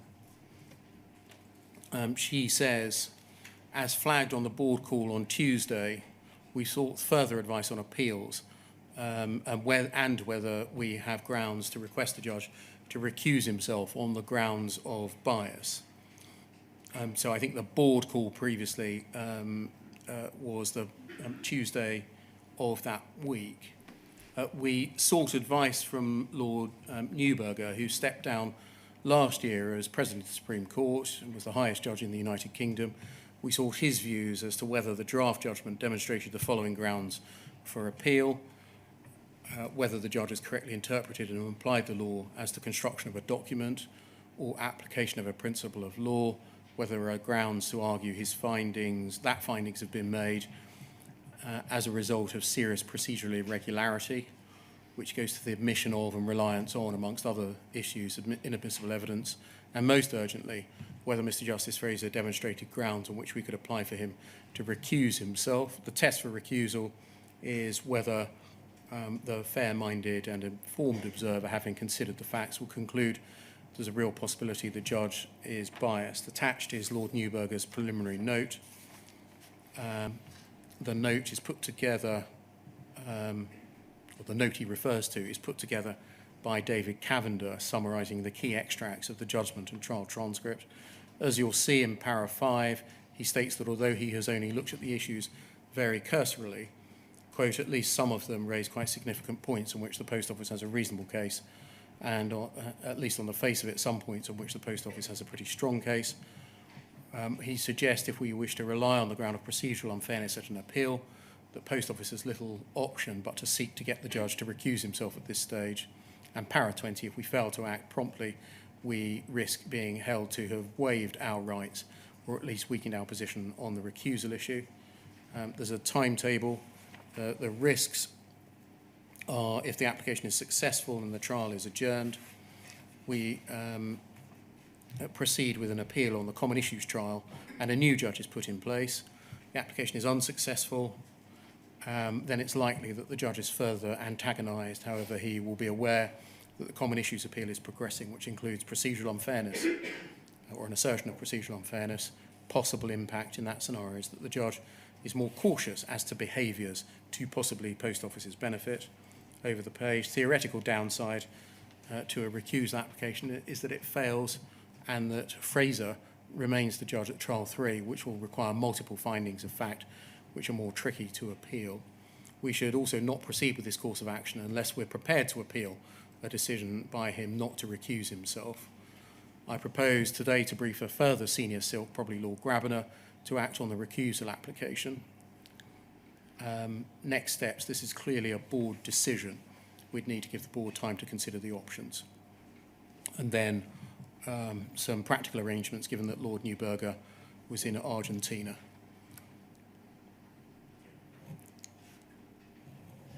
Do you recall the issue of the recusal of Mr. Justice Fraser being raised in this way? Yes.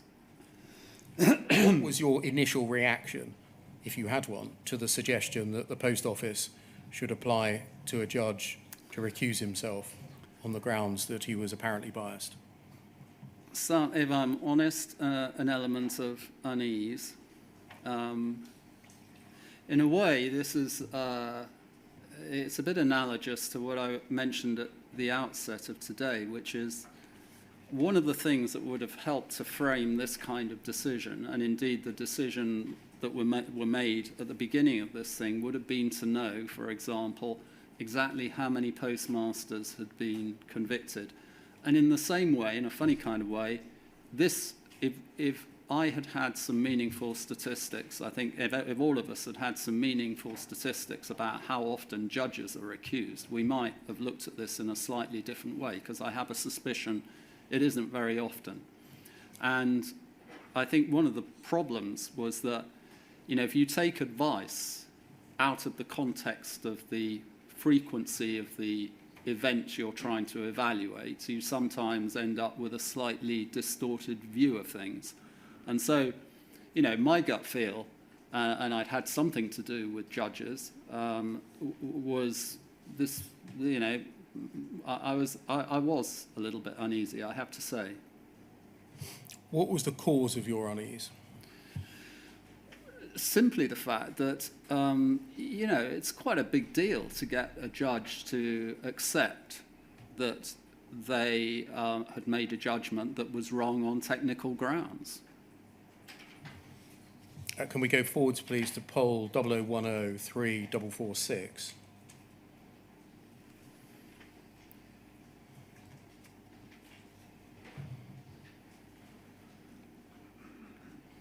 And scroll down to the foot of that page, please.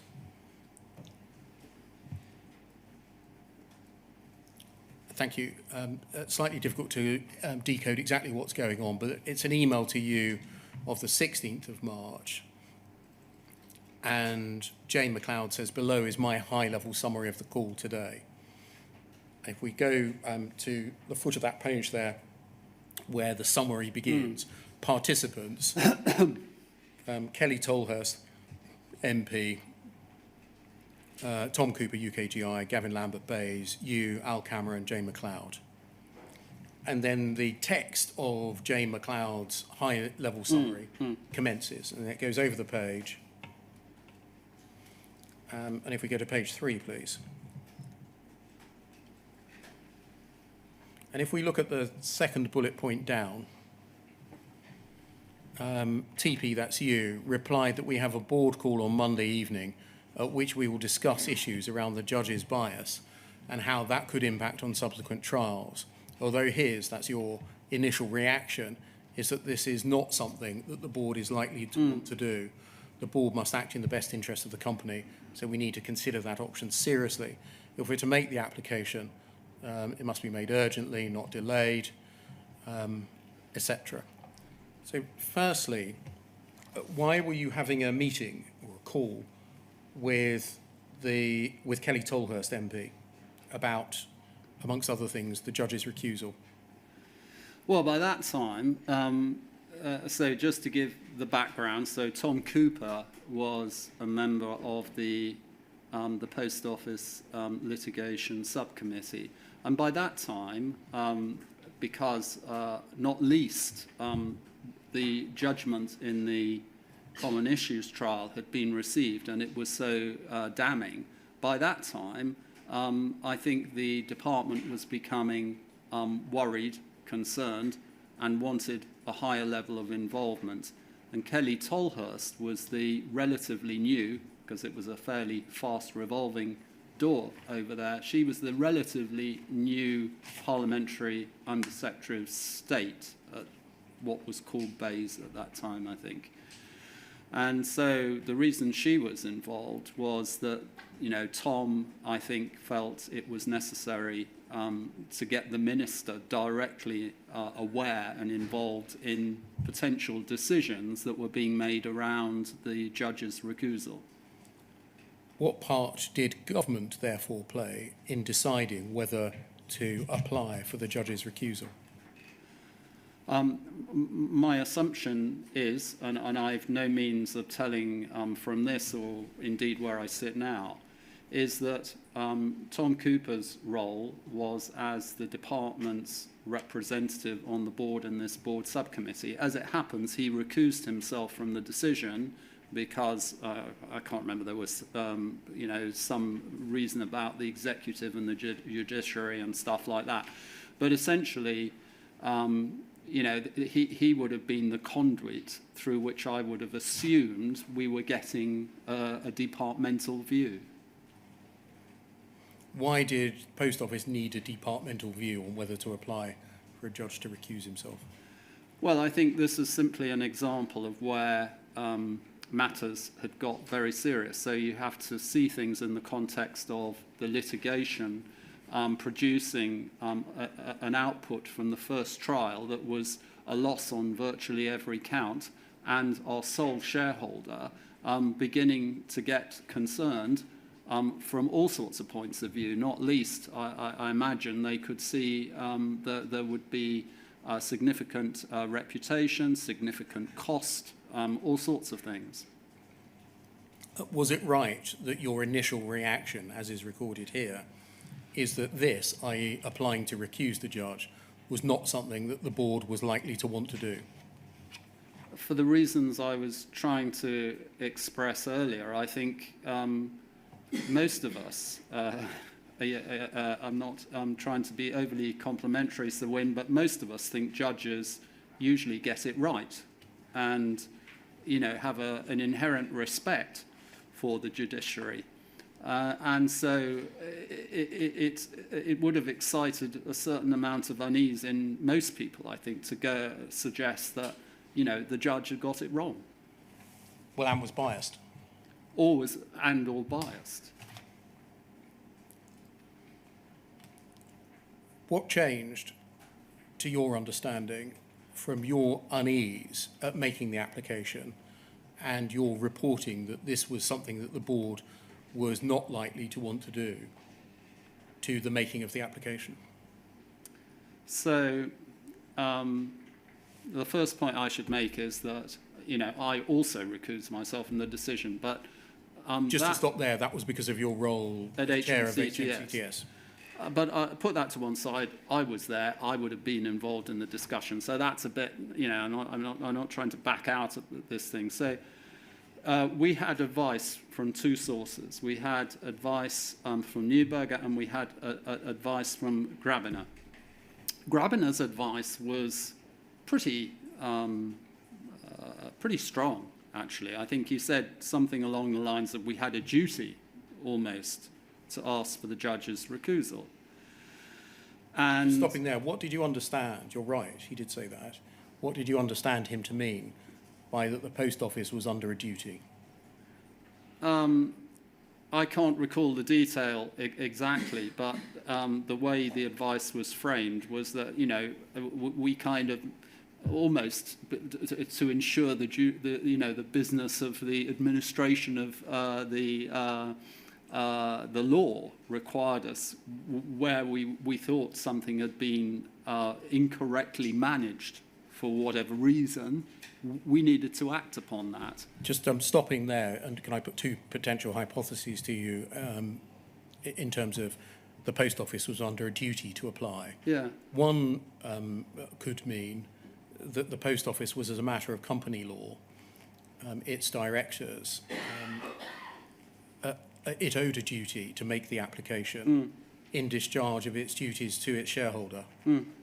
Alternatively, it could mean that if you wish to win this litigation in the final result, procedurally, you are under an obligation to take this point now and not wait until you appeal the substance. Can you recall whether you formed a view as to in what sense you are under a duty to make the application? Yeah.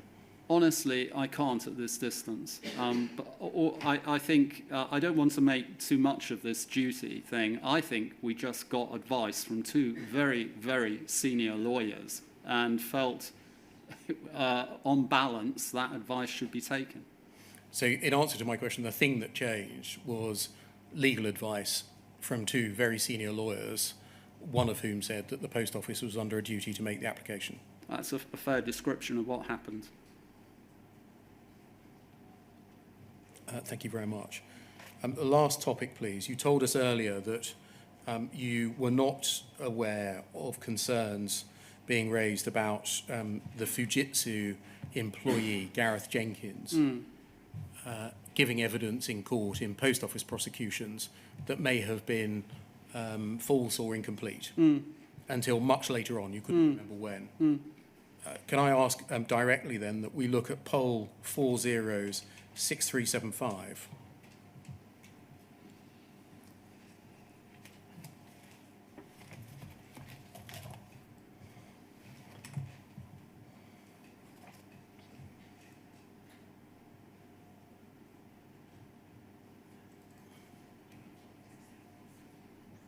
my mistake, 6357.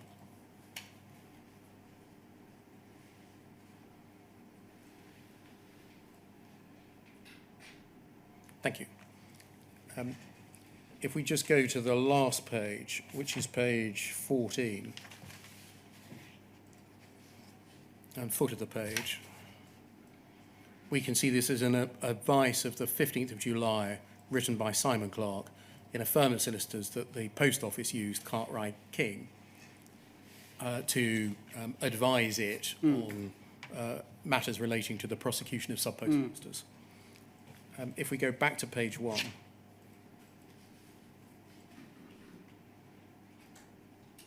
it's advice on the use of expert evidence relating to the integrity of the Fujitsu Services Limited Horizon system. If we just look at page 13, please.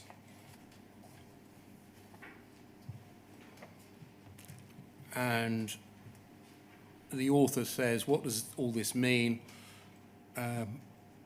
It means that Mr. Jenkins has not complied with his duty to the court, the prosecution or the defence. 38, the reasons as to why Mr. Jenkins failed to comply with this duty are beyond the scope of this review. The effects of that failure, however, must be considered. 1, Mr. Jenkins failed to disclose material known to him, but which undermines his expert opinion in plain breach of his duty as an expert witness. Accordingly, his credibility as an expert witness is fatally undermined. 3, in those current and ongoing cases where he has provided an expert witness statement, he shouldn't be called upon to give that evidence. 4, notwithstanding that the failure is that of Mr. Jenkins and arguably of Fujitsu, this failure has a profound effect on Post Office and its prosecutions, not least by reason of his failure. Material which should have been disclosed to defendants was not disclosed, thereby placing Post Office in breach of their duty as a prosecutor. 6, by reason of that failure to disclose, there are a number of now convicted defendants to whom the existence of bugs should have been disclosed but was not. They remain entitled to have disclosure of that material, notwithstanding their now convicted status. And lastly, penultimately, there are a number of current cases where there's been no disclosure, where that ought to have been given. Lastly, where a convicted defendant or his lawyers consider that the failure to disclose the material reveals an arguable ground of appeal, he may seek leave from the Court of Appeal. When were you first made aware of the existence of this advice by Simon Clark concerning Gareth Jenkins? Oh, well, I mean, probably in reading this in detail, when I actually got all of the, I can't remember, I think it must have been in my bundle. But, I mean, certainly years after the event, I mean, one of the things that struck me was I don't think Swift was shown this. Correct. Yeah, so, you know, yeah, I mean, I can't tell you exactly when, but suffice it as to say, I would imagine post the trials, probably. And by the trial, do you mean the Horizon Issues trial? Or both. I mean, you know, the point I'm making, I think, is that I would have known about this at the point at which we were reviewing stuff after the litigation, yeah. Okay, so too late for it to matter then? Too late for it to matter then, yeah. But what was your reaction on being provided with a copy of the advice or having it summarised to you?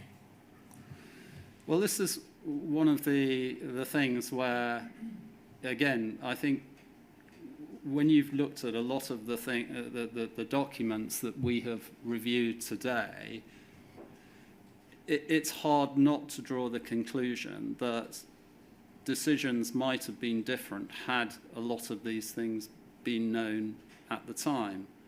And, you know, this whole terrible raft of events, I think, in part, is because as problems build up over time, the wall against breaking them down gets higher and higher. And this is just part of the wall. And it didn't break down, really, until we got to the litigation, I suppose. Can we look, please, at poll 0016 7395?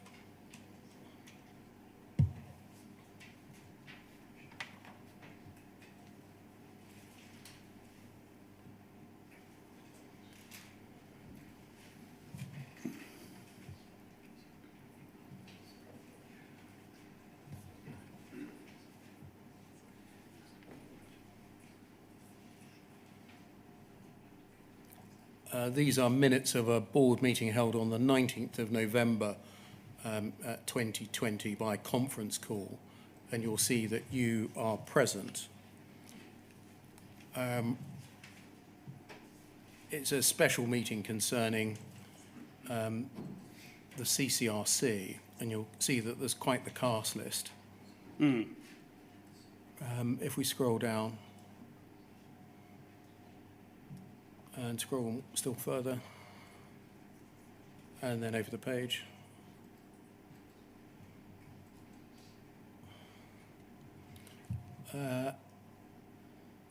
Second paragraph on that page, Brian Altman informed the board that a layer of complication had been added to the court proceedings yesterday.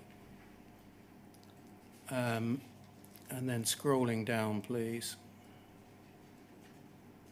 That paragraph refers to essentially the disclosure within the proceedings and outside the proceedings of the clerk advice. Okay? That's the earliest that we can see that a reference was made to the clerk advice in any board meeting. Would that presumably... you wouldn't presumably be in a position to say, no, we were told about it much earlier. No. I mean, lastly on this point, if we look at UKGI 301 7966.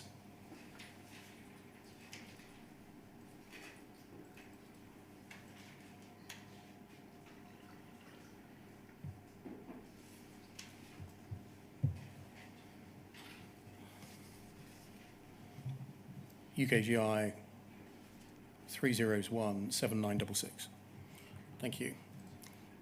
This is a reply of the Post Office to Tim McCormack, one of his searching freedom of information requests. And he says, good to see the new spirit of openness in action yet again this morning with the publication of redacted copies of board minutes. Could you therefore provide me with copies of all board minutes in which is mentioned the clerk advice or clerk review? So he's after that information. And then looking at the bottom paragraph there, Post Office Ltd has conducted reasonable proportionate searches and has identified two sets of minutes in which the clerk advice was mentioned. The minutes of a meeting on the 19th of November, which is the one that I just took you to, and the minutes of a meeting on the 4th of February, which is obviously later in 2021. So it seems that the Post Office rather agree that the earliest mention of the clerk advice of July 13 to the board was the 19th of November 2020. When it was revealed to the board, the clerk advice, did anything happen as a result?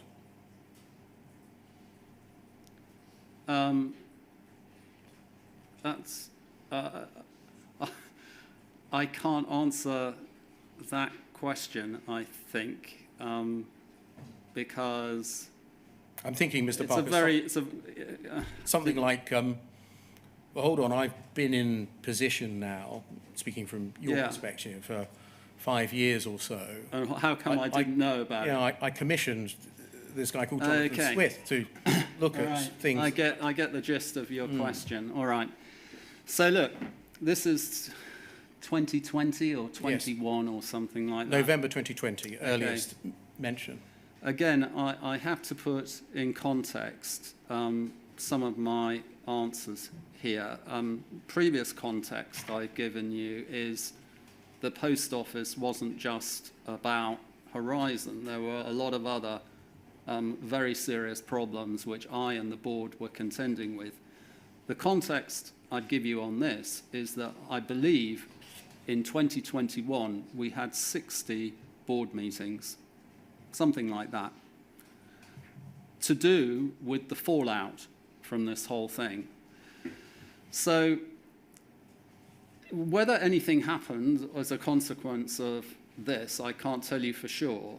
What I can tell you is that the amount of time and work and effort that I and other board members put into trying to essentially reconstitute this whole business from top to bottom might have allowed one of these things to sort of, just evaporate without anything happening as a consequence. So I can't tell you for sure what happened, but I can tell you this was an incredibly, incredibly busy time. You have to remember, if you take an organization and within the space of 6 months, you find out that the whole basis on which your business is being conducted was wrong, you find out that the whole basis of how you are somehow operating has to be changed. The amount of work to try and put things right, correctly so, I mean, all of these things needed putting right, but the workload was just immense and all time consuming. And whatever, I can tell you the new CEO and the new team were making strenuous efforts to try to put things right. So that's the context I would give, I suppose. Mr. Parker, thank you very much for answering my questions. There are some questions from call participants. Could we take those, please, at 3:30, sir? Yes. Thank you very much, sir.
Good afternoon, sir. Can you see and hear us?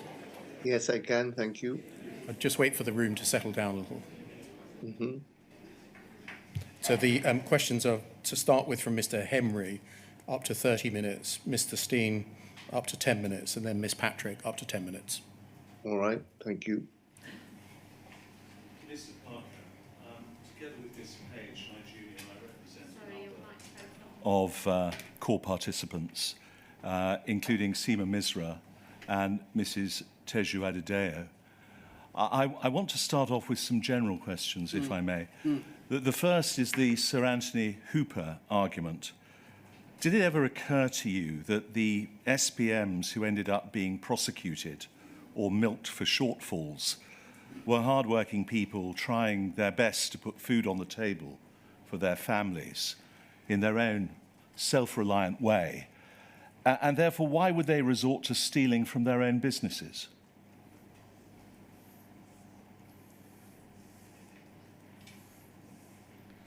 I think the way you put the question, there is a, with hindsight, it would appear that, and this was the scale point I was trying to make earlier, which is that if I had seen, I think, at the outset, how many people had been convicted and how many people had been terminated or had an employment issue because of apparent shortfalls, I think the scale of the problem would have been apparent.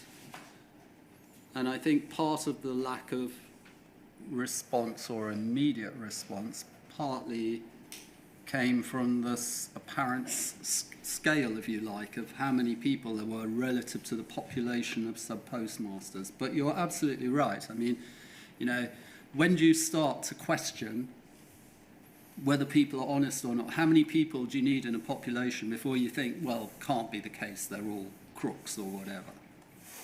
Well, I'm going to come to that, and fortuitously, that was my second point.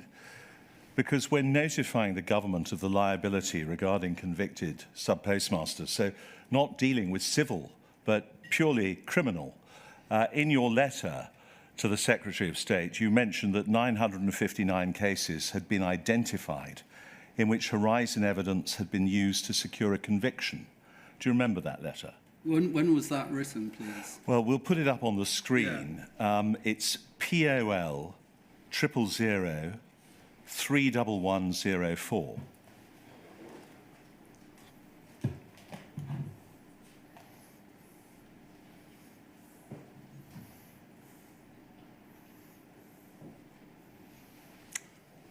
And you can see it's 29th of April 2020.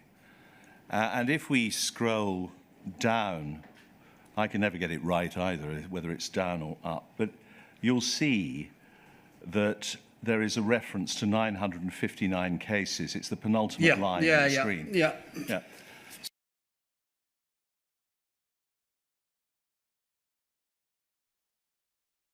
take it from your answer, your previous answer, that you never questioned the conventional wisdom that this huge portion of sub-postmasters was dishonest, and that this statistically significant number of allegedly dishonest sub-postmasters did not make sense. The point I was trying to make earlier, and maybe I didn't make it clearly enough, was that when I turned up and I asked for the SWIFT report to be done, and we did all of that, the way the problem appeared to me was that there were 130 people, I think, going through mediation, or 136, and there were 23 cases that were going through the CCRC. What I was trying to say earlier was that I actually didn't become aware of just how many of these people had been convicted until quite late in the day. And you might say, well, why didn't you ask? And that's the point I was trying to make. With hindsight, we could, and perhaps this question should have been asked, was that I know 23 people are going through the CCRC, but can you tell me, please, how many people have been convicted over the last 15 years? And that, you know, might have precipitated a totally different response to this thing, because as I was trying to explain earlier as well, you can look at it through the lens of, was the computer system reliable? Or you could look at it through the lens of, how come so many people have been convicted? And how does that compare with the average for people being convicted in a retail business, for example, which is one of the questions I ended up asking. So I know it's an unsatisfactory response to you and your clients, but if this thing ever happened again, and the issue was some people have been convicted, one of the first questions to ask is, well, out of a population of how many, and how many other people have been convicted who aren't complaining or aren't going through mediation? So do I take it again that that work, that statistical analysis, came far too late? I'd have to agree with you on that. Right. Now, I want to move on to a different subject. And I appreciate that you were very much, as it appears, reliant on experts. But the recusal decision to unseat Mr. Justice Fraser, did you, notwithstanding the advice you received, take into account or recognise the impact that would have had on the sub-postmaster's ability to secure an outcome in their favour? In other words, did you reflect that if you had been successful, that would have killed the claim stone dead? So I think one of the it's not a paradox exactly, but as I said at some point today, it always seemed to me that had this been managed in a more cooperative manner, the civil proceedings, it could have, and perhaps should have, ended up with a judge-determined set of decisions around the contract and the reliability of Horizon. Of course, what happened was it was an adversarial combat, and each side was trying to win. And the recusal was one decision that could have stopped your client's case dead. I'm sure there were other things that, had they lost, would have ended up with a termination to the claim. For example, if the judge had decided in the common issues trial substantially not to change the agency arrangement, that might have changed things as well. So my take on it is, you're right, had the recusal thing been successful, it could have stopped the case dead. I mean, again, it must seem perhaps somewhat naive in retrospect, but my intention, and I had hoped with these proceedings that we would fight, a sort of fair battle. And I think one of the issues was the legal teams got into a sort of we want to win litigation without at virtually any cost. And we got into a situation where people were doubling down, and the recusal thing to me was a doubling down thing in retrospect. So, for me, this is one of the most unsatisfactory aspects of the whole GLO. Did you feel, do I take it that you felt that you had, as chair, lost control of the litigation?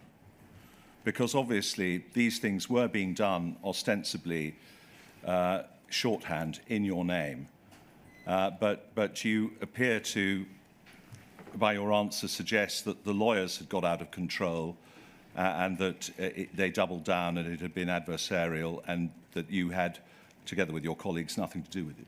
So, look, Mr. Henry, it's not my intention to release myself from responsibility for these events. When you're the chair, the buck stops with me. So for me to try and characterise this as, it's all down to the lawyers and it's nothing to do with us, that's certainly not my intention.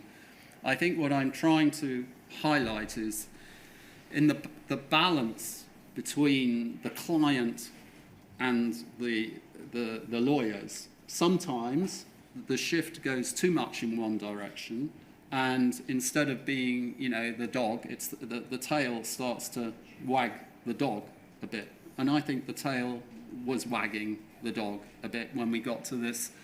The recusal thing, as I said, I think I had misgivings about it at the time, and it's again, I tried to make the point. I don't know how many judges are recused, but I imagine it isn't very many. Now, Mr. Parker, moving on again to a separate topic, and I assure you that there is some purpose to it. When you sent out letters of apology subsequent to the Horizon Issues judgment, reflecting on this now, Mr. Parker, was that performative, or was that a genuine expression of contrition? So, the subject of apologies is quite interesting, because today I was toying with making an opening statement. Stand up, you say, "I'm deeply, deeply sorry," as many people have done. And there ensued a discussion with people, should I do this? Because, I would like to say sorry. And the response I got was that, well, you could do this, but actually, people have kind of got a bit tired of that, and it all rings a bit hollow. And you're probably just going to annoy people more than really give them any sense of your real desire to say sorry. And I'm afraid in these circumstances, it's very hard to either prove that your sorrow and apology is genuine. It's hard to find language which, if you attempt to express it in the extreme, just sounds as if you're being hyperbolic and simply trying to get effect. So there is no satisfactory answer to this. There is no real way to say sorry in a convincing way, because the people who've been affected just feel the damage has been done, and you're scrambling to sort of fill a small gap in that sort of failure to accommodate. So I don't think a good letter could have been written. I don't think any letter would prove to be satisfactory. And it's not easy when you've got a lot of people who are involved. So I know that's an unsatisfactory answer, but I'm trying to express the reality of the situation. When you signed those letters, though, did you remain of the view, even after the Horizon Issues judgment, that the sub-postmasters who've been prosecuted or pursued in the civil forum were guilty, liable? I mean, I'm trying to ask you to reflect on how hard it was to let go of the idea that the sub-postmasters who had challenged and who had taken on the post office weren't at it. I see the point to your question. And my view is that once we had reached the end of the trials, the game was up, as it were. And it was time to just, I've tried to, when you get a business that is so upside down in terms of its structure and its relationships, I can see why you're asking the question, but from my standpoint, I felt the game, we just needed to change completely. And with the new chief executive and the team, we have tried, or we did until I left in 2022. So you don't believe that a mindset of blame still persists? I know you left in 2022, but you don't believe that a mindset of blame still persists within the organisation? I can't speak for an organisation. I can only speak for myself. Yes. And it's, I would say that Nick Reed and his team have, at all levels, made a huge effort. Now, that isn't to say that some of the people who were working at the time of these events are still at the post office, because it's impossible to run an organisation, just clear everybody out, as I hope is obvious. But the mindset has been completely changed. And I would say when you have such a huge shift in culture to make, it's never made overnight. I mean, this is you have to appreciate, it's one of those slightly irritating aspects of these sorts of events, is that trying to put them right is no easy matter. And it requires determination at the top. And believe me, after the trials, I and the rest of my board and Nick and his team have done, I feel, as much as they can. The one area that I simply cannot speak for is money, because money, unfortunately, once the fact that there was a huge liability at stake, the money is no longer a matter for the Post Office, it's a matter for the shareholder. I see. Well, I'm going to now go to a specific example where I suggest you see the mindset hasn't changed. Taking Mrs. Adedeo's case, what is your view on the Post Office's recent written submission to the inquiry, effectively branding her a criminal despite her conviction having been quashed? I mean, you may not be aware of it, but I can put it up on the screen if you like. But I quote, "The inquiry will be aware that this," that is Mrs. Adedeo's case, "is the sole case study where the Post Office does not accept that the conviction was unsafe." Do you unreservedly reject that victimisation? First of all, we haven't got the letter yet. And secondly, unless I have got all the facts at my disposal, Mr. Henry, I don't think you can expect me to, deliver a black and white response on this. And I'm no longer obviously at the Post Office, which precludes me a little bit from knowing what all the background is. Well, Ms. Parker, her conviction was quashed, and the Post Office still brand her a criminal. I mean, surely can you not reflect upon that and distance yourself from it and repudiate it? I think I'd love to be able to just say, yes, Mr. Henry, it's absolutely right. Your client, I'm absolutely with you. Honestly, I haven't had the background, and I simply, much as I would love to sit here right now and say, yes, I would prefer to see the background first before delivering an opinion, and I hope anybody in my situation would see that's not unreasonable. Well, if it helps, Mr. Henry, I think it's fair enough. So be it, sir. Can I go to time, please, now? And I've got, having dealt with some general questions, some specific issues. Throughout your tenure, you had many competing obligations devouring your time. And you wouldn't be human if, from time to time, forgive the expression, they were distracting you. You would agree? Actually, I've got a slightly different view to that.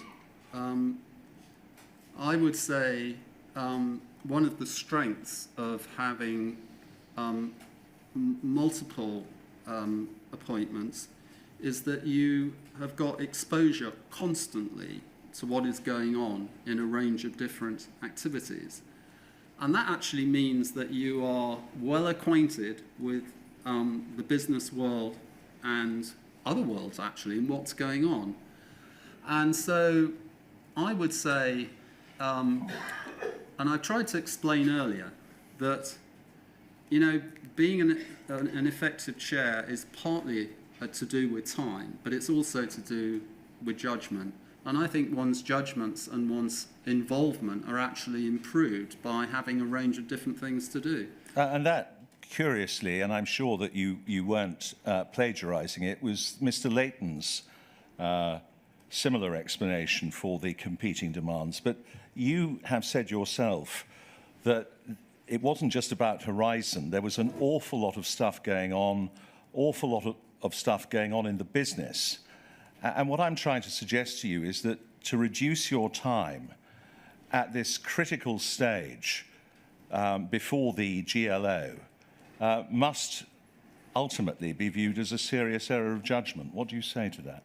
I say, actually, I gave, and as far as I'm concerned, Mr. Henry, I gave all the time and attention that I could and needed to at the Post Office. And I think if you talk to colleagues, look at the board effectiveness reports, just do a general trawl, go and talk to people at the Post Office, you will find that I was well acquainted with what was going on. I was always well briefed.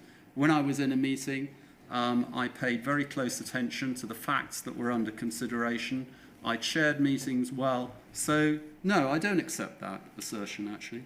I'm going to deal with this very quickly, Mr. Parker, but you are familiar, and you have seen, of course, in the pack that was sent to you, a number of emails from Mr. Tim McCormack. And what I'm suggesting to you is that because of the enormous burden on your shoulder, not just simply from the Post Office, but other competing demands, this affected your ability to grip it personally and get involved in what he was saying in a meaningful way. And so therefore you were channeling his requests onto other people who were not serving your interests. In fact, they were delaying, denying, and stonewalling Mr. McCormack. Now, would you like me to deal with the emails in detail, or? Yeah, I understand, because I've read the emails. You've read the emails. And I understand the point you're making. Yeah. And I've tried to explain earlier that when I joined the Post Office, and bearing in mind most of these emails were probably around April 2016 and July or whatever. Yes. I think that's right. I assumed, perhaps with hindsight, incorrectly, that the people who were advising me were honest, were competent, etc. And in virtually every other company I have been in, when I get a sort of email or letter that comes in which is essentially about a legal matter and says, in capital letters, I will say, what's going on, and take it away and give me some background.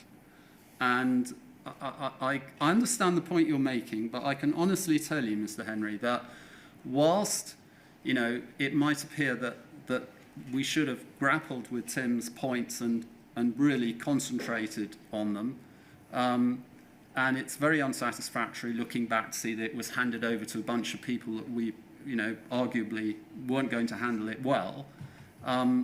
Those were the circumstances at the time. I'm not trying to get out of responsibility here. Some mistakes in that respect were made. But I honestly wouldn't say that was a function of me not having enough time as such. But if it wasn't a function of you not having enough time, then why would you not wish to go to the ends of the earth to establish whether or not an innocent woman had been imprisoned? Because this was an individual case, which I think was going through the CCRC. I can't quite remember the context. And actually, I have tried to grapple with this thing largely through the collection of issues that were brought together. And you're right. I mean, perhaps had one rushed after the Misra case, there might have been some progress. I can't honestly tell you. But if what you're implying is that somehow, because I didn't deal with this thing, we didn't really do anything, didn't really care about this, didn't try to resolve it, I don't think that's really fair. What I'm trying to suggest, you've talked about the wall being built. We've seen how your reception into the Post Office was being prepared. I'm going to call it a grooming pack. Prepared by Mark Davis, that they were trying to get you on side, and that notwithstanding your genuine desire to be independent, notwithstanding the fact that you had no axe to grind, that gradually you were compromised, and to use the analogy of the wall, you became immured in prejudice. What do you say? The institutional prejudice of those people that you relied upon and trusted who surrounded you. What I will say is this. Behind a set of events that we have been discussing today are a complex mixture of interactions between people. Some self-consciously driven in a particular direction, others not, others just being part of it. And so, whilst your characterization, I think, probably has some truth to it, matters are far more complicated than that. And I would say, in some respects, yes, the wool might have been pulled over the eyes, and in other respects not. Sometimes happened, sometimes didn't. But there isn't it's very unsatisfactory, but it's like, here's a set of wrongs, and we put them right, and how do the wrongs happen, and exactly, where are the root causes? And the root causes of this thing, of course, at the end of the day, probably reside in the software. The root causes of the problems we talked about today reside in the process of investigation. The individuals, and this is the point I was trying to make, a lot of the problems that we have looked at happened between 2000 and 2010, quite historic. And trying to overcome history in a business when history is so damaging is a tough thing to do. So, and all the more reason, therefore, for people who feared what impact that could have on the GLO to keep it battened down, to keep it hermetically sealed, so that none of that would escape. Do you see? I do. I understand the point you're making, and I tried to express this earlier, which is it's got a slightly unsatisfactory tinge to it because, of course, it implied that Sir Alan and the JFSA team had to spend money and had to get support to mount the GLO. But the GLO, although one might have a lot of aspects of dissatisfaction about the way it was run, actually did end up with a judge making determinations which will change the post office forever, and actually set up a situation in which your clients, in time, should be properly compensated because there's been an absolute clarity in terms of what was responsible for what. Ms. Parker, I have to be brief, and I don't want to be unfair to you, but I've only got a couple of minutes left, so I just want to ask you if you feel that the answer you gave to Mr. Beer about that this really had to be resolved, as it were, adversarially, was somewhat fatalistic, and that more could have been done to strive to see the other side and to strive for settlement without having to enter into the quagmire of litigation. Yeah, I mean, look, there's no satisfactory answer to this. I played out. So there had been an early settlement. I could easily imagine a situation in which your clients would be worse off because instead of waiting until the end when it was absolutely determined by the judge that Legacy Horizon was not robust and Horizon Online wasn't robust, you could have ended up in a situation where computer system quite robust. This is the point I was trying to make earlier, where I played out. So the post, and I know it's I'm not trying to escape, responsibility, but if we'd sort of said, well, we think we've got a problem with the computer system, it's not reliable. The moment you start to get to there could be miscarriages of justice, there could be a huge liability here, then the question starts being asked, well, what's involved? Could I, final question, please? And I have to compress two documents, but there are two documents noted by Peters and Peters, it would seem, but involving a number of lawyers. And one reference is POL 00337435. It's dated the 24th of January 2020. And so that's long after the Horizon Issues judgment. You are not present, Mr. Parker, but you and Mr. Cooper, it is said, wanted to take pot shots at Seema Misra. Do you have anything to say about that? Do you recall any research being done on what claimants, convicted claimants, had said in open source material to try and trawl to see if they had made previous inconsistent statements so that their credibility, even after the Horizon Issues judgment, but before the appeal, the criminal appeal, could be impugned? Do you remember anything of that nature? I don't, and funny enough, this document appeared fairly late in my bundle. I did have a look at it, and it is apparently a sort of abbreviated description, isn't it, of barristers' meeting, I think. Yeah. Yes. Well, look, somebody writes taking pot shots. I don't know what that means to you, but it's a fairly colloquial sort of, I don't know what they were trying to express, but I'd love to have Tom Cooper in the room here, but I can assure you, neither of us, would have been attempting to deliberately somehow undermine a situation that had been, effectively determined as a result of the trials. I think I just don't know where that comes from, honestly. And finally, do you recognise the suggestion that the board looks at lawyers purely from this perspective? They see lawyers. This is Roderick Williams speaking on behalf of the board. Sees lawyers as interchangeable tools for optics. Legal advice is polluted product for the Post Office because of the High Court litigation. Is there any suggestion that you and your colleagues did see lawyers as marionettes?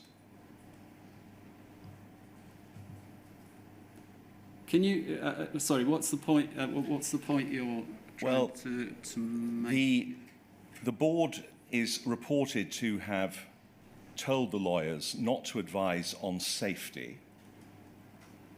And Roderick Williams goes on to say, quote unquote, the board sees lawyers as interchangeable and tools for optics.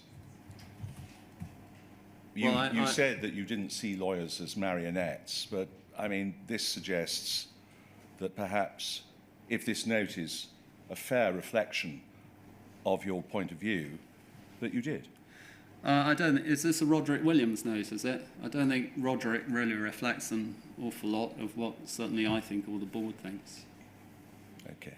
I think I've run out of time, so I'm going to stop there. Thank you, sir.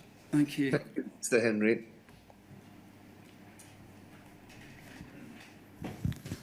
Mr. Parker, my name is Sam Steen. I ask questions on behalf of a large group of sub-postmaster mistresses and people that worked in post office branches.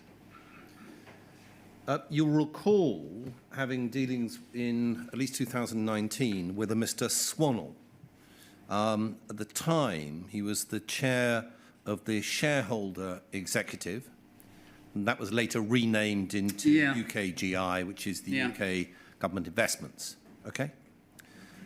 Now, when you get to the end of 2019, there were discussions that touched on the question of settlement. Do you recall that? Okay. Now, help us please a little bit with this. Mr.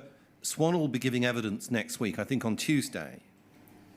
And his recollection is of having had a word with you sometime in June 2019, whereby you thought the estimate of the amount involved in the settlement might well be something in the order of 100 million. Now, contextually, we know that the settlement was in the order of essentially 50 million. Okay? Now, that's quite a big difference. The 100 million, was that what you thought it was worth, or was that what you were told this may well come to? Honestly, I'd like to see the papers because it's quite hard for me. 2019, 20, 100 million. I'd love to be able to give you a definitive answer, but I can't on that. But do you have a recollection? Because it's only his statement where he refers to this. I'm not sure we have papers. that refer to this. You give a recollection as to whether there was any particular barrier, as an example, to 100 million or all I that will was being say, discussed? Okay, all I will say to you, and again, I'm not trying to, escape responsibility or liability or whatever, is that whatever discussions happened post the litigation, the whole the money only comes from one source, and therefore, whether the post office quotes the number or there's another number, ultimately the decision isn't going to be made really in the post office. Right. So essentially, you're saying by that point, it's for the government as the shareholder. The post office could not probably run, and maybe it can now, but certainly in my time there, I don't think it could have run as a standalone business. It needed constant support from the government. All right. And therefore, any additional cash requirement was always going to be an incremental government decision, one way or another. So before I move on to another topic, your recollection of the figures in relation to the settlement was, one, the money was always going to have to come from government. Yes? Is that right? Ultimately, yes. And secondly, Mr. Swannell's recollection of discussions around 100 million, and in fact it being considerably less than that, clearly demonstrates that there had been discussions at potentially quite a bit of a larger figure at some point. Look, I don't want you to put words into my mouth that are subsequently contradicted by someone else, so I can't give you a definitive answer to this, honestly. Okay, but you're not saying no. What you're saying is you can't really remember. Is that fair? That's exactly what All right. I'm telling you, Okay. yeah. Now, I'm going to go, therefore, to a document you've looked at with Mr. Beer a little earlier. Can we go to POL 00174-397, please? And I'd like to go to page 2 once we get to the document.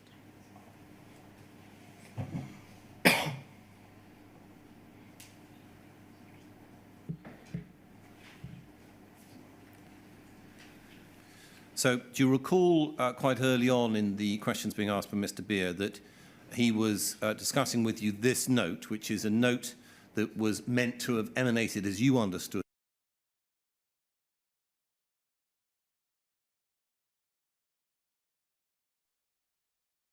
setting out some of the concerns at that time. Now, you said repeatedly a word you use is context. So let's understand the context of things. So the context of this note is you come into a business that's overall in crisis. You agree? Yes. Yes. Fundamentally, this is a problem business in terms of needing to be turned around, yes? Yes. Okay. You've been chosen over another possible candidate as being the right individual to have a go at doing that, yes? And Yes. you wanted to find out more about what's going on. Again, you're saying yes, you agree. Yeah. I'm just wondering where this is going. Well, let's see where it's going in a moment. Yeah. We know also from your evidence that you've said that the whole basis of the business and the way it has been conducted, you referred to that being questioned in the litigation because it's about the Horizon system. Yeah. Okay?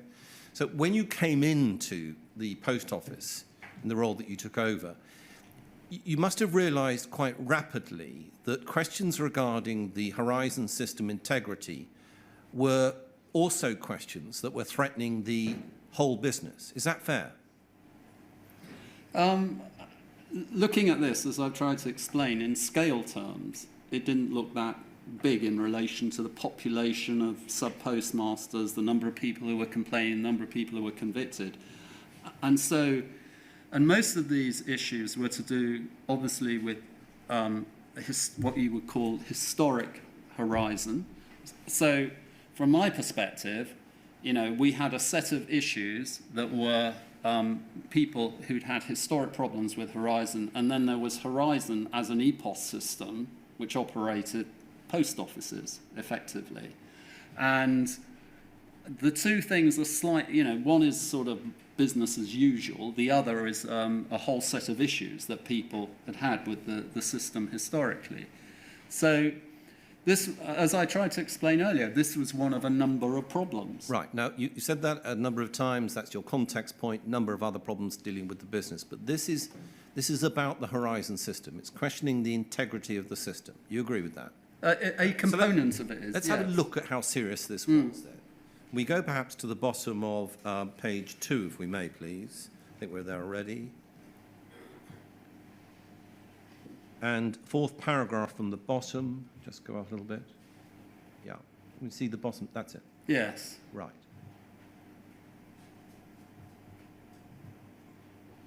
So we can see that the references here, obviously, to the JFSA campaign. Yeah. We can see that the BBC Panorama programme. We can see references Yeah. to MPs that are also engaged. And Yeah. Scroll a bit further down, please.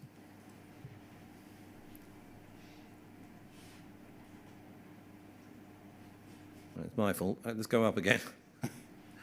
4th paragraph from the bottom. Yeah. Yeah. Okay. So the one that starts, we've been robust in rejecting the serious allegations made in Parliament. Yeah. See that one? Yeah. Made in Parliament and media, particularly in recent months. And then it goes on to talk about the issues that concern the campaign's allegations have grown to include suggestions of wrongdoing by senior management, bullying, deliberate cover-up, and abuse of prosecutor powers. Now, these are serious allegations. Yes. Now, accepting your point, which is that in your mind, you've got a problem which is you think may well be largely historical, may be an older part of the system.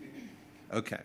But this is, in fact, actually questioning the integrity, not only of the Horizon system, but also of management at the very time you're coming into it. So it's raising the very question that Mr. Beer was talking about with you, which is, well, hang on, are the people around you people that you can trust? Right? Serious allegations. Yes. In fact, allegations that, if true, would be the death knell of the business that's already in crisis. Well, I'm not sure I would go that far, but you're right to highlight that, yes. Okay, well, let me highlight then and see if I can be right about something else. Page 1, 3rd paragraph down, please.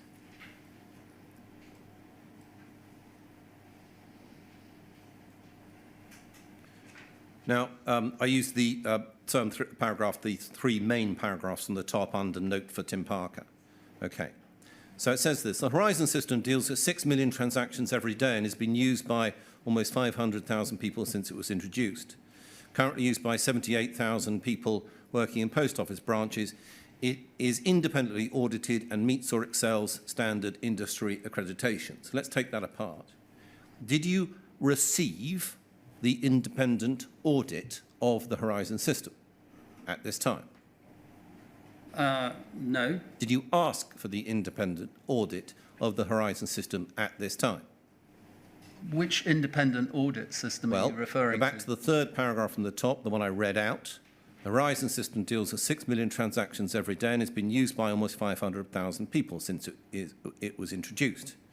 Currently used by 78,000 people working in post office branches. It is independently audited. Okay. So I'm stopping there for the moment.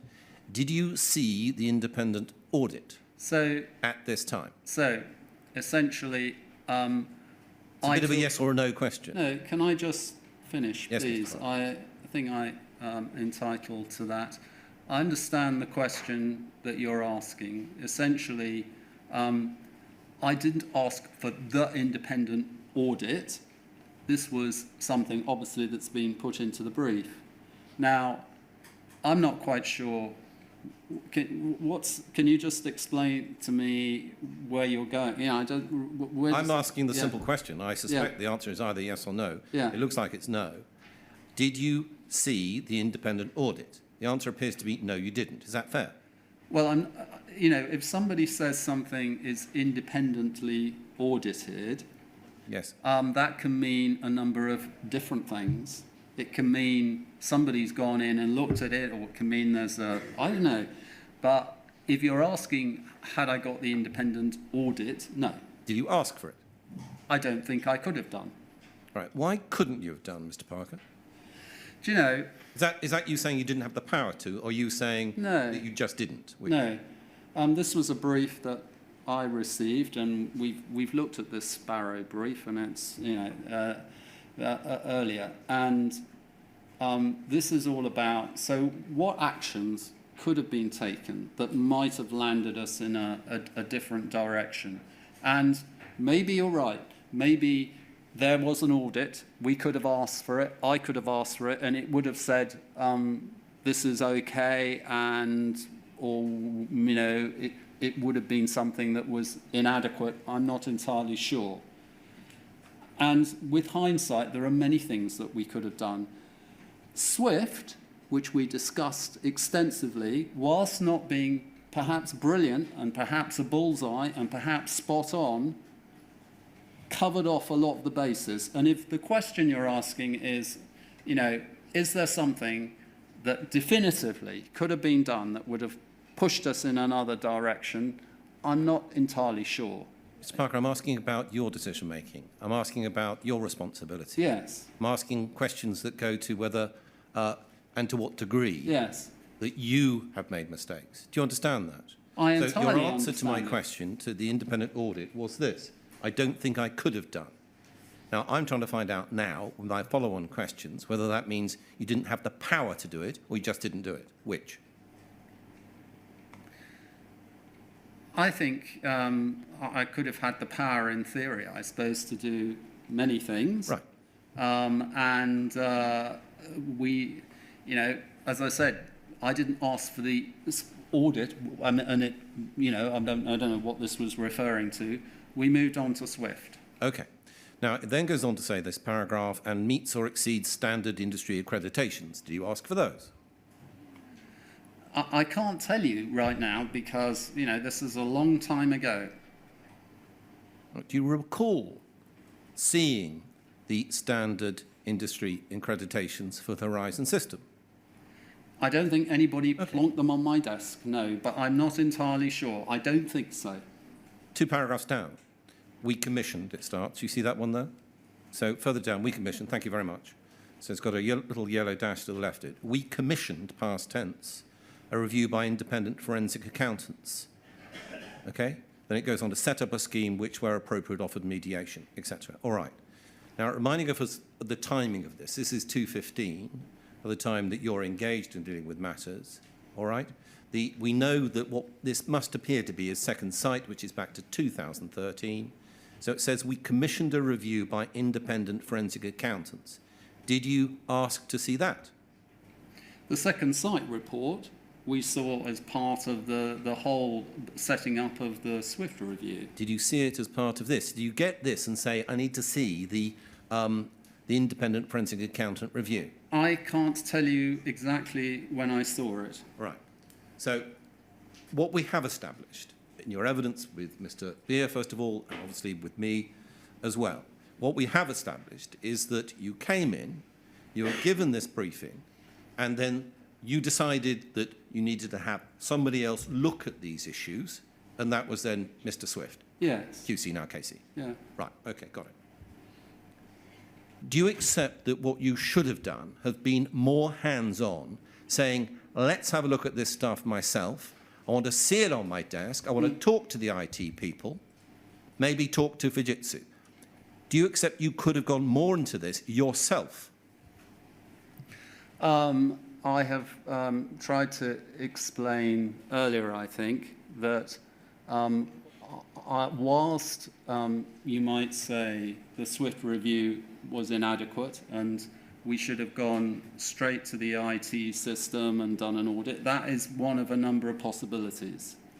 And what I tried to do was to get somebody who could look at the range of issues, and the Horizon system was one of them. So, if I had seen, I suppose, and I mentioned this earlier, the scale of the thing, that might have been different. But I responded to this, honestly, in the best way that I thought I could. And I felt SWIFT was a pretty good response initially. Now we know, with hindsight, we go down this sort of sparrow briefing. I can see your point. You see, one way to look at the difficulty with the amount of time that you were spending on this is that you were part-time and your decisions were part-baked. Yes. Understand that, Mr. Parker? You've said repeatedly that the time issues, this is the same amount of sort of time that you might spend with other businesses, that the role of the CEO is like that, that you have a direction rather than necessarily getting down to the grips with the nitty-gritty all the time type role. But this isn't the National Trust, is it, Mr. Parker? This is the Post Office, responsible for prosecuting its own staff members. Don't you think that more time should be spent by you getting to grips with these very issues? I don't accept that. I Right. gave sufficient time and attention to the Post Office. I'm sorry. Our time is limited now, myself, in relation to questions. I'm going to take you... You've already taken double the allocation, Mr. Steen, Well, so one more only question. one more minute. You say this in your statement, paragraph 59. This is in relation to the SWIFT report or review. And you quote in your statement part of the SWIFT review, where it says this, in relation to bugs. So paragraph 59, page 27 of your own statement, all right? SWIFT review. It seems to us entirely unremarkable that the Horizon system, which is enormous in terms of the range of matters it deals with and the number of users it has, will occasionally discover bugs, errors or glitches in the way that it works. And then you continue the quote. Some of those bugs may impact on the financial position of a branch, either positively or negatively.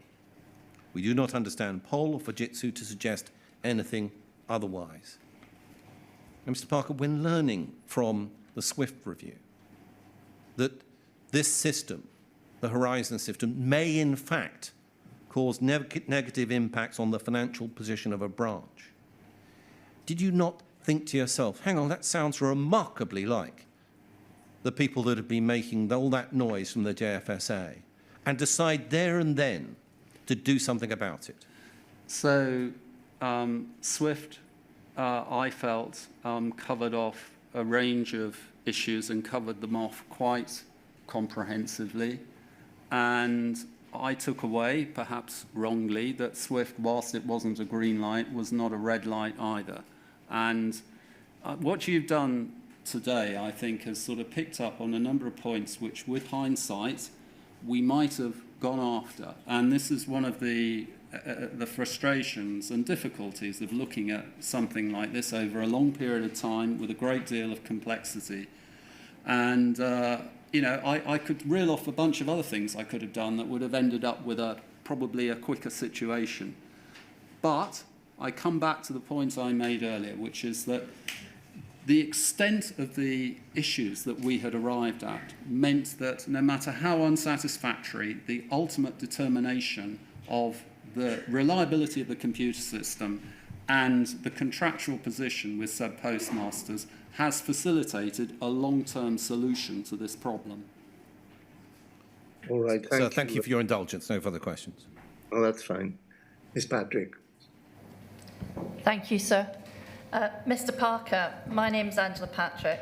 I represent a number of sub-postmasters who were convicted and have since had their convictions quashed, included Mrs. Hamilton, who I'm sure you can see sitting beside me. Yeah. You might be glad to hear that I only want to look at one issue. I want to turn back to the follow-up to the SWIFT review. And I actually want to look at one example, and that's the advice of Mr. Altman, then QC, now KC, produced on the 26th of July of 2016 for the Post Office in response to the SWIFT review. And I want to start just to look a little bit at what you say in your witness statement about that advice. Just to refresh your memory. I'm not proposing to turn your witness statement up in case you need me to refresh your memory. If you do, say so. In your witness statement, you say, and it's at paragraph 113 for those following along, that it's likely that you would have been briefed on that advice from Mr. Altman, but you can't recall now what you would have thought about it. Now, just to clarify, do you think you did see a copy of the advice, or is it likely that you didn't? I mean, I'd like to be able to confirm to you one way or another, but I honestly can't. No. But you would have been, you recall that it's likely you would have been briefed? Yes, let's say, let's work on that principle if you want to take your point further. It's not principle, I'm going on your evidence from your witness statement, Mr. Parker. And in your witness statement you say you'd probably have been briefed by General Counsel. Probably. Now, elsewhere in the witness statement, you reflect on the advice, reading it now, having been provided with it, and you can't remember if you had it at the time, and you reflect on the broad conclusions, and you note that there are some criticisms that Mr. Altman made that went beyond the scope of his instructions. And I just want to ask you about a couple of things, two things from the advice. Yeah. First, in your witness statement, you note that he reviewed 8 files. Yeah. And he considered 3 cases. Yeah. Yeah. Now, Mr. Beer took you this morning to some correspondence which you didn't see, narrowing the scope of Mr. Altman's instructions to cover 19 cases, if you remember. You hadn't seen that. Did you know at the time, if you can remember, that the scope of his advice had been narrowed still to 8 cases? Honestly, I don't know, and I can't tell you. No, and you can't, I assume, recall whether the briefing would have covered whether the review, the advice, had been narrowed to report only in 8 cases. I can't. If you had known, and you'd been told at that time, having read the Swift review and what he'd recommended, that you go back and look at all the cases. Yeah. If you'd read at the time that he was only going to look at 8 cases, in fact he could only analyse 3, would that have caused you any concern? Well, it's funny you should mention that, because I read through the documents again, and I was struck a little bit that, you know, the case population wasn't enormous. I did note that. And if you'd seen it at the time, maybe it would have caused you to ask, hang on a minute, can we really rely on these headline conclusions? Well, I've tried to explain that I think one of the core issues with this thing was percentages of the populations of people that were actually looked at. So, you know, as we've discovered, a huge number of people. If I can pause you there, stop you there, Mr. Parker. Whether it was 136 or it was 900 and odd, if you were getting, I'd like to say, probably expensive legal advice from a criminal silk, on the advice of Mr. Swift, on whom you were relying, that all the cases should be reviewed, and you were being told that only 8 cases were being looked at, and in fact he was only going to analyse 3, would that not have set up a red flag for you? Yeah, well, I said I looked back at the advice, and it you know, you're right to point out at the time it seemed relatively reassuring. Yeah. But if you had seen it, would you have not said, hang on a minute, we're only looking at 8 cases? I might have done. Yeah. Okay. Does that help with your memory as to whether you read it or didn't read it at the time? Honestly, not. No. Okay. Turn to the second thing I wanted to ask you about.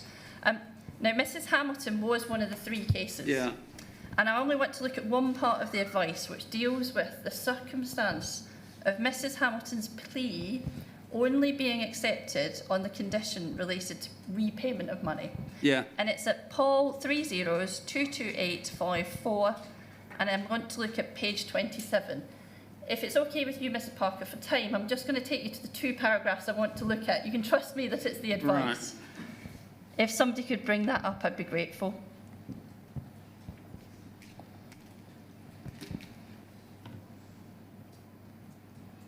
And I want to look at page 27, and it's paragraphs 106 and 107. Thank you. And I'll just take it briefly, I'll read it so everybody knows what I'm talking about. He says, the proposal here, however, ultimately to invite the court to order the count to be left, that's the count of theft to be left on the record, on the file as a condition of repayment, was highly unusual, if not exceptional, and it seems to me, fraught with difficulty, despite the judge approving the course. First, the effect of the arrangement was that the prosecution was in effect allowing Mrs. Hamilton to buy her way out of a charge, upon which the in-house lawyer and counsel had advised there was sufficient evidence. Second, the question might be asked, why, if the prosecution felt the evidence was sufficient to support the count of theft, it was content to drop it for repayment of the losses. Third, if Mrs. Hamilton did have a tenable offence to the count of theft, although I've seen no defence statement providing any defence, undoubted defence statement was ever served, then it might be argued that the suggestion she should repay the losses in return for the dropping of the theft count, I apologise, I'll pause. For the dropping of the theft count, which was an idea originating with prosecution, placed undue pressure on her, despite the fact that she was represented and despite having pleaded guilty to false accounting. Now, I apologise. Now, that's an important, serious criticism, isn't it, Mr. Parker? Yes, I mean, he goes on. I mean, it's quite hard for me to comment on this. There's a lot going on in this paragraph. There's a lot going on the whole page. And I haven't got the whole document at my disposal. So to ask me to comment, you know, on a specific case, I think is, unless we have proper time, and I'm not, yeah, go on. I simply wanted to ask, Yeah. did you see this at the time, or were you briefed on it, and would you, if you had been, have considered it a serious matter? So I can't tell you if I saw it, and before opining on how serious a matter I would have considered it, I'd have to look at the whole document again. Okay. Did your briefing at that time, I know that you can't remember it, but just to try and prompt your memory, can you recall if it recorded any discussion of specific matters or criticisms that ought to be considered for referral to the CCRC? No, I can't. And you've spoken today about the advice you were given on privilege in the civil litigation. Yeah. Did that briefing or any advice you can recall being given around the time of this advice cover the Post Office's continuing obligations on disclosure as a prosecutor? I can't, I'm sorry. At this time, when you were being briefed or when you read this advice, you would have been aware, I think, that the rest of the board wouldn't have read the Swift review or its recommendations. Is that right? Possibly, why? Well, you knew that they hadn't. That only the 4 internal staff had been given it. You had a copy. It was being controlled. You knew the rest of the board hadn't seen the Swift review. Is that right? But I'm sorry, what's the point you're making there? I'm asking Well, you a question. never mind about that, Mr. Parker. Just say yes or no. Okay, yes. Or Yes, you no. knew. Yeah. Yeah. So, at that point, nobody else on the board could have judged if Mr. Altman had or had not done what Mr. Swift had recommended, could they? Well, I'm not sure who the Altman advice was shared with, actually. This was one of the outputs of the Swift review. That's why I put the question in the way that I did. You had seen both the Swift review and were being briefed or had been shown a copy of the Altman advice. You were uniquely placed. Nobody else could compare the two and say, well, Mr. Altman's kind of not done what the Swift review expected him to do. You were the only person that was in the position to do that, apart from staff. Is that fair? Yeah, I think at the time I just took this advice, which seemed to me to be an adequate response on the first and second recommendation. I think, you know, I wasn't busy comparing things. It just looked to me, and I think I was told at the time this met the brief. Oh, Mr. Parker, I'm not trying to be flippant here, but you're saying comparing one thing or the other. This is a very serious question of whether the Post Office had met its prosecutorial duties to people who it had convicted of criminal offences. So, being the only person on the board who could assess whether or not the advice that the Post Office had commissioned was actually what it sought to obtain, put you in a particular position. Did that at the time cause you to think that you really ought to be looking really critically at the advice the Post Office was being given? I can't honestly tell you. Okay, today you've relied a number of times on a belief that legal advice given to you was competently given in good faith. Did you owe any responsibility to the board and to the business and the government shareholder to actively question or challenge that advice you were being given?